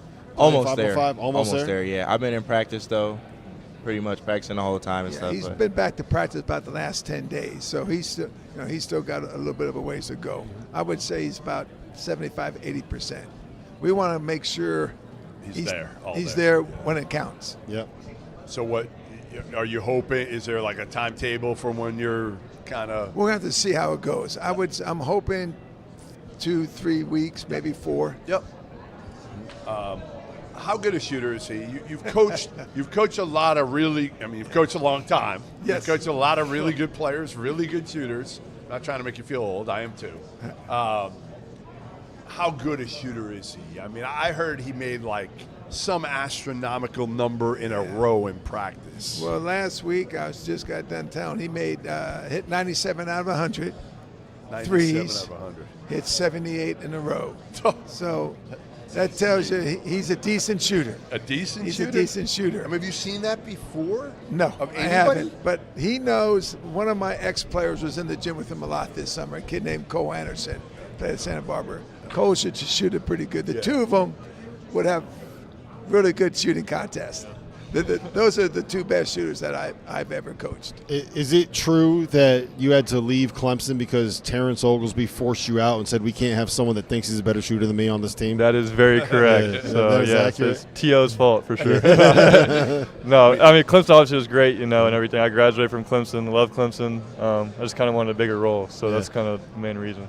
You made 78 threes in a row and 97 out of 100. Did you know that this man sitting to my left once missed 78 threes series in a row and missed 97 right? out of 100. That's good. That's not true. But I cannot shoot it nearly like you. He thinks he can shoot. He can't shoot it anything like you. What's going to be, again, you had a role at Clemson last year. Have you guys kind of talked about what your role is going to be this season? Or what you think your role is going to be this season? I know I'm putting you in the spot here a little bit. I mean, I should ask him first, but I want to hear. No, I want to hear Jake. Yeah, I want to hear what you think. Yeah, I mean, I think one of the main things I got to be a leader for the team. I'm the older guy, senior How old guy. are you now? 22. I'm not that okay, old. 22. Right. Come I on. was going to guess 24. We got a couple older than me, so That's fair. older experience. I'll put that in basketball wise. My 5th year, obviously, played at different levels. Obviously, I've been in the Mountain West already, so I know the league. That helps for sure, having somebody that knows the league. Had success in the Mountain West already. Went to the ACC, obviously a really good league. Part of 2 really good Clemson teams, top 25 both years. So I've been around a couple different things. I know what it takes to be good and everything like that. So yeah, I'm just excited to have a little bigger role. I think Coach says he wants me to get at least 10 threes up a game, so I'm happy with that. So I mean, when he said that, you hear that, you must be like, yeah, this is the greatest thing ever. Right, exactly. So yeah, I mean, he emphasizes it a lot. We want good threes, we want a lot of layups, and then free throws. So I think that's kind of what basketball is going to now anyways. Yep. But, that's kind of how I played before. So what's the most you've ever taken a Division I game? Do you know? It was last week in a scrimmage. So how many? I was 9 for 16. Listen, the green light, the ultimate green light. Is that what your NIL package was? It was like we get a discount on this rate, but you get to shoot this many threes. That's right. No, but the good thing about Jake knows what a good shot is. You're He's going to not see taking some bad players that are going to contested bad just shots. jack that up. And he's not going to get that up. We played Cal Poly, and Cal Poly's up and down. Yep. I mean, they go, and they really go. So it was that type of a game. But our goal was to, I'd love to see him average 10. Yeah. There's not even a question about that. And you feel like he could shoot 45% from three. I would think That's so. the hope. I would hope so. If he's below 40, like in practice the other day, I think he was 3 for 11 or 4 for 11. And I told him, That's a bad day? Come on, Jake, you got to be better than that. That's crazy. No, but he is. When you watch him shoot, you know what I'm talking about. He's a pure shooter. Yeah. Both him and DJ the 2 of them give us really good shooters on the wings. You have some experience in this conference, and obviously there are a lot of freshmen on this team that have not played in the Mountain West before. What are you kind of letting everyone know about what this league is and what they can expect? Yeah, I think one thing they're going to be surprised on is kind of the fans and the venues, how big the venues are, how good the fans are, how packed the arenas are. I know we have obviously a lot of overseas guys, so they're a little older than a normal freshman, so I think that definitely helps a little bit too. But yeah, I think it's good basketball, obviously, and the venues are insane. So what's the best venue? What's the one you're looking forward to going back to? Well, I was saying earlier, there's so many. Like the Pitt's good, Utah State's good. Yep. I want to go back to Air Force because I know people there. San Diego State's always good. I haven't been to Grand Canyon, but I've heard they're really good. Insane. So that's what I'm saying. There's like it's all so of them. All of them, yeah. Nationally. There's for not the just one of venues. them. There's so many of them. Right? Don't you feel that way? You've been in a lot of places. Yeah. No, Grand Canyon, these guys are going to see blown what away. it's like. They're going to see what it's like. Oh, those students are unbelievable. Yeah. Were you shocked even last year, or did you know? You knew? Well, we didn't play Grand Canyon last year. Oh, right. But you've been there. But yes, and a couple of my nephews went there, and they kept telling me all the time, Uncle Vance, you got to see this. It's crazy. I think they get credit. I don't know if they still do. Yeah. They used to, right, for going to games. They got credit. Yep. So you mentioned that you have a lot of overseas guys. You got one player from Senegal, one player from Mexico, one player from Slovenia, one player from Italy, and 3 players from France. How many languages are you speaking in practice? Honestly, the nice thing is they all speak English at least. That's good. So good for you. We had to make sure of that. So you're not buying Rosetta Stone for everybody? No. The only thing I don't know is when they get mad and they start saying some words. I don't know. I can think and know what they're saying, but it's probably not good. Yeah. Probably not good, that's for sure. We had when I was in college, we had a kid on our team that was Haitian, and whenever he would get mad, he would start screaming milk. And what we didn't realize is that he wasn't screaming milk. That milk or something like that is a cuss word in Haitian. I will say though, in the locker room, when they start talking in their languages and stuff, you have no idea what's going on in there. It's like a joke. It's like a United Nations meeting in there every time we go to the locker room. So, obviously, you shooting was the emphasis. Usually, with that comes like, okay, how good is our defense going to be? Is that the biggest question right now? Our biggest issue, and these guys know we've talked from day one, is our rebounding. I think more than anything else.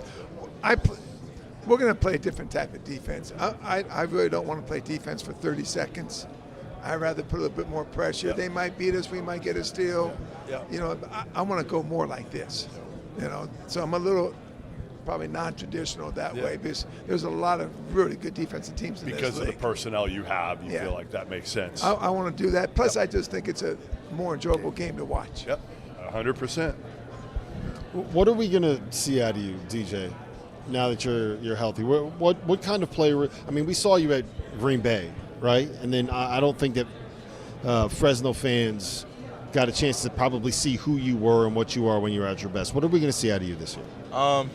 Definitely just a player going out there, doing whatever I can to help the team win. Like Coach said, I can shoot the ball. Defense, just going out there guarding, and playmaking too. I feel like once I get fully there, I can create for others and hunt shooters like Jay, create shots for them. So just going out there, doing whatever I can to help the team win. Jake, I was told you're a big Chick-fil-A guy. Is that true? Who told you that? Is my source wrong? I mean, I love Chick-fil-A, but like you eat a lot of Chick-fil-A. I don't eat as much now as I did. Like Clemson, have you been to Clemson? Yes. There's only one street of food, right? Yes. So you got to get Chick-fil-A over pretty much everything. Chick-fil-A though. Well, they got one. So okay. I mean, that was the go-to that was there. The spot? So you haven't found it in Fresno? Well, yeah, they just opened a new one in Fresno, so I've gotten there some, but I would say here in Fresno, my go-to spot is Butterfish. It's what? Butterfish. Butterfish. It's like a poke bowl place. It's so good. It's good? Yeah. Yeah, it's top Chick-fil-A. It's probably a little healthier for you. Yeah, it is for sure. Chick-fil-A for sure. right? Yeah, it makes you feel a little better when you eat it. He needs to put on weight. He needs to eat Chick-fil-A. It's not a problem you have. Yeah, I don't have that. I got none of that. How do you? So I do think it's interesting, Vance, that you are bringing in so many players, even though some of them are older and some of them are overseas. You are bringing in a lot of freshmen, and it feels like you're trying to kind of build this thing internally, right? So you don't have to go and try to re-recruit the portal every single year. Is that something that is still possible to do in college basketball in 2025? I don't think so. I wish I could tell you it is. You know, I think personally, your top 10 players coming back, if you can get 4. That's the number. That's the magic number. I think you'd be very lucky. You know, if we do our job, if we do our job, everybody's going to try and take them. And if we don't do our job, then they need to go somewhere else. They go down a level. You know, honestly, and so forth. You wish you can. The one thing, and these guys would tell you, you know, loyalty to me means an awful lot. You know, family, loyalty means so much to me. And they know that we'll give them and help them as much as we can. I think if you ask both those guys, I think our individual work, the coaches that we have worked with them, they know they're going to get better every day with what we do with them. It's up to them how good they want to become. And I'm hoping that they can realize, I think a lot of people look at, I can get this kind of money right now, but if they're really smart and understand and get better, you know, because John Welch is as good as they come. We have Tyler Johnson now. We got some really good coaches that really know how to work these guys out. They've been at the pro level. They've been in the NBA. So if they can just learn how, don't worry about that big money later, because really the big money is going to come later on. It's not going to be next year. What's kind of the biggest key? If you guys are going to be, you know, competitive for a postseason berth this year, we talked about the rebounding. What else needs to happen? I would say, how effective can we press? Because we're going to press. We're going to press. So how effective can that press be? It was amazing last year, as bad as we were, when we would put the press on, how some teams would just really fold under it. I don't know if we're athletic enough to press all the time, but we're going to press during games. We're going to press. You're going to play deep too? You're going to play a lot of guys? Yes. You will. I think right now, honestly, out of our top 13, I think any one of them can play. Obviously, our better ones are going to play more. How is Jake going to get his 10 threes? Oh, he got them up last week. Not going to be hard, huh? Actually, with Cal Poly, the thing that switched the whole Cal Poly scrimmage around is when we put the press on. Really? We in the span of, I think, 9 minutes, we went from 22 down to 10 up. So in that 9 must minutes. Be encouraging. Yeah. To see it. Yeah. Actually. And what happens? You worked on it a ton. Have you worked on it a ton in the preseason? Really. You haven't. Maybe about an hour and a half, 2 hours at the most. We got so much that we got to get in. Yeah, it's hard with that many new guys. Yeah, it is hard. But what it does do, though, Jeff, it opens up when you start scrambling. Yep. It'll get these guys open threes. Yeah. Appreciate you guys being here. Oh, Great appreciate to you see guys. you guys. Appreciate Great it. to Catch catch up. up. Congratulations on becoming a grandfather again. That's the thing that really matters here in this life. 11, man. Best luck this season. And if we see you again and it's not 100 out of 100, Jake, we're going to have a problem. All right, sounds good. Yeah. Hey, tell T.O. I'll do a 100-shot, 3-point shot challenge with him if you want. Any day of the week. I got all my money on you. I'll bet my house. Yeah, let's do it, T.O. Come on. Hey, T.O., I'm going to bet my house on Jake. The brand new house in Charleston, I'm throwing it all on Jake. Yeah, me too. We're all doing it. Appreciate you being here, guys. Yes, Thank you. Appreciate it.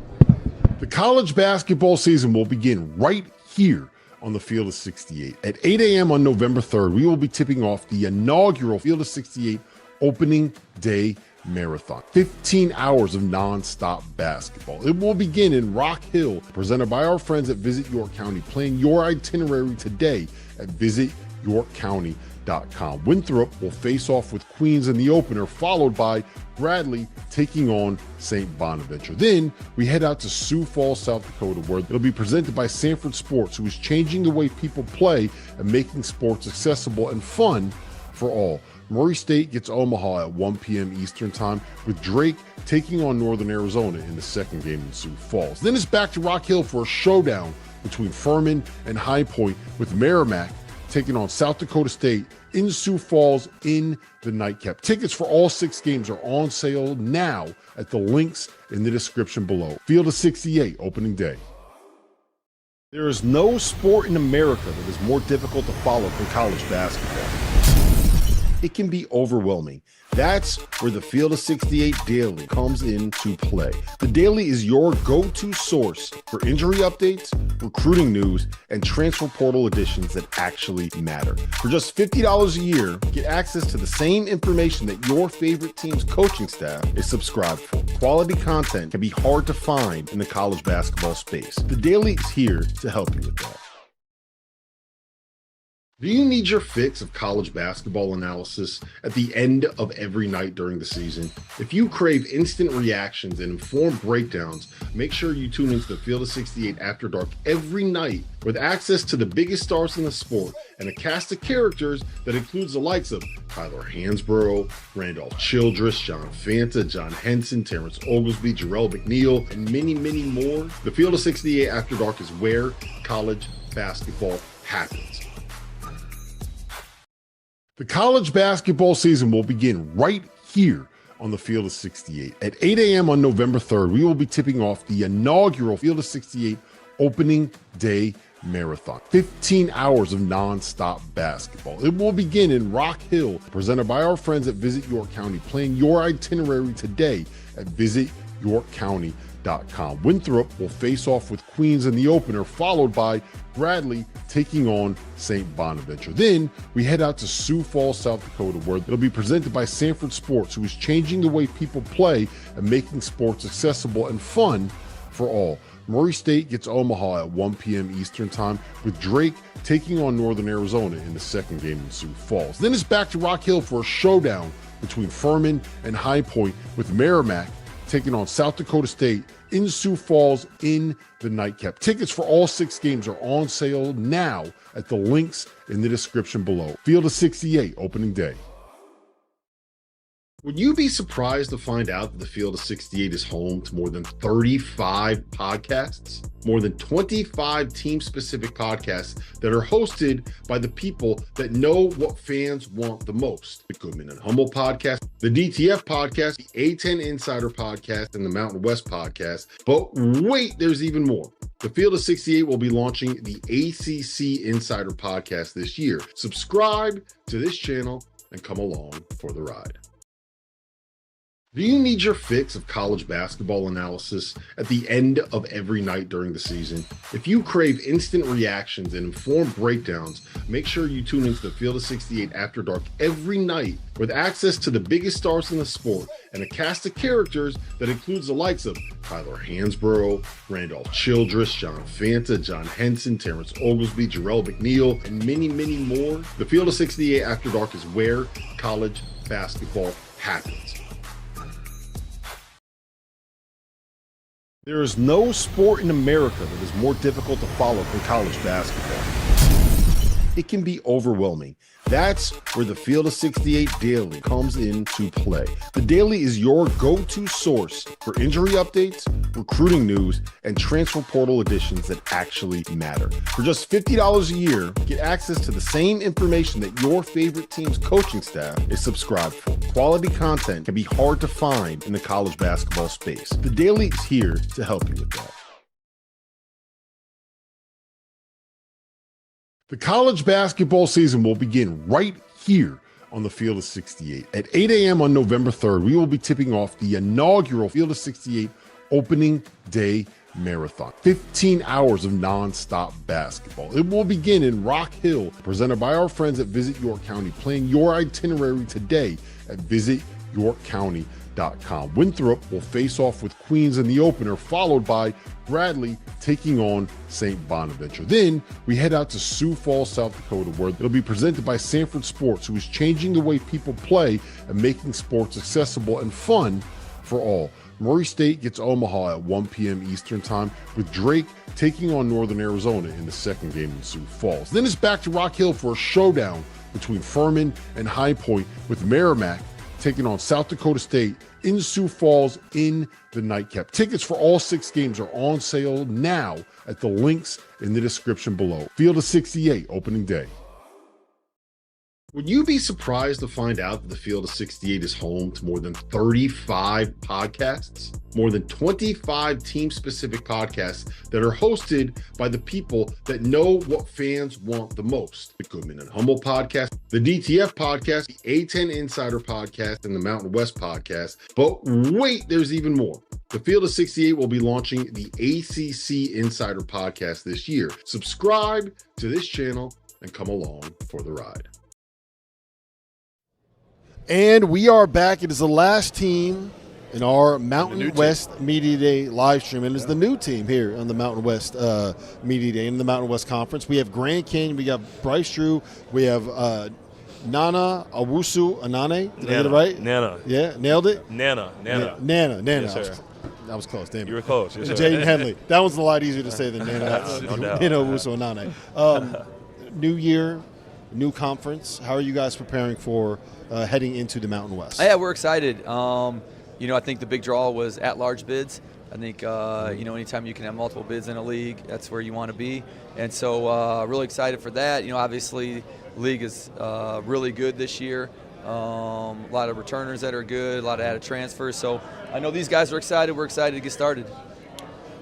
Anything different? I mean, I think it's a great addition for the league to bring you in. I mean, that first and foremost, I think for the league, it was huge because the success you've had at Grand Canyon, the support, the resource, all of it. I mean, it belongs in a really good league like this.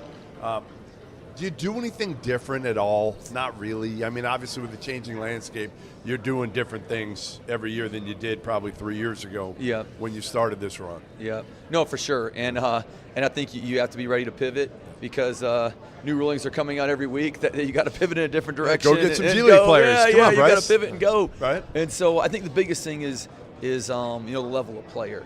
I think the Mountain West opens up a new level of player that we can get. And obviously the better players, hopefully the better team, better program you have. Yeah, a player like a Jaden Henley, who averaged, 12 and a half last year at UNLV. You probably know this league as well as anybody on this team right now. What are you telling some of your guys about what they can expect, they can expect from certain arenas, what this conference is like? Just kind of warning them about places like the arenas, for example, like VA House, the Pit, like letting them know. But I mean, I think personally our student section is probably going to be the best in the conference, personally.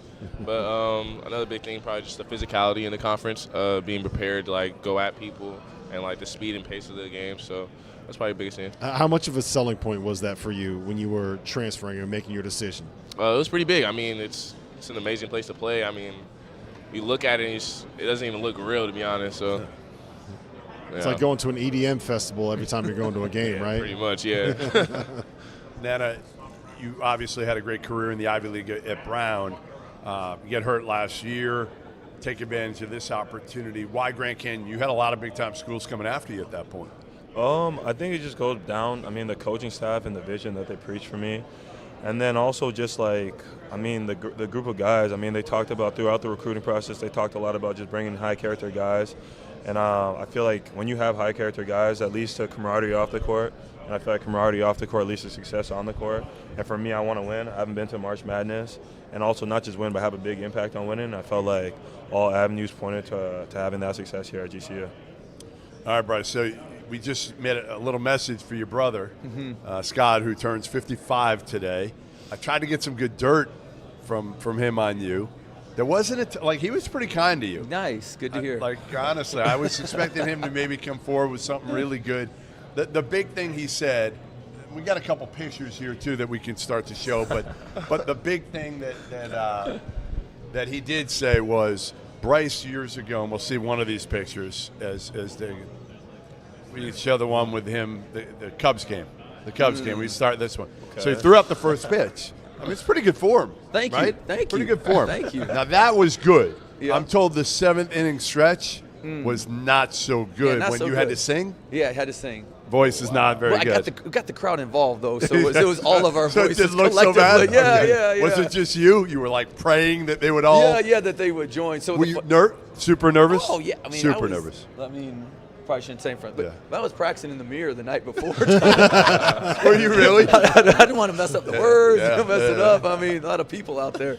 But the nice and thing you know how those could be. If you screw it up, you go viral. Yeah, but believe me, I know. And so I tried to get the crowd going as soon as possible with the mic swing. It was awesome. I'm a huge Cubs fan, so I always will remember that. Really cool. Yeah, it was really cool. It was really cool. Did you have other pictures ready to go? A couple other good pictures Scott gave us with Scott and your dad, their homer.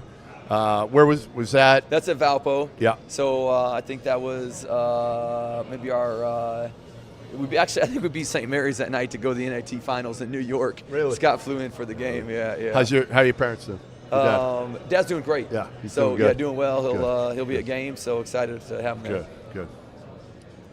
There's an old one. Look at that. Yep, that is a young Bryce game. Drew. So you'd love that team. We had about 6 NBA guys. Earl Boykins. Oh yeah, Remember sure. him? Yeah, of course. Scott Pageant, Brian Skinner. We had a pretty That's good a team. That's a great team. So I actually texted Scott, and I was just like, what should I ask? Something good? Well, I said, what should I ask brotherly your brother? love, man. Come on, and you know some what brothers. You want to know what he You said? didn't text these guys. These guys might have texted you something a little. Yeah, they would have gotten something good. Goodman, you want to know what Scott said? Scott said, I just wish I had the hairline and the athleticism and the smarts and the good looks of my brother. That's all he said. So. Now, you better give us some good dirt on Yeah, we Scott. will. Let me know when you talk to him next. Let's go with these two guys because they are you don't often find like you're bringing two transfers here, right? So a lot of times you're going to bring returners. Why are these guys here, and what do you expect out of maybe each of them this season? Yeah, I'll start with Jaden. Jaden playing in the league last year, I think is huge for our whole program, and it worked out great for him because he's been to some different schools, but at least he's a different school, but he'll be familiar with the playing styles of the league, and I think that'll really help him, throughout the season.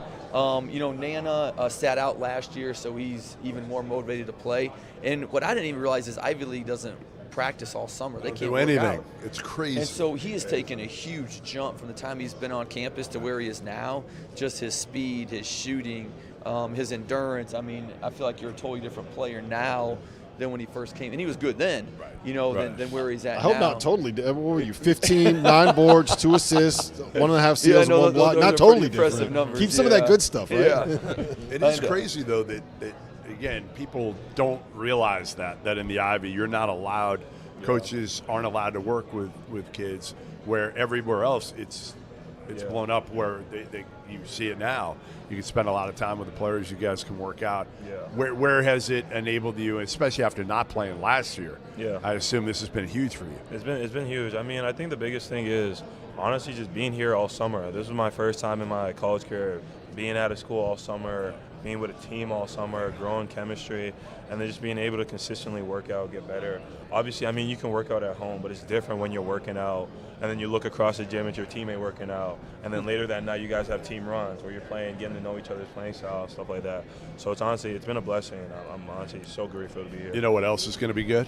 What? Not having to deal with that Providence weather in the winter. Yeah, I mean, I'll tell you that. I mean, walking outside even now and being able to walk outside in a short sleeve when it's about to be November, I'm not used to that. I'm from Canada, so I'm definitely not used to that. I'm a Boston guy, and I moved to Charleston, South Carolina for the same thing. There I'm like, you I go. can't handle it There you anymore. go.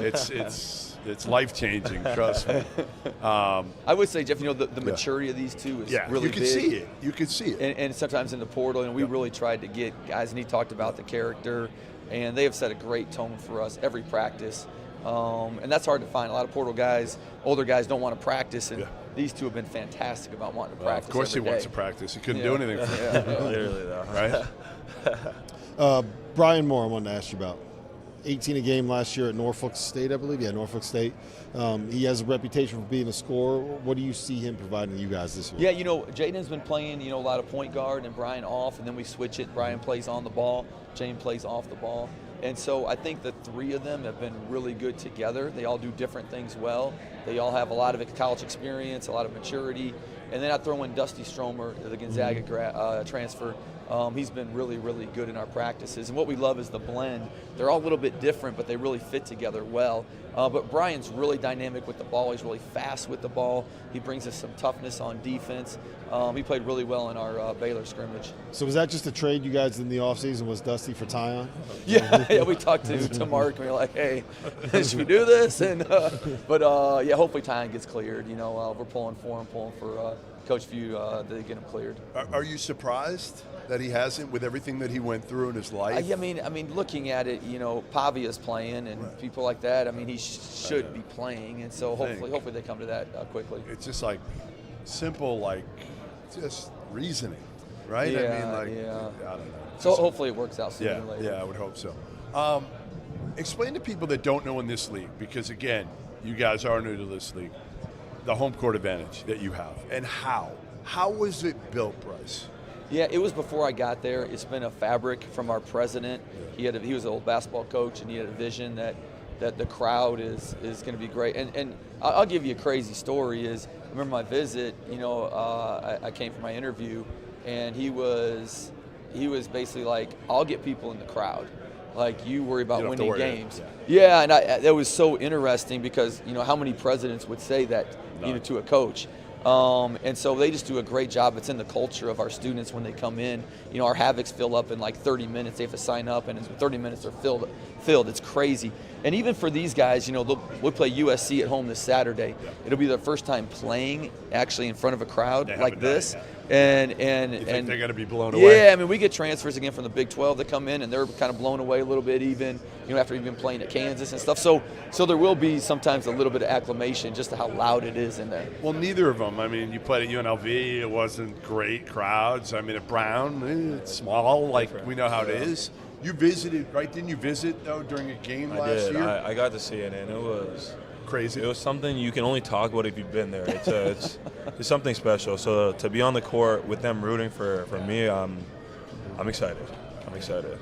Bryce, a couple of weeks ago, you were able to play an exhibition against Baylor and Scott, right? And I believe that was in Indiana. In Waco. It was in Waco.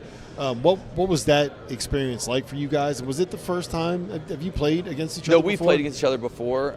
This is the first time with a crowd, though. Yeah. So there was a handful of people there, for the game. They were on fall break, but I thought it was great. I think our guys First half, we corrected. We had some turnovers, didn't rebound well. Second half, we did a much better job in that area. Ended up losing a close game at the end, but I thought it was a really high-level game on both sides and helped our guys a lot. Any friendly wagers that go on No. on those games? Our biggest thing is we never want anyone to get hurt. Yeah, That's like a course. paranoid thing. Yeah, we had exactly. a bunch of guys go down. They came back in the game, but it's like because we played Can't last have year, that. and VJ Edgecombe went down in the scrimmage last year, and it's like the whole gym just got quiet. It's like the last thing you want. We're never is- gonna do this again. Yeah, the last thing you want is for one of our players to get hurt in the exhibition. All right, for each one of you guys, the biggest key, you can't say health and you can't say chemistry. So an on-the-court area, what's the biggest key this year for you guys being able to compete for the league title? I think the biggest key is rebounding.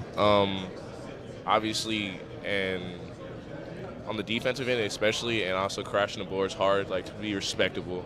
Rebounding, I think that's the biggest factor that we have to really focus on, and also taking care of the ball, like limiting turnovers. I think that's the biggest factor for us.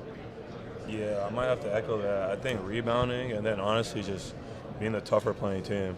I think tougher playing, not shots aren't always going to go in. Like it might be one of those games, but if we can guard the ball and rebound and be the tougher playing team, I feel like we can win some games, the grimy games, especially once you get to March, right? Every game's That's not, how you gotta not play. Exactly. Yep. All right. Well, great to see you guys. Great to be here at Mountain West Media Day. We are heading over to the other side. We have West Coast Media Day. You guys are done for the day. We have a whole other 4-hour show that we're going to go do on Get the the other coffee side. going. Hey, you better fill that back up. Coffee. You want to get me another Yeah, you Celsius. better fill that back You're up. going to make Connor pay for another one. He made our he's now an intern because See, he got demoted. I'm going to Venmo him later. He got demoted. He Hey, spent $13 on the Starbucks. He made him pay for it. In Boston, it would be hot. You see, he's got ice in it out here on the West Coast. No, Yeah. He's got. No, I can't do the iced coffee. That's not even coffee, by the way. That's mostly milk and sugar. Sugar. He drinks Gotta get through coffee it. flavored milkshakes. Whatever. Great to see you guys. Yes, sir. Best Thank of you for luck having this us. season. Good luck. Catch us over on the West Coast Conference Media Day stream that's coming up in about 45 minutes.